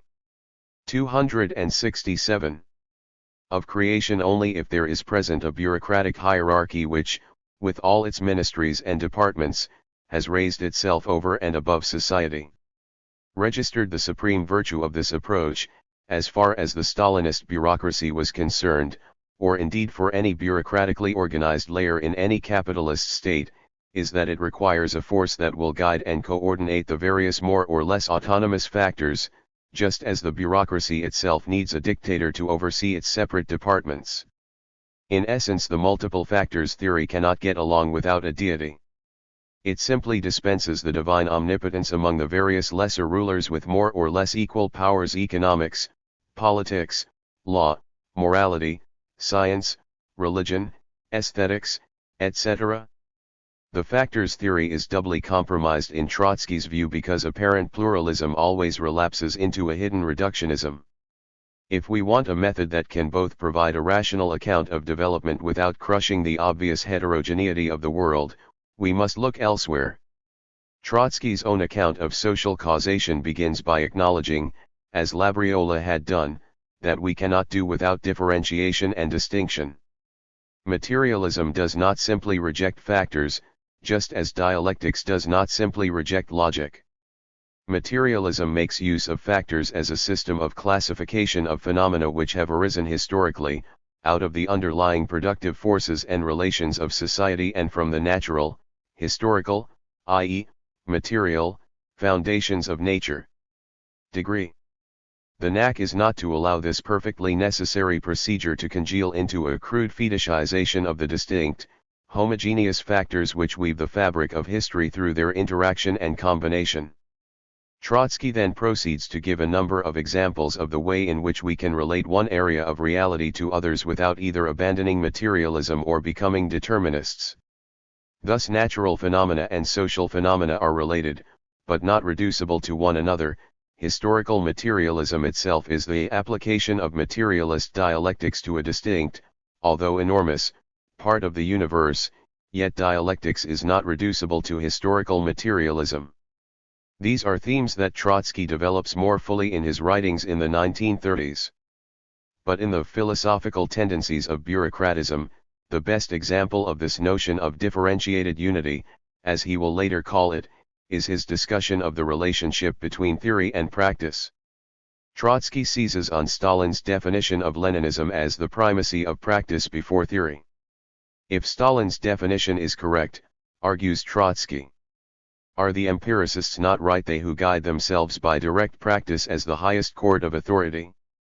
Are they not, then, the most 268 consistent materialists? No, they represent a caricature of materialism. To be guided by theory is to be guided by generalizations based on preceding practical experience of humanity in order to cope as successfully as possible with one or other practical problem of the present day. Thus, through theory we discover precisely the primacy of practice as a whole over particular aspects of practice. Stalin was completely unable to grasp this dialectic of the whole and the part, of the theoretical summation of past activity brought to bear as the guide for present activity. Stalin absolutely fails to understand that theory, genuine theory or theory on a large scale, does not take shape in direct connection with the practical tasks of the day. Theory can only be effective if it is both detached from and brought into relation with current tasks. Theory is the consolidation and generalization of all human practical activity and experience, embracing different historical periods in their materially determined sequence. It is only because theory is not inseparably linked with the practical tasks contemporary to it, but rises above them, that it has the gift of seeing ahead, that is able to prepare to link itself with the future practical activity and to train people who will be equal to future political tasks. Trotsky thus defended a view of Marxism that grounded ideological changes in natural, material, economic, and social development. But it did so in a way that, because such changes always take place through people, through the agency of human beings, opened up the possibility of conscious intervention in the historical process. This is just the thing that Stalin's ultra-practical caricature of Leninism would deny, leaving explanation, always after the fact, to multiple factors. The structure of the dialectic. The notion that the dialectic adds nothing to Marxism is still common enough even among Marxists. Trotsky dealt directly with this kind of objection to the dialectic in the course of a debate inside the American Socialist Workers' Party in the 1930s. Even Trotsky's closest supporters were surprised by his determination to address this issue. George Novak remembers traveling by train to Mexico City with Trotsky when he first took asylum there in 1937. The conversation turned to philosophy and to those in the Socialist Workers' Party who wished to abandon dialectical laws as useless pieces of theoretical baggage that substitute metaphysical obscurities for genuine scientific analysis. Trotsky became tense and agitated, insisting that the struggle against this repudiation of dialectical materialism should be taken up immediately and that nothing is more important than this. 269. Novak was somewhat surprised. He had good reason. As he records, Trotsky was the center of attention as the principal defendant in the Moscow show trials and as a result of his dramatic voyage into exile. He was fighting for his reputation, liberty, and life against the powerful government of Stalin. After having been imprisoned in silence for months by the Norwegian authorities, he had just stepped off a tanker in which he had been held, again cut off from the outside world, 4 weeks. Yet, says Novak, on the first day, he spent more than an hour explaining how important it was for a Marxist movement to have a correct philosophical method and to defend dialectical materialism.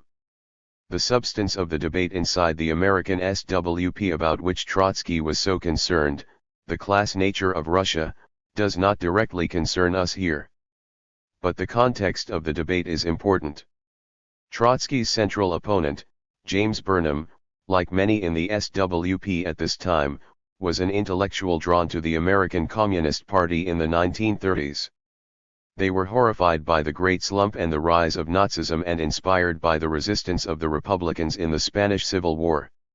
A minority of these were also disgusted by the Moscow trial and puzzled by a popular front tactic which meant welcoming Roosevelt's New Deal. Edmund Wilson, Sidney Hook, James T. Farrell, and many others were briefly drawn by the dramatic pathos of Trotsky's struggle and to his eloquence and literary genius. Trotskyism became something of a vogue. Trotsky was always wary of this superficial popularity, and, as the Second World War grew nearer, the arguments with his intellectual fellow travelers grew more intense. Isaac Deutscher catches something of the atmosphere. Never yet had any cause looked as hopeless as Trotsky's began to look to the professors, authors, and literary critics who were deserting him. They came to feel that by opting for Trotskyism they had needlessly involved themselves in the huge, remote, obscure, and dangerous business of the Russian Revolution, and that this was bringing them into conflict with the way of life and the climate of ideas which prevailed in their universities, editorial offices, and literary coteries. It was one thing to lend one's name to a committee for the defense of Leon Trotsky and to protest at the purges, but quite another to subscribe to the manifestos of the Fourth International and to echo Trotsky's call for the conversion of the forthcoming World War into a global civil war. Under circumstances where a whole layer of intellectuals were breaking with their former attachment to Marxism, it is not surprising that the dialectic, the Marxist method, should come into question. In fact, an early episode in this saga had already raised the question of the Hegelian influence in Marxism. Some left intellectuals had probed Trotsky about his role in suppressing the Kronstadt Rising, claiming that it showed the 270 cynical immorality of Bolshevism's doctrine that the end justifies the means. American philosopher John Dewey was one of those who traced this supposed failing to Marxism's Hegelian origins. Trotsky's response, Their Morals, and Ours, was a masterpiece of polemical writing. It demonstrated with great dialectical verve that only certain means could achieve socialist goals. Lying, deceit, and dishonesty could never impart solidarity and unity to revolutionary workers. Consequently, the Bolsheviks were the most honest political party in the whole of history. In the subsequent months, as the debate moved from the historical question of Kronstadt to the then current question of Russia, the issue of the dialectic became more central. Burnham attacked the dialectic again and again, using formulations almost identical to those used to attack it today. He found Engels's writings on the dialectic confused or outmoded by subsequent scientific investigation. Burnham saw Hegel as the century-dead archmuddler of human thought and insisted that Hegelian dialectics has nothing whatever to do with science. How the sciences have influenced the forms of thought no one will ever discover by spending even a lifetime on the tortuous syntax of the reactionary absolutist. Hegel degree Burnham favored modern science and empiricism, which are the monopoly of no man or group or class, but a common human possession. In any case, he argued, there is no sense at all in which dialectics is fundamental in politics, none at all. An opinion on dialectics is no more fundamental for politics than an opinion on non-Euclidean geometry or relativity physics.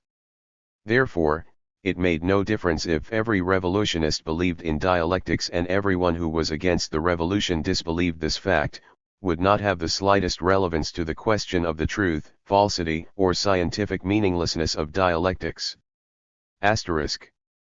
Trotsky's reply to these arguments contains a convincing explanation of why the dialectic is an essential part of Marxism. Trotsky first sketches an account of why American radical intellectuals accept Marxism without the dialectic. The secret is simple. In no other country has there been such a rejection of class struggle as in the land of unlimited opportunity.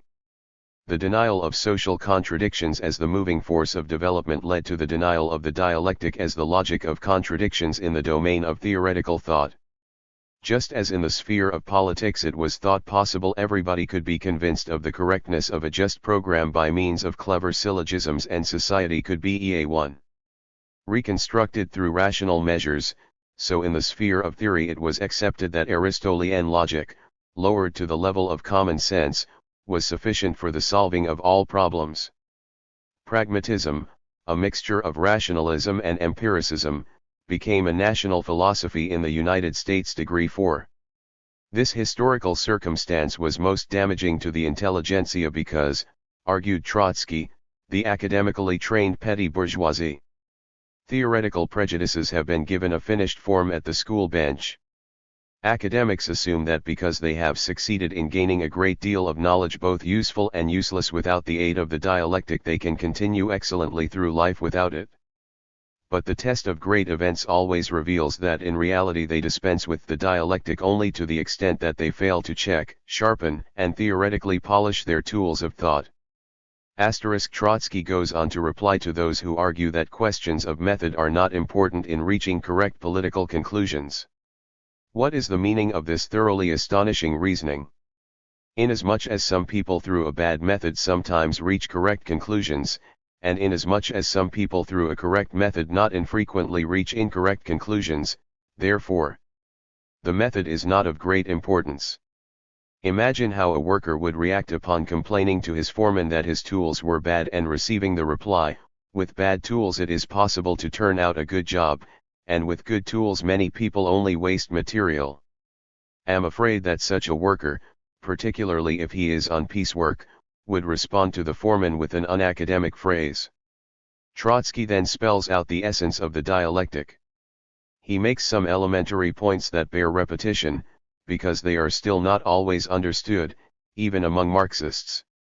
First, Trotsky insists that the dialectic is not an alternative to normal scientific methods or formal logic.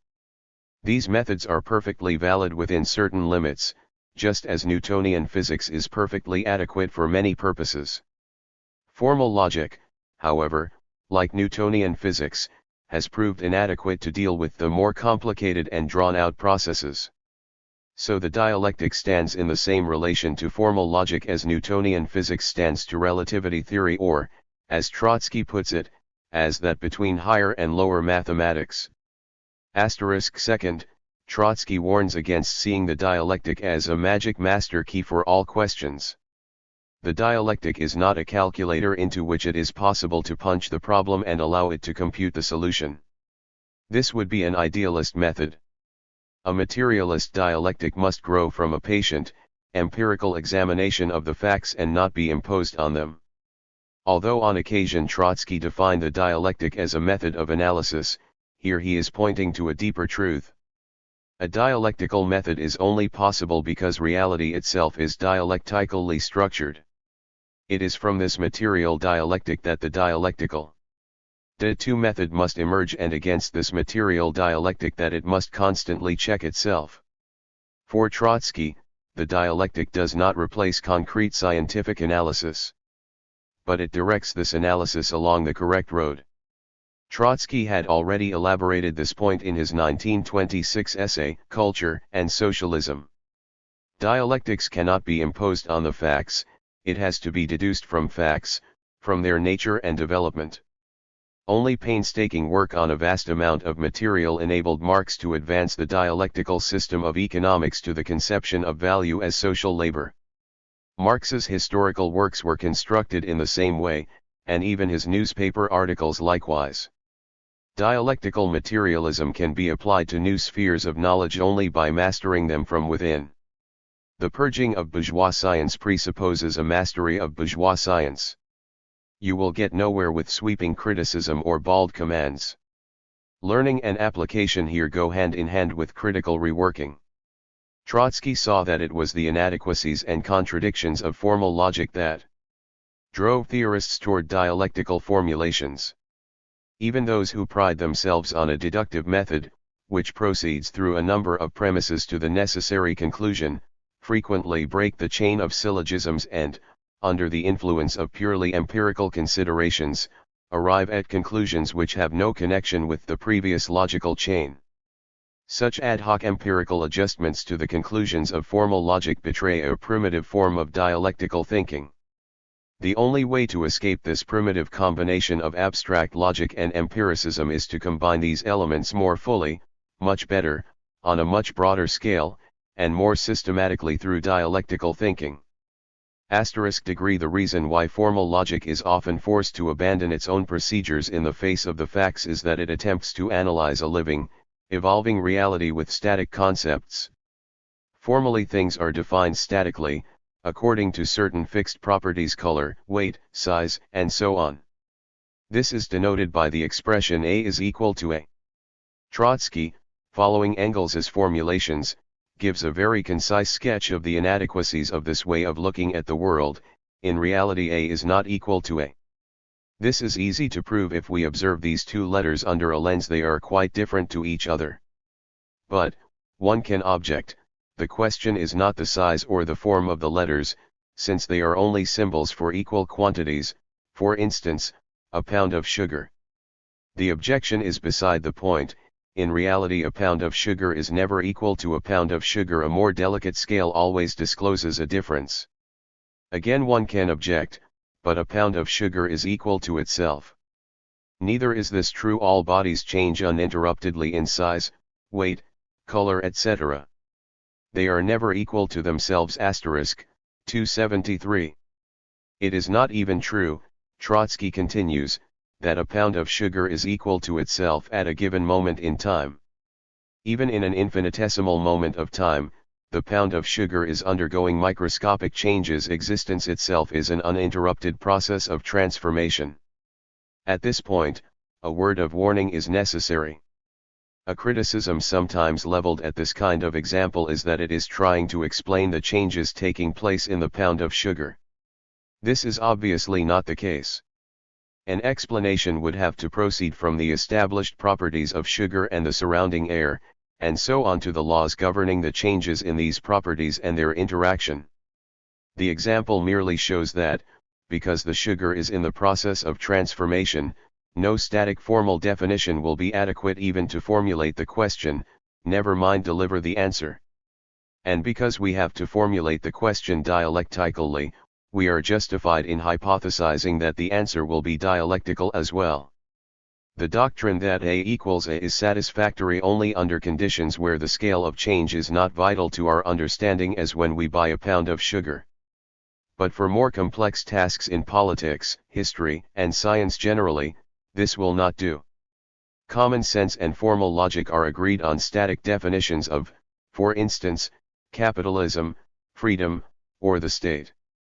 Much of modern social science is obsessed precisely with this kind of classification and definition, the motionless imprints of a reality that consists of eternal motion.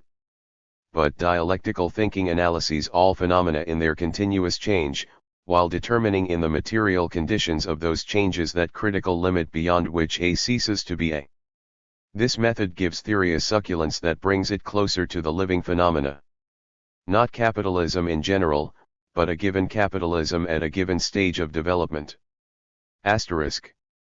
Although he recognized that Hegel's dialectic was only an anticipation of scientific thought, Trotsky concludes this passage by saying, Hegel in his logic established a series of laws: change of quantity into quality, development through contradictions, conflict of content and form, interruption of continuity, change of possibility into inevitability, etc., which are just as important for theoretical thought as the simple syllogism for more elementary tasks.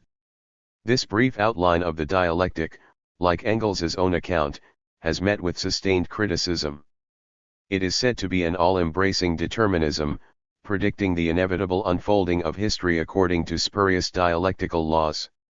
The idea that the dialectic applies to the natural world as well as the social world, which Trotsky clearly believes, has been cited as evidence for this determinism.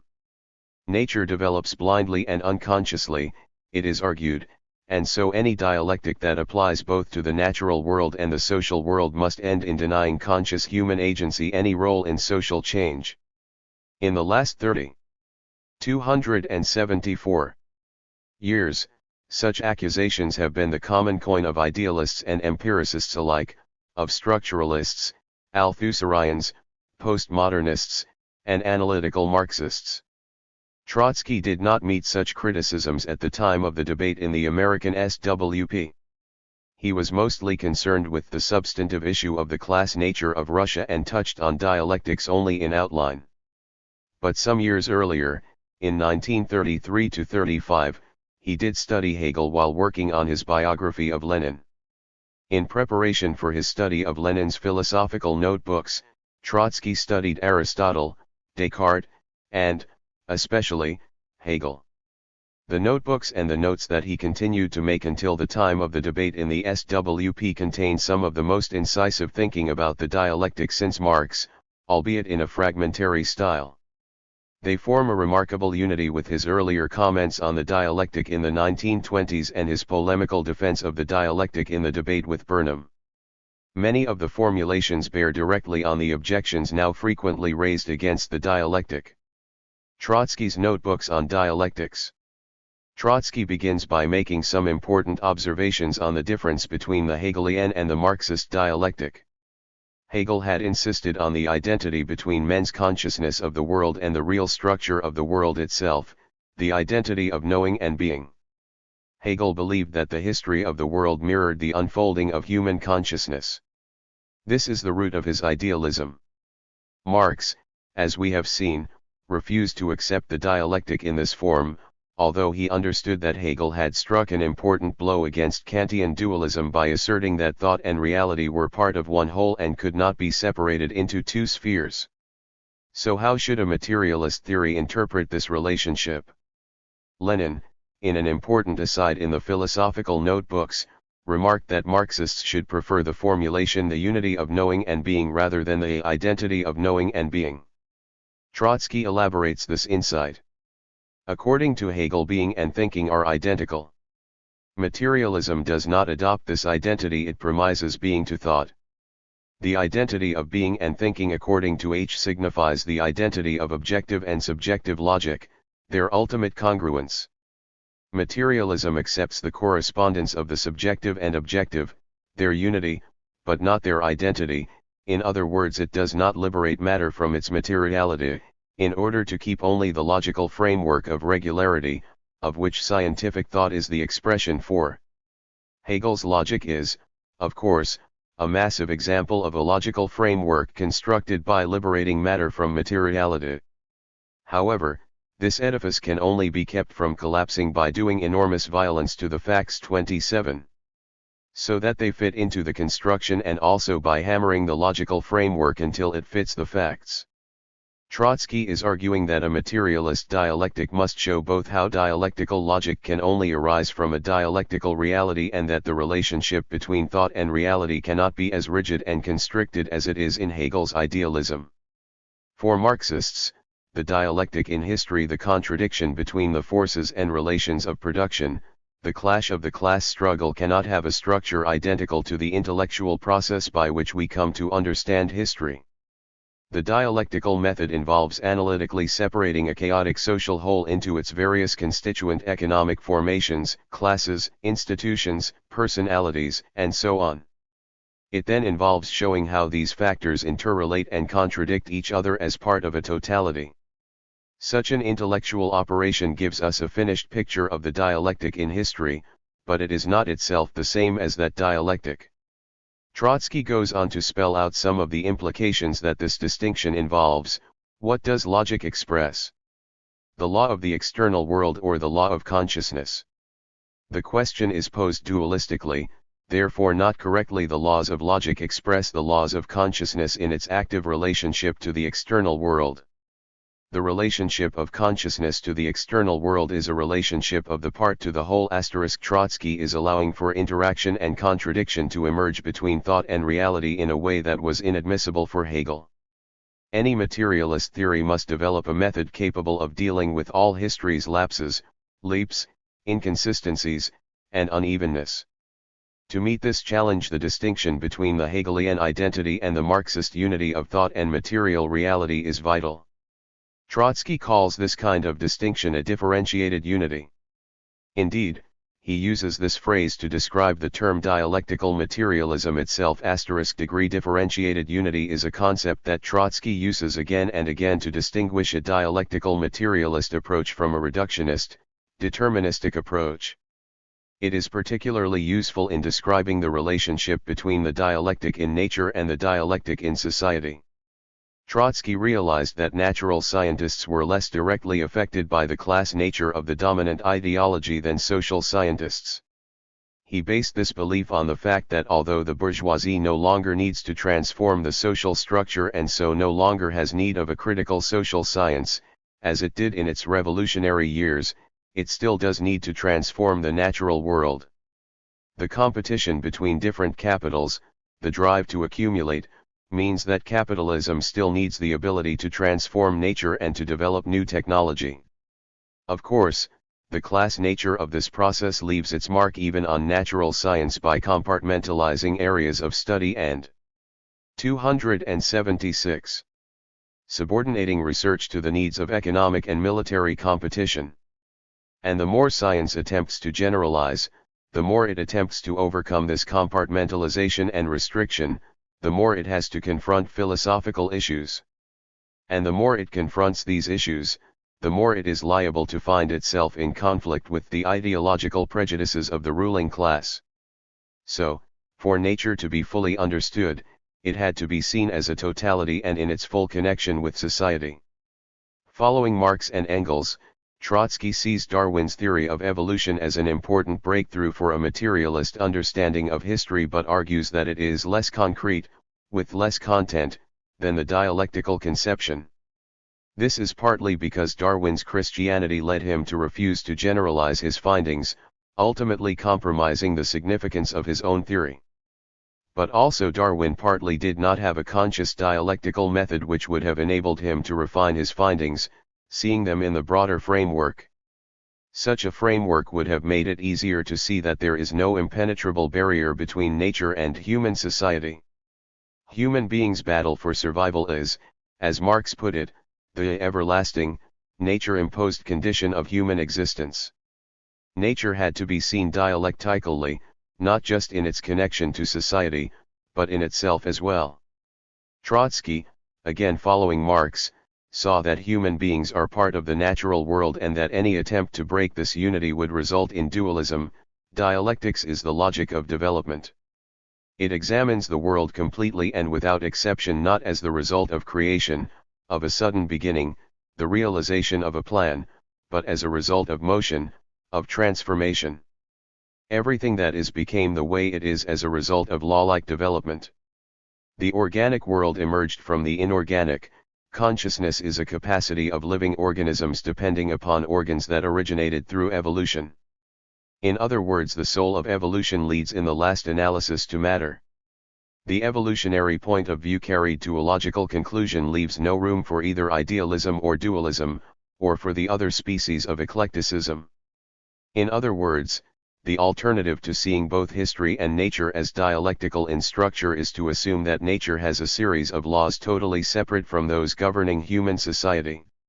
The result is either to reduce nature to an unknowable realm or to abandon the theory of evolution, because it assumes that humans did grow out of nature and are still part of nature. Trotsky had already made some similar observations in his 1925 speech on dialectical materialism and science. Here he argued that each of the sciences were bound in a totality. Psychology in the final instance rests on physiology, which rests on chemistry, mechanics, and physics. Without such an approach there is not and cannot be a finished philosophy linking all phenomena into a single system. In his notebooks on dialectics, he put the same point even more strongly: all evolution is a transition from quantity into quality. Whoever denies the dialectical law of the transition from quantity into quality must deny the genuine unity of plants and animal species, the chemical elements, etc. He must, in the last analysis, turn back to the biblical act of creation. Such phrases inevitably raise the objection that Trotsky is importing the blind, deterministic laws of the natural sciences into Marxism and generally paving the way for a vulgar materialism in the manner of the Second International. Careful reading of dialectical materialism and science alone should dispel these objections. For instance, Trotsky argues, human society has not developed in accordance with a prearranged plan or system, but empirically, in the course of a long, complicated, and contradictory struggle of the human species for existence, and, later for greater and greater mastery over nature itself. The ideology of human society took shape as a reflection of and an instrument in this process, belated, desultory, piecemeal, in the form, so to speak, of conditioned reflexes, which are in the final analysis reducible to the necessities of the struggle of collective man against nature. Without losing sight of its material base, Trotsky spells out that human ideology is not simply a reflection of the historical process but also an instrument in this process. Elsewhere in the same speech, he uses the idea of a differentiated unity in his analysis of the sciences. We have seen that he argues that psychology rests on physiology, which rests on chemistry, and so on. But he goes on to say that chemistry is no substitute for physiology.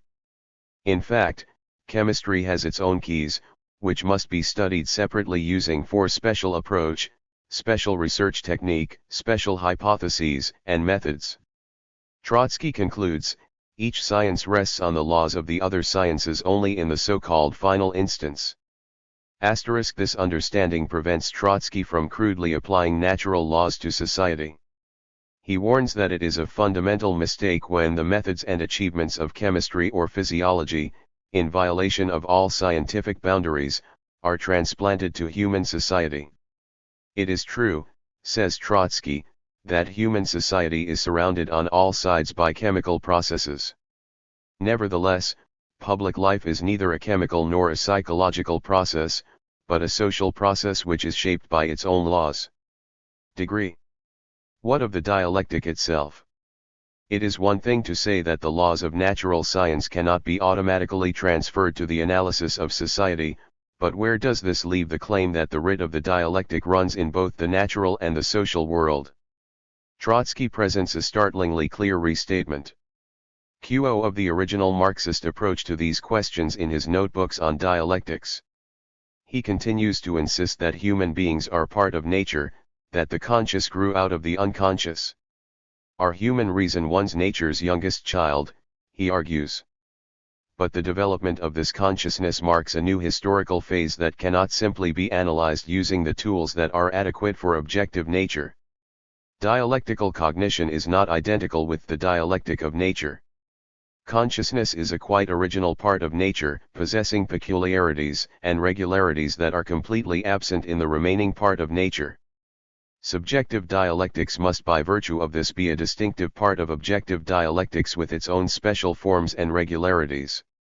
Trotsky then goes on to argue, in an aside leveled at Hegel's attempt to transfer the dialectic of consciousness onto the dialectic of nature, that the danger lies in the transference under the guise of objectivism of the birth pangs, the spasm of consciousness, to objective nature.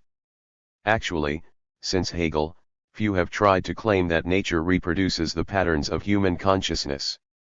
The main danger, at least within the socialist movement, has been the opposite. It was a feature of both Stalinism and the Marxism of the Second International that they tried to reduce the dialectic to a series of positive laws which rigidly determined the course of history. Trotsky's differentiation between the form of the dialectic appropriate in nature and that adequate for the study of society both preserves the unity of the dialectic and also prevents a deterministic interpretation of Marxism. Trotsky sums up the relationship between theory and practice in words that strongly recall Marx's use of the term practical critical activity.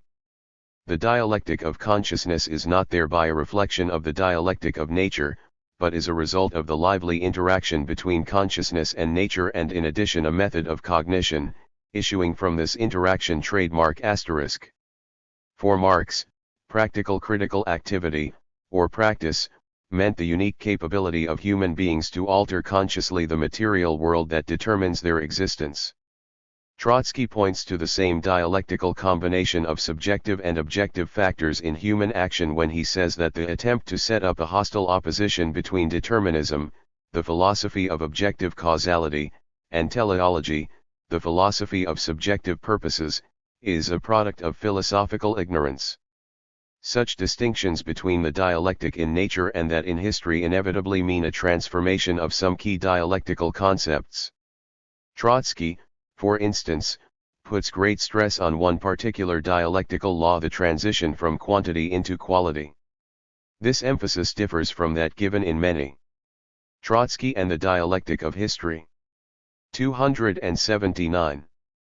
Accounts of the dialectic that stress the negation of the negation. A distorted account of the negation can be used to accuse Marxism of determinism. Crudely, the argument runs that the contradiction between capitalism and its antithesis, the working class, must inevitably be resolved in a synthesis, a socialist society in which classes disappear. The negation is negated. The Marxists of the classical Marxist tradition have long argued that the resolution of such contradictions is not automatic, but a question that can only be resolved in struggle. Marx and those who followed him have insisted only that the struggle between the classes is inevitable, but not its outcome. Trotsky's interpretation of the dialectic is wholly in this spirit. He says that the dialectic gives us the forms of the transformation of one regime into another, but then continues. In such a general form it is only a matter of possibility. Thus, from the possibility of a bourgeois victory over the feudal classes until the victory itself there were various time lapses, and the victory itself frequently looked like a semi-victory. In order for the possibility to become a necessity there had to be a corresponding strengthening of some factors and the weakening of others, a definite relationship between these strengthenings and weakenings. In other words, it was necessary for several quantitative changes to prepare the way for a new constellation of forces. Trotsky is so committed to the view that the dialectic in history is a tendency, not a deterministic law, that he defines the negation of the negation, or triad, as the mechanism of the transformation of quantity into quality. Trotsky expresses his understanding of the dialectic particularly sharply in the notebooks, but he had been using the method for much longer. His analysis of the role of the individual in history shows just how brilliantly he wielded the Marxist method. The individual in history. To account for the role of the individual in history is a serious test for any materialist theory of history. Today, when so much that passes for social theory, including that written by postmodernists, feminists, and analytical Marxists, insists on the irreducible nature of individual experience, it is more important than ever that Marxists approach this problem correctly. Trotsky gives a marvelous account of the formation of individuality in his Literature and Revolution. The truth is that even if individuality is unique, it does not mean that it cannot be analyzed.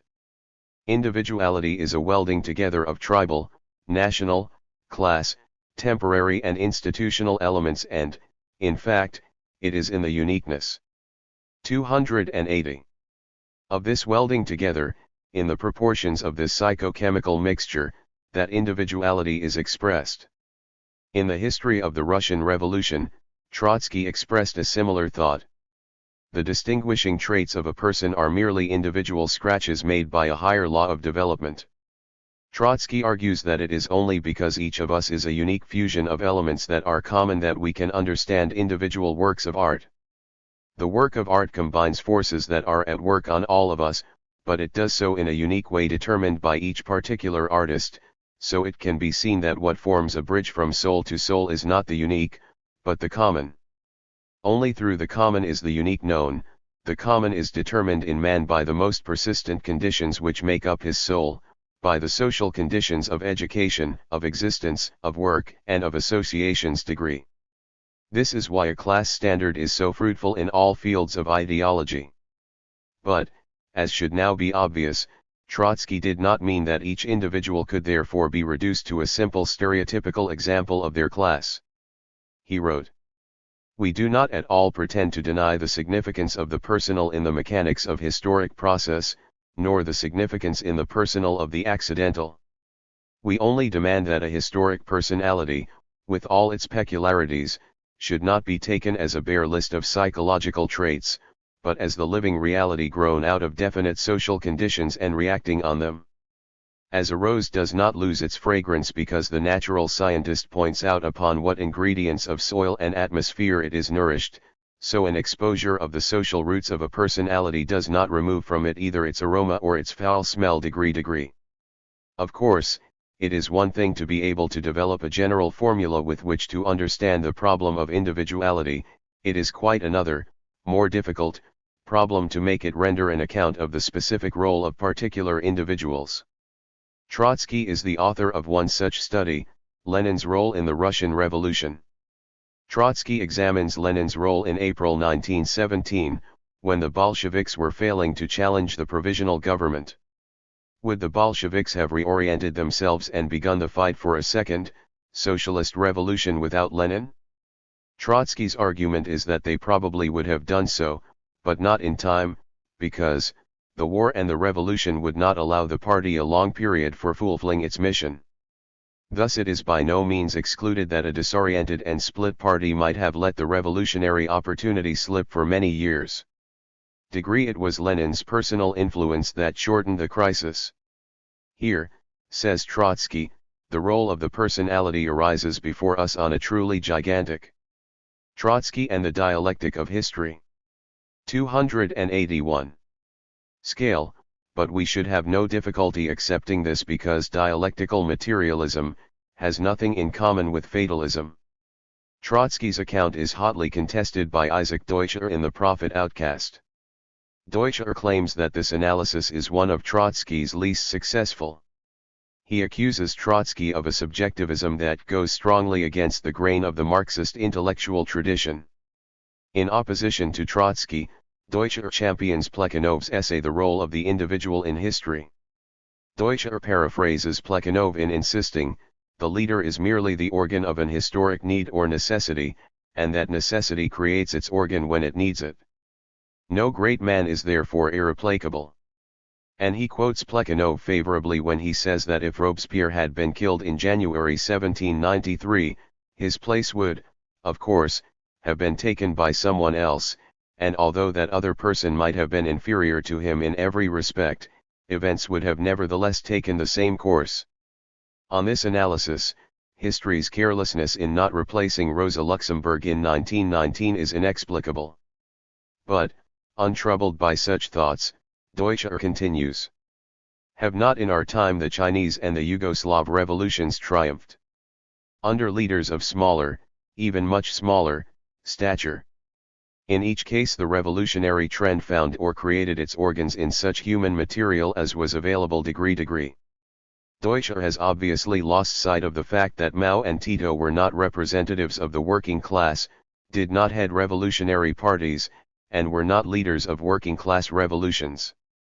It is, therefore, hardly surprising to find that in these examples the role of the working class has been filled by a revolutionary trend that is creating what it requires without human intervention. If we return to Trotsky's analysis of Lenin's role in the Russian Revolution, we can see that rather than tearing the question of leadership free of its historical context, as both Deutscher and Plekhanov do, he roots it firmly in that context. Trotsky insists that Lenin was not a demiurge of the revolutionary process, he merely entered into a chain of objective historic forces. Lenin did not oppose the party from the outside, but was himself its most complete expression. In educating it he had educated himself. Lenin guided the Bolsheviks, not because he was a solitary hero but because he had been created by the Bolshevik party. The endless struggle to build the party, the streams of letters stretching back over decades from Lenin to the workers and party members and from them to Lenin, the articles and speeches both given by Lenin and given by others to which Lenin had listened, these were what had formed Lenin. As Trotsky says, Lenin was not an accidental element in the historic development, but a product of the whole of Russian history. He was embedded in it with the 282 deepest roots. Along with the vanguard of the workers, he had lived through their struggle in the course of the preceding quarter century.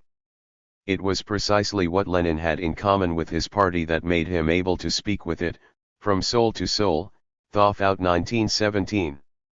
His uniqueness was that he expressed this common tradition more accurately, more completely than his opponents. Trotsky spells this out most clearly in the notebooks on dialectics. Lenin, at times erred not only in minor but in major issues. A whole row of persons can, with every justification, point to their correctness and Lenin's errors in given, sometimes very important, issues. The group Bourbier was correct in its criticism of Lenin's first agrarian program. Plekhanov was right in his criticism of Lenin's theory of socialism from the outside. The author of these lines was correct in his general prognosis of the character of the Russian Revolution. But in the struggle of tendencies, groups, persons, by far no one was able to yield an account with a credit like Lenin's. In this lay the secret of his influence, his strength and, not in a fraudulent infallibility, of the sort portrayed in the historiography of the epigones degree.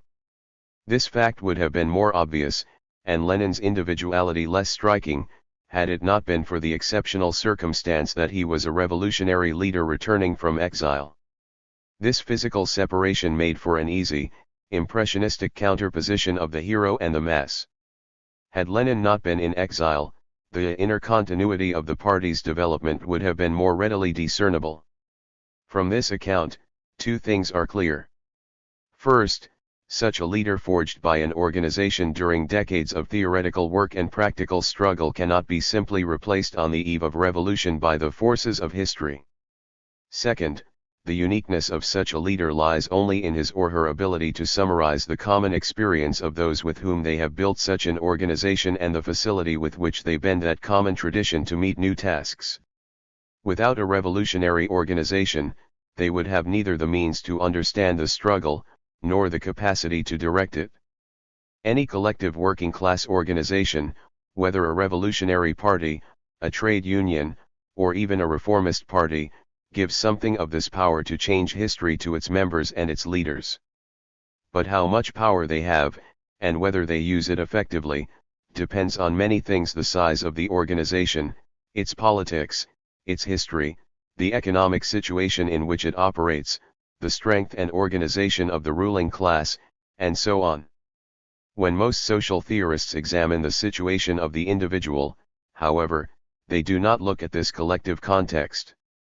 Many of the difficult issues with which some socialists and feminists have become most concerned in recent years, rape, pornography, crime, and drug abuse, are situations in 283, which the individuals themselves are most cruelly separated from any collective power. To argue that such individuals, whether they are the victim or the perpetrator, exercise a choice in their individual destiny in the same way that the individual members and leaders of great social movements exercise power over their collective fate is wrong. What gave Lenin or Cromwell or Robespierre the ability to make an individual contribution to history was the great power of the movements from which they rose. What crushes the element of real choice out of the lives of isolated individuals is their total separation from any such movement and their utter dependence, both economically and ideologically, on a system that is entirely hostile to their needs and aspirations. The more isolated and powerless the individual and the more brutal the circumstances he or she confronts, the less chance he or she has of influencing their individual fate. As Trotsky put it, to a tickle, people react differently, but to a red-hot iron, alike.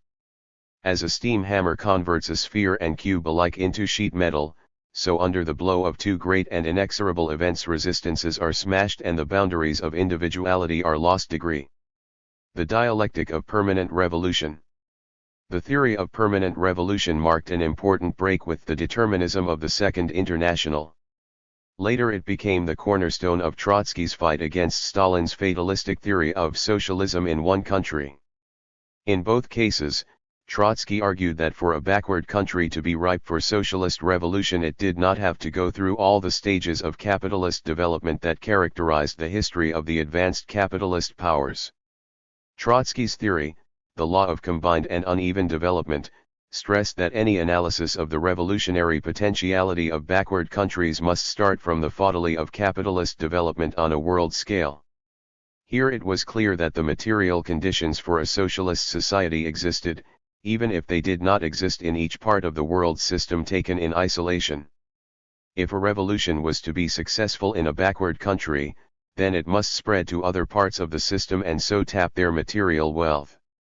Thus seeing the interconnectedness of the different parts of the totality was also the key to Trotsky's analysis. To realize this potential, the working class would have to battle consciously for the leadership of the revolution. Even from this thumbnail sketch, it is clear that Trotsky's theory was a brilliant application of the dialectical method to new historical circumstances. He did not simply impose an abstract dialectical scheme on recalcitrant facts. From empirical research, he built up a picture of the totality of class relations and formulated the law of combined and uneven development to trace. 284. The relationship between the different parts of that totality. It is a picture accurately described by the phrase that he later used in the notebooks on dialectics: differentiated unity. In answer to the Stalinists who accused him of skipping over historical stages, he spelled out this conception. It is nonsense to say that stages cannot in general be skipped. The living historical process always leaps over isolated stages which derive from theoretical breakdown into its component parts of the process of development in its entirety, that is, taken in its fullest scope. It may be said that the first distinction between a revolutionist and a vulgar evolutionist lies in the capacity to recognize and exploit such moments. Trotsky gave equally short shrift to his opponent's talk of historical inevitability. One stage or another of the historical process can prove to be inevitable under certain conditions, although theoretically not inevitable. And conversely, theoretically inevitable stages can be compressed to zero by the dynamic of development, especially during revolutions. Trotsky's theory of permanent revolution is an example of applied dialectics. It contains in a concrete analysis all the propositions that he later formulated as general principles in his writings on the dialectic. We find the same principles at work when we look at Trotsky's writing on art. Here he ties culture to its material roots, insists that the class criteria is vital in art, but also argues that art must be judged according to its own laws. This sounds like a contradiction until we understand it as another example of a differentiated unity. In Literature and Revolution, Trotsky again shows that neither idealism nor vulgar materialism are sufficient to analyze the role of art. Art, he argues, is neither a mirror, which simply reflects society, nor a hammer, which can shape society according to its own desires. Trotsky dismisses pre-October art, which simply hankers nostalgically after the days of the Tsar. But he is far from uncritical of the futurists and the practitioners of prolet cult. He says that the futurists' call to break with the art of the past only has a meaning insofar as the futurists are cutting the cord which binds them to the priests of bourgeois literary tradition. But for the working class this call means nothing, because the working class does not have to, and cannot break with literary tradition because the working class is not in the grip of such a tradition. Trotsky's argument is that the working class must master the old culture as well as forge the new. In the course of this, they will both create new artistic forms and revitalize old forms. This attitude is based on an appraisal of the development of culture as a whole, seeing both its continuity and discontinuity with the pre-evolutionary society. It is an attitude that stresses Trotsky and the dialectic of history. 285. That a transformation of art can only be based on an understanding of the relationship between revolution and art, which neither passively accepts art as an independent realm nor reduces art to an immediate expression of society's needs, to the level of propaganda. One cannot turn the concept of culture into the small change of the individual daily living and determine the success of a class culture by the proletarian passports of individual inventors or poets. Culture is the organic sum of knowledge which characterizes the entire society, or at least its ruling class. It embraces and penetrates all fields of human work and unifies them into a system. Individual achievements rise above this level and elevate it gradually. Asterisk. Individual artists can help remake culture, but not in isolation and not in conditions of their own choosing. Conclusion. Trotsky's philosophical writings are often short and their meaning compressed. Indeed, some were notes not intended for publication. Perhaps their full significance is only clear against the background of the tradition of dialectical thought which began with Hegel and which passes down through the writing of Marx and Engels, Luxemburg, Lenin, Lukács, and Gramsci. Trotsky obviously thought this was the case, because his writings are partly a comment on Hegel's writings and partly a preparation for studying Lenin's philosophical notebooks. This conclusion simply spells out the positions to which this tradition commits us. First, it binds us to a view of the natural and social world as a single totality developing over time as a result of its internal contradictions. Any other position reduces the natural world to an unknowable realm, separate from society and developing according to alien principles. Moreover, because the social world grows out of the natural world, there is every reason to believe that if one has a dialectical structure, so will the other. The reason why natural science seems to have less need of a dialectical method than the social sciences is because the compartmentalized and instrumental nature of much scientific research is sufficient for the purposes of capitalist society. Nevertheless, this scientific work, real though its fruits are, is necessarily limited in achievement and in method. The ends of science are partly predetermined by the bourgeois nature of society, and this closes off much discussion about the overall structure of the natural world and the purposes of science. The moment scientific research pushes beyond these boundaries, whether it be in the areas of evolution, relativity, or in chaos. 286. Theory, or in the theories that deal with the nature of the universe, questions of dialectics often arise. In many cases, natural scientists develop quasi-dialectical theories. This is an indication both that the reality they study has a dialectical form of development and that they would find a dialectical framework the most useful in such study. This, of course, is an argument that can only be decisively proved by a detailed analysis of modern science. There are, however, a number of general reasons for supposing that nature is dialectical. We can clearly say that nature is an interconnected system that developed for millions of years before human beings walked the earth. It continues to develop now and would do so whether or not humans labored upon it. It, therefore, has an internal dynamic. We can also confidently claim that nature did not develop randomly but rather according to certain rationally comprehensible principles. Neither did it develop smoothly and evenly. It evolved through great transformations which, although prepared by small molecular changes, once they occurred, were to leave the world qualitatively and fundamentally different from what went before. Trotsky points to the development of human consciousness as one such moment of transformation. Second, this view lays the basis for an argument that avoids the accusation that any conception of the dialectic which embraces both nature and society must run the danger of importing the objective laws of natural development into the social sphere, thus reducing Marxism to a determinism. Trotsky's notebooks provide a solution to this problem. Trotsky's point is not just that the conscious rose out of the unconscious and thereby opened a qualitatively new phase in history. He also argues, following Engels, that the structure of the dialectic in society is different to that in nature. The former must take account of the development of consciousness in a way that the latter need not. The dialectic cannot remain some immutable substratum above which everything else changes but which is itself immune to change.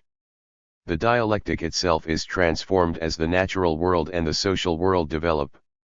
This is a fundamental feature of a materialist dialectic which is wholly missing from Hegel, who had no need of an articulated dialectic capable of molding its form to meet the contours of the material world from which it rises. In this view, nature and society are a unity, but they are not identical. They are a differentiated unity in which each particular sphere is still connected to every other, but in which each sphere also produces its own special processes, laws, and so on. Trotsky had long used a similar distinction in his theoretical work. It was a guiding principle in his theory of permanent revolution, in his historical writing, and in his analysis of art. Trotsky's conception of differentiated unity, a philosophical equivalent of combined and uneven development, is an original formulation. So, this is a Marxist analysis which stands in no need of being refined by notions such as relative autonomy, does not require that we relapse into dualism for the sake of maintaining that conscious human action plays a role in changing society, and does not demand that we fall into idealism to explain the role of the individual in history. It is, however, a method that needs defending. Many socialists in the advanced capitalist economies have experienced 10 years or more where the genuine Marxist tradition has been in retreat. As Trotsky noted, reactionary periods naturally become epochs of cheap evolutionism, and, he might have added, of its dialectical opposite, rampant idealism. We have had plenty of both. Now it looks as if that period may be coming to an end. There could be no better time to reassert the genuine Marxist tradition and no better example than Trotsky's writings. Conclusion: contradictions of contemporary theory. To appreciate fully the account of the dialectic given in this book, it is necessary to provide a brief resume of the territory into which it is launched. The inability of the contemporary left to come to terms with the development of capitalism in the late 20th century has deep roots in its history, ultimately stretching back to the division between Stalinism and genuine revolutionary Marxism in the late 1920s. But for our purposes the story can begin in 1956 with the first cracks in the Stalinist monolith. In that year, two events dealt severe blows to Stalinism. Khrushchev's secret speech indicted Stalin's cult of personality, and the Russian suppression of the Hungarian Revolution precipitated a mass exodus from communist parties internationally. Some 7,000 left the relatively small British Communist Party. Most of them were workers, but they also included nearly all the luminaries of the Communist Party historians group, among them Edward and Dorothy Thompson, John Saville, and Christopher Hill. A letter written by Thompson to Saville, before the suppression of the Hungarian Rising, gives some sense of the mood of many Communist Party members at the time. Never have I known such a wet flat fish slapped in our face as our 24th. Not one bloody concession as yet to our feelings and integrity, no apology to the rank and file, no self-criticism, no apology to the British people, no indication of the points of Marxist theory which now demand revaluation, no admission that our party has undervalued intellectual and ideological work, no promise of a loosening of inter-party democracy, and of the formation of even a discussion journal so that this can be fought out within our ranks. In July 1956, Thompson and Saville launched their own discussion journal, The Reasoner. In its editorial, they explained, "Nothing in the events of past months has shaken our conviction that the methods and outlook of historical materialism, developed by the work of Marx and Engels, provide the key to our theoretical advance. Although it should be said that much of what has gone under the name of Marxism and Marxism-Leninism is itself in need of re-examination. History has provided a chance for this re-examination to take place, and for the scientific methods of Marxism to be integrated with the finest traditions of the human reason and spirit which we may best describe as humanism." This was the birth of the New Left. After the split with the CP, there were short-lived, if sporadically revived, attempts to give the New Left some permanent organizational form. But the real home of the New Left was the new social movements, as they would later become known. As Dorothy Thompson remembers, the anti-nuclear movement was an essential part of the New Left from the beginning. Later the anti-Vietnam War movement and the women's movement would be as important. As the New Left developed, it began to search for new sources of theoretical inspiration on which it could draw in its battle against the old determinism of Stalinist orthodoxy. It found them in the recently published works of the young Marx, in the soon-to-be-published translations of Lukács, Korsch, and Gramsci's writings from the 1920s and, in minor part, in the orthodox Trotskyist tradition. In all this, the New Left marked a renaissance in genuine Marxism, at last creating a tradition of analysis and debate beyond the sterility of Stalinism. The struggles of the 1960s, culminating in 1968 in the May events in France and the Prague Spring, and rolling on into the industrial struggles of the early 1970s, most notably in Italy and Britain, provided a massive boost to this regeneration of Marxism. The founding figures of the New Left went on to produce a substantial body of Marxist historical analysis to Thompson's The Making of the English Working Class. We can add his Whigs and Hunters, Christopher Hill's prodigious body of work on the English Revolution, John Saville's writings on Chartism and the Labour Party, and Victor Kiernan's impressively Catholic series of historical studies. In the face of this ideological and practical revolt, Communist Party members launched a theoretical counterattack. This counterattack became associated above all with one theoretician, French Communist Party intellectual Louis Althusser. Althusser's project was to resist the tide of the New Left, of Marxist humanism, Hegelian Marxism, and all that he associated with the erosion of orthodox historical materialism. In this he made use of two intellectual resources. In the early part of his career, until the mid-1960s, he relied on importing into Marxism structuralist notions then popular in French academia.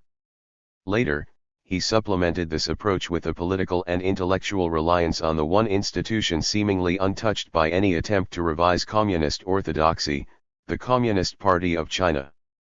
In the first phase of his development, Althusser was simply borrowing from a then emerging intellectual fashion, structuralism.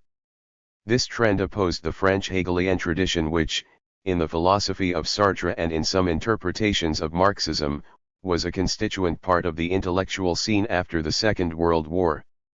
Michel Foucault, one of the key figures in this movement and himself a former member of the French Communist Party, recalls, "It was Hegelianism. That was the best the French university could offer. It was the widest form of understanding possible for the contemporary world which had just emerged from the tragedy of World War II and the great upheavals that had preceded it, the Russian Revolution, Nazism, etc." The key point to which structuralism objected was the idea that history was intelligible from the point of view of the human subject, understood either as individuals or as a class, or that such a subject could shape the historical process. As Foucault explains, there was one point in common among those who in the last 15 years were called structuralists. It was a matter of calling this theme of the subject into question. Lacan concluded that it was precisely the philosophy of the subject which had to be abandoned. In turn, Levi-Strauss also managed to call the theory of the subject into question through the structural analyses that could be conducted on the basis of the findings of linguistics. This also occurred as a result of literary experiences, as in the case of Blanquat and Baudelet. Following another route, Althusser performed a similar task when he elaborated his criticism of French Marxism, which was imbued with phenomenology and humanism and which made the theory of alienation, in a subjectivist key, into the theoretical basis for translating Marx's economic and political analyses into philosophical terms. Althusser reversed this point of view. It was not primarily the PCF, one of the most Stalinized of all communist parties, that was imbued with humanism. It was the critics of the PCF who were using this interpretation of Marxism as a platform. Most of the anti-Stalinist left rejected structuralism. Foucault remembers that in 1968 it was those neo-Marxist intellectuals who were completing their theoretical formation and who in general opposed the traditional intellectuals of the French Communist Party, did not forgive me for what I had written. Registered, but Althusser had, long before 1968, embraced the structuralist fashion and now sought to give it a left-wing gloss by combining it with a Maoist political orientation. It was the Sino-Soviet split that enabled some credence to be attached to Althusser's maneuver. By 1963, posing as champions of Leninist orthodoxy, the Chinese were engaged in a neo-Stalinist defense of Stalin. Althusser saw the Chinese Revolution as a concrete critique of Stalinism and sought to theorize it as such. The radicalization of the 1960s was such that Althusser had to present his theory as a left-wing critique of Stalinism. Indeed, in a grand gesture that theoretically eradicated the Trotskyist tradition as completely as Stalin had eradicated its founder, Althusser asserted that his was the first left-wing critique of Stalinism. However, when Althusser's left-wing critique was finally issued, it contained the major surprise of defending Stalin against critiques from the left. Registered in all this, Althusser's treatment of other members of the Western Marxist tradition was crude and cavalier, his typology of Marxism's undiscriminating, and his own reconstruction of historical materialism defective. Moreover, he accepted elements of the Stalinist codification of Marxism, and the travesty of Trotskyism. This unstable admixture of structuralism and the Maoist edition of Stalinism was not able to survive, any more than it was capable of foreseeing, the successive blows that historical development rained on its head after 1968. The events of 1968, which the PCF worked so hard to curtail, and continued repression in Eastern Europe and Russia diminished the appeal of Moscow-oriented Stalinism still further. Peking-oriented Stalinism was tarnished by the collapse of the Cultural Revolution and the crisis that followed it. And as the level of struggle declined in the 1970s, right-wing social thought in all its various shades, historical revisionism, Monterism, sociobiology, and post-structuralism, rooted its opponents on the left, at least in academia. As Gregory Elliott reports, by 1977 historical materialism was generally regarded as theoretically and politically discredited in France. A fight back was long overdue. If one senior French Marxist could have been expected to shoulder the task, the obvious candidate was Althusser. Althusser was in no position to take on this project. He was doubly compromised. As practically the last Stalinist theoretician, he was compromised in trying to defend Marxism. As the man who had attempted to fuse structuralism and Marxism, he was now the target of the post-structuralists emerging through the revolving door of intellectual fashion. The alliance Althusser had sought in the early 1960s between Marxism and avant-garde French theory unraveled after 1968 as the philosophies of desire and power drove high structuralism from the seminar room. Thus it was that Althusser came less to defeat his antagonists in a head-on confrontation than to underwrite, albeit unwittingly, by demi-Zion and default some of their pronouncements. In the second half of the 1970s he proved powerless to meet the challenge of post-structuralism. Trademark one socialist humanist at least did rise to the challenge, both of providing a damning critique of Althusser and, by extension, of the post-structuralists who poured over the bridge that he had constructed. E. P. Thompson's The Poverty of Theory was not without its own weaknesses, but it was vastly superior to anything that Althusserianism had produced. Thompson insisted that Althusser's approach was derivative from a limited kind of academic learning process, which left him with no category experience, hence he falsifies the dialogue with empirical evidence inherent in knowledge production, and Marx's own practice, and thereby falls continually into modes of thought designated in the Marxist tradition as idealist. Furthermore, argued Thompson, Althusser's structuralism is a structuralism of stasis, which has no adequate categories to explain contradiction or change. Degree and, just as accurately, Thompson outlined the most immediate social milieu of Althusserianism. Althusser's supporters were, Thompson argued, the bourgeois lumpenintelligentsia, aspirant intellectuals, whose amateurish intellectual preparation disarms them before manifest absurdities and elementary philosophical blunders, and bourgeois, because while many of them would like to be revolutionaries, they are themselves products of a particular conjuncture which has broken the circuits between intellectuality and practical experience, and hence they are able to perform imaginary revolutionary psychodramas while in fact falling back upon a very old tradition of bourgeois elitism for which Althusserian theory is exactly tailored. Registered Thompson clearly saw the objective effect of the Althusserian project. Whereas their forebears were political interventionists, they tend more often to be diversionists. Disorganizing the constructive intellectual discourse of the left, and, reproducing continually the elitist division between theory and practice. For all their obvious superiority to the Althusserians, the founders of the New Left and their later adherents had important weaknesses. As they recoiled from Stalinism, they were still marked by the experience.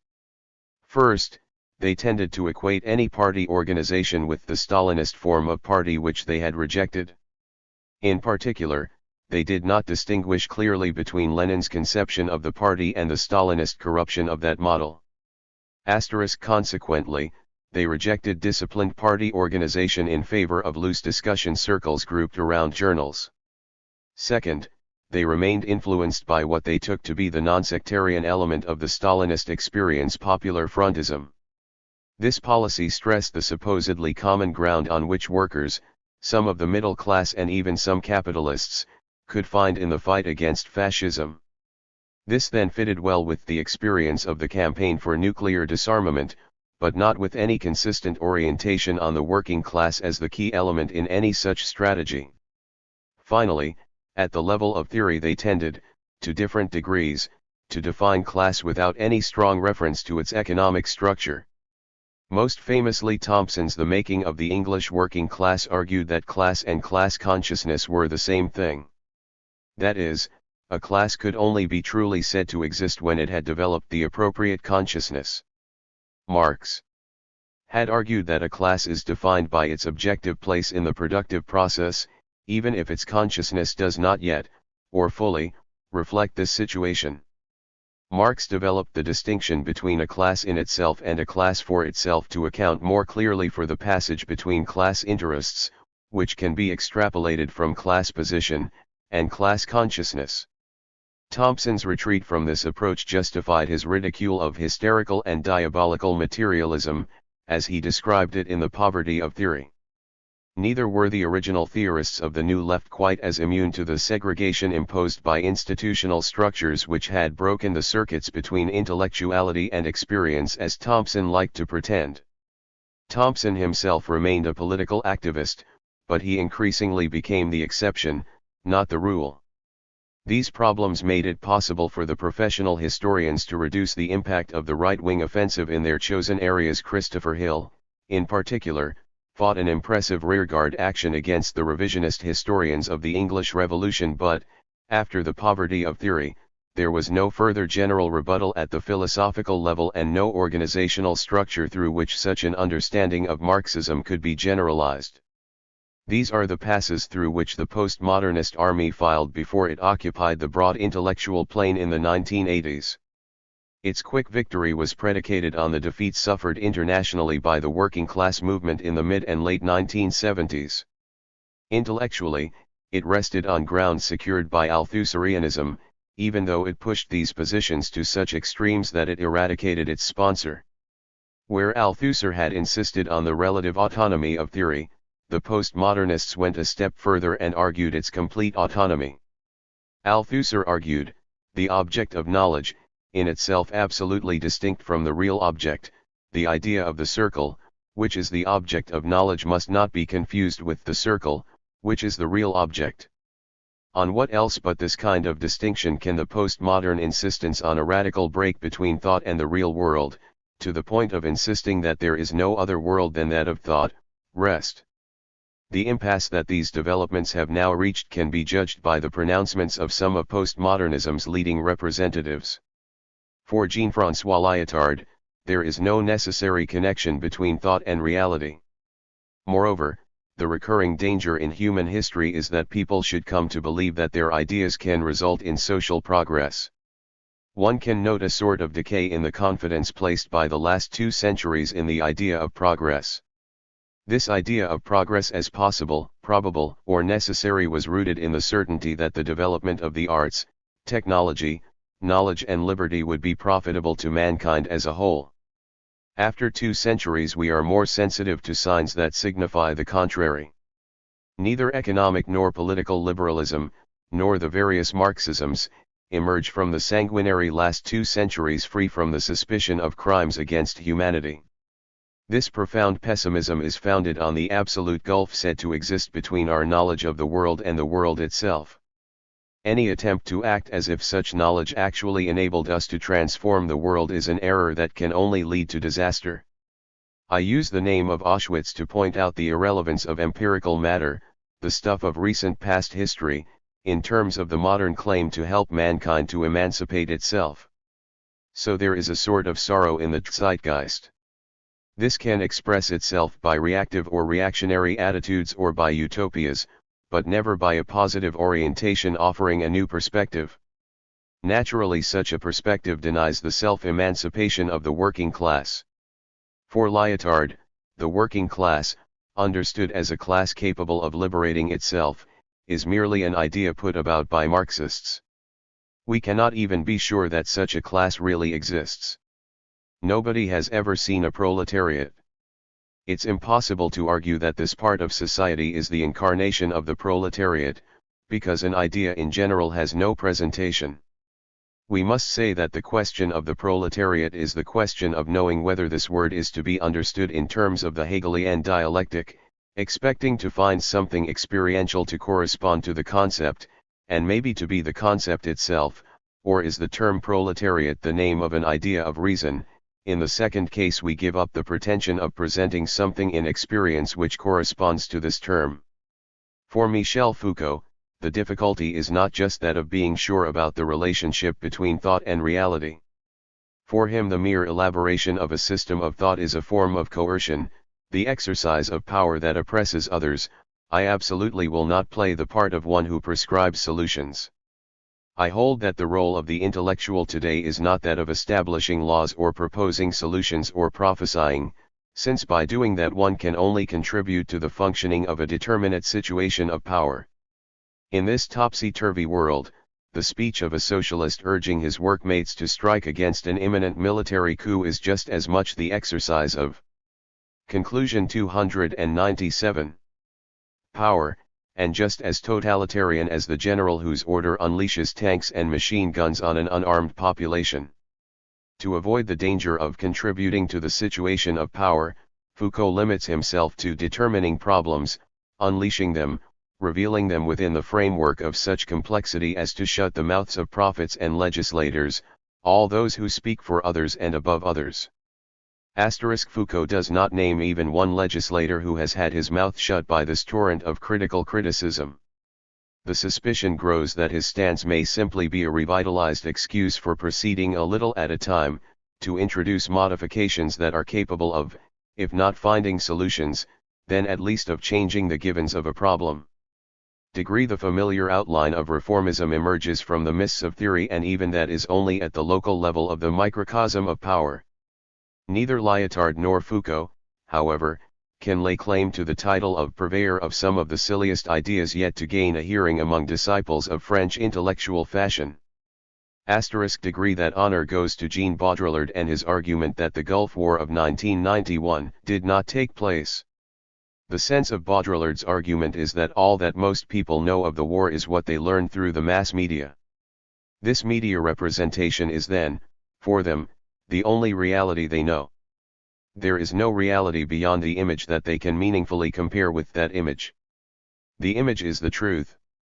That this is sheer nonsense, as Christopher Norris notes, should be obvious to anyone not wholly given over to the vagaries of current intellectual fashion. It is particularly and obviously nonsense to those trained to look for the fault lines in ruling class ideology, a necessary result of the division between competing units of capital, and for the contradictions in workers' experience that allows them to generalize views opposed to those of their rulers. This analysis, sustained in previous chapters, need not be restated here. The point here is to explain the causes and consequences of treating views like Baudrillard's seriously. The social root of these ideas has been identified as the new middle class in retreat from the values of the 1960s. But the narrower intellectual source of Baudrillard's views is the intellectual climate in which postmodernist notions such as the idea that reality is a purely discursive phenomena, a product of various codes, conventions, language games, or signifying systems which provide the only means of interpreting experience, have been circulating for more than a decade.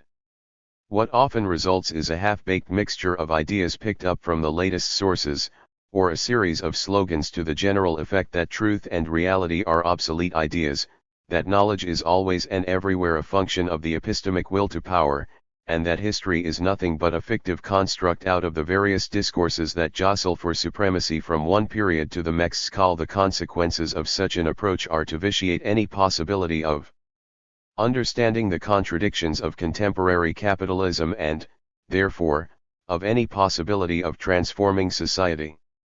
It is with some justification that Habermas has described the postmodernists as young conservatives.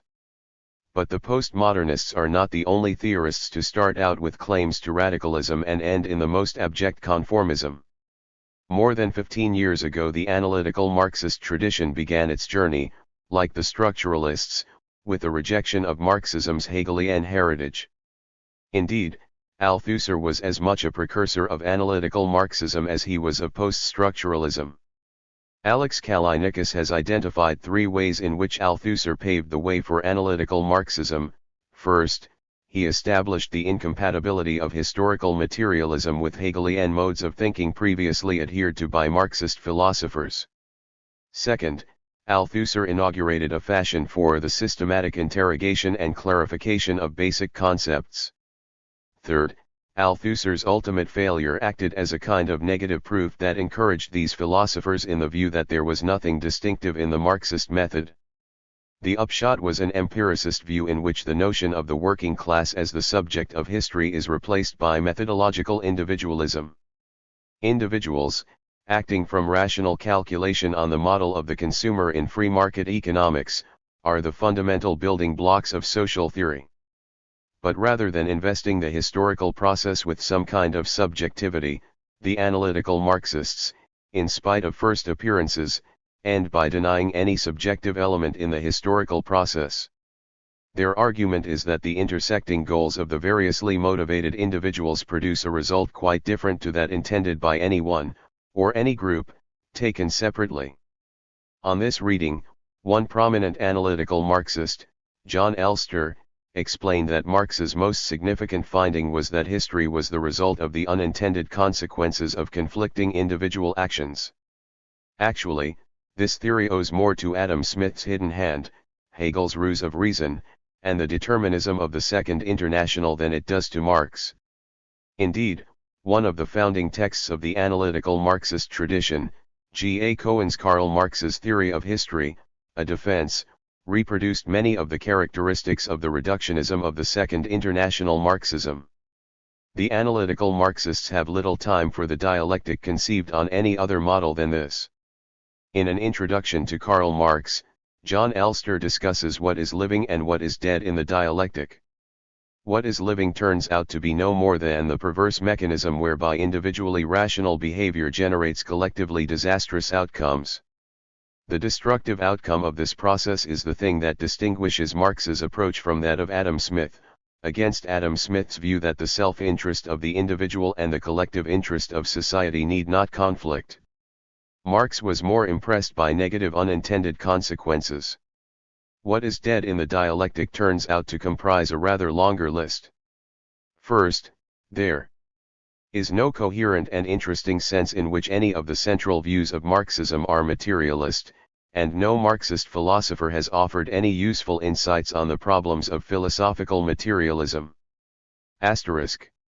Elsewhere Elster connects this analysis to the claim that when Marx explicitly refers to dialectics, it is generally in such general, even vapid terms, that it is hard to see what implications they have for more specific analyses. Perhaps the argument in favor of a dialectical analysis will be more easily grasped if we pause for a moment to examine one specific analysis that John Elster has undertaken with the help of his own particular version of the Marxist method. Shortly after the collapse of the Stalinist states in Eastern Europe, Elster wrote an essay in which he attempted to use the rigor of methodological individualism to explain this central event of the late 20th century. When communism dissolves did not make a promising start. We shall probably never be able to understand the exact dynamics of the changes that have taken place in the communist countries over the last year or two. The combination of motives rational and irrational, selfish and selfless that made for success in some cases and failure in others is almost certainly too complex to be fully unraveled. But, Elster continued, we can at least point to some of the ingredients in the mixture, and identify some of the strategies open to the participants. Elster first examines the four options from which totalitarian leaders of a country riddled with inefficiency and popular discontent must choose a course of action: reform, repression, inaction and preemption. The actions of the various rulers, from Ceausescu to Gorbachev, are then analyzed according to their place in this entirely artificial and ahistorical scheme.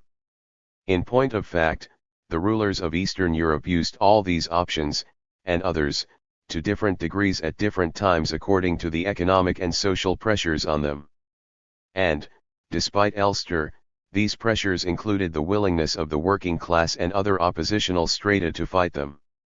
But the inadequacy of Elster's approach does not become completely clear until he attempts to explain the rise of the popular movements that confronted the Stalinist regimes in 1989.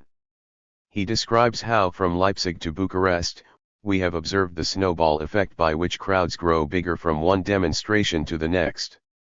The internal dynamic of this new, rigorously analytical concept, the snowball effect, is then spelled out by examining the motives of those who took part in the demonstrations. Some probably had nothing to lose, others may have acted on something like the categorical imperative, some may have perceived, shrewdly, that by participating in what was likely to be a small event they could have an impact on the size of future demonstrations, some may have joined for kicks, and some out of plane. Eccentricity. Degree. 300 Conclusion. This insight is then generalized into an explanation of the East European revolutions. For each event that was announced, there was a general expectation that the number of participants would be at least as great as on the preceding occasion. For the reasons stated, the hesitation of some additional participants would be dissipated, and by joining, they created even higher expectations, thus inducing more people to participate in the next event, until eventually the numbers reached six figures and the regime fell. Elster makes no attempt to explain how the ideology of the popular movements might differ from the sum of the ideas of the individual participants, because his presuppositions rule out the existence of any such collective subject. Neither can he account for the relationship between these subjective factors and the economic and social preconditions on which they rest, a task made all but impossible by his rejection of any notion of the relationship between the forces and the relations of production. Even Elster admits that this cannot be the whole story. But his attempts to supplement it simply make his theoretical predicament even more untenable. We are told that one factor in the explanation may be growing dissatisfaction with the economy. Another, the most important cause, is the Gorbachev doctrine of non-intervention in Eastern Europe. Thus, Elster departs from his own methodological individualism only to invoke journalistic commonplaces in the most arbitrary manner. He does not seem to be aware that some explanation of the connection between economic crises and popular consciousness might be called for, nor that there might be some link between the economic decline of Eastern Europe, the state of the Russian economy, and its rulers' sudden unwillingness to engage in any further police actions in Eastern Europe. So, although they started from very different points of view, the postmodernists and the analytical Marxists concur on a number of essential issues. The Hegelian Marxist tradition is outmoded, the dialectic is of no, or very little, use, the working class is not the subject of history, and individual interpretation of events is the key to social theory. And because any talk of a contradiction between the forces and relations of production is illegitimate, large-scale social transformations are all but impossible to explain. Indeed, the task of social theory is to examine, with Foucault, the microphysics of power, or, with Elster, the microfoundations of society. The amenability of such ideas to reformist politics, for all their apparent initial radicalism, has been increasingly obvious over the past decade. Yet the more the complacency of these theorists has been shaken in the aftermath of the Reagan-Thatcher years by the fall of Stalinism, by the Gulf War, by the collapse of apartheid, the civil wars in Yugoslavia and the former USSR, the rise of European neo-fascism, renewed economic crisis, and political instability, the more obvious the current impasse radical thought has become. To break this impasse, a return to the classical Marxist tradition will be necessary. And part of such a return, especially given the fact that so much debate in the last 40 years has been fought on philosophical territory, will be a return to Marx and Engels's conception of the dialectic, later developed by Luxemburg, Lenin, Lukács, Gramsci, and Trotsky. From theory to practice. Inseparable from this notion of the dialectic, in fact a constituent part of it, is an appreciation of the revolutionary potential of the working class. It is resistance to this political conclusion, as much as purely theoretical objections, that stands in the path of a renewal of Marxism at every level. The crisis, as Joseph McCartney has written, is ultimately not one of Marxist philosophy but of Marxist social theory. Yet, in spite of a valuable critique of anti-Marxist theories, it is precisely on this question that McCartney, like many on the left, has the greatest doubts. In particular, many socialists doubt that the working class can any longer meet the criteria for the revolutionary subject *degree. Thus, even the critics of recent right-wing social theory seem to see the defeats of the 1980s as more than merely lost battles. They see in them the end of a class capable of ever mounting resistance again. This is not the place to rehearse the arguments against this view. But what the existence of such pessimism does show is that any renewal in Marxist philosophy can only come as part of a battle to reverse the defeats of the 1980s, rebuild the working class movement, and so prove in practice that a revolutionary subject is still emerging in the countries at the heart of the world system. For all the classical Marxists, the question of the revolutionary potential of the working class was indissolubly linked with the need to build a revolutionary organization. Indeed, for Lenin, Luxemburg, Lukács, Gramsci, and Trotsky, the revolutionary potential of the working class was bound not simply to the question of revolutionary organization in general, but to the need to build a party of the new type modeled on the Bolshevik experience. They did not win this insight lightly, and it would be wrong to discard it lightly. A revolutionary organization remains the indispensable tool for overcoming the unevenness in working class consciousness, maximizing the effectivity of working class struggle, recalling the lessons of past victories and defeats, and educating and leading workers in struggle. Formed from the working class by working class people to help generalize and organize the struggle of the whole class, it is itself a dialectical organism. Without the struggle to build such an organization, the danger remains that the dialectic of capitalist development will remain blind and destructive, but if the struggle to build such an organization is successful, we have a chance not more, not less to make the leap from the realm of necessity to the realm of freedom. John Rees is editor of the quarterly journal International Socialism and a leading member of the Socialist Workers' Party. He is the author of the ABC of Socialism and In Defense of October. He also contributed to the collection of essays in Marxism and the New Imperialism.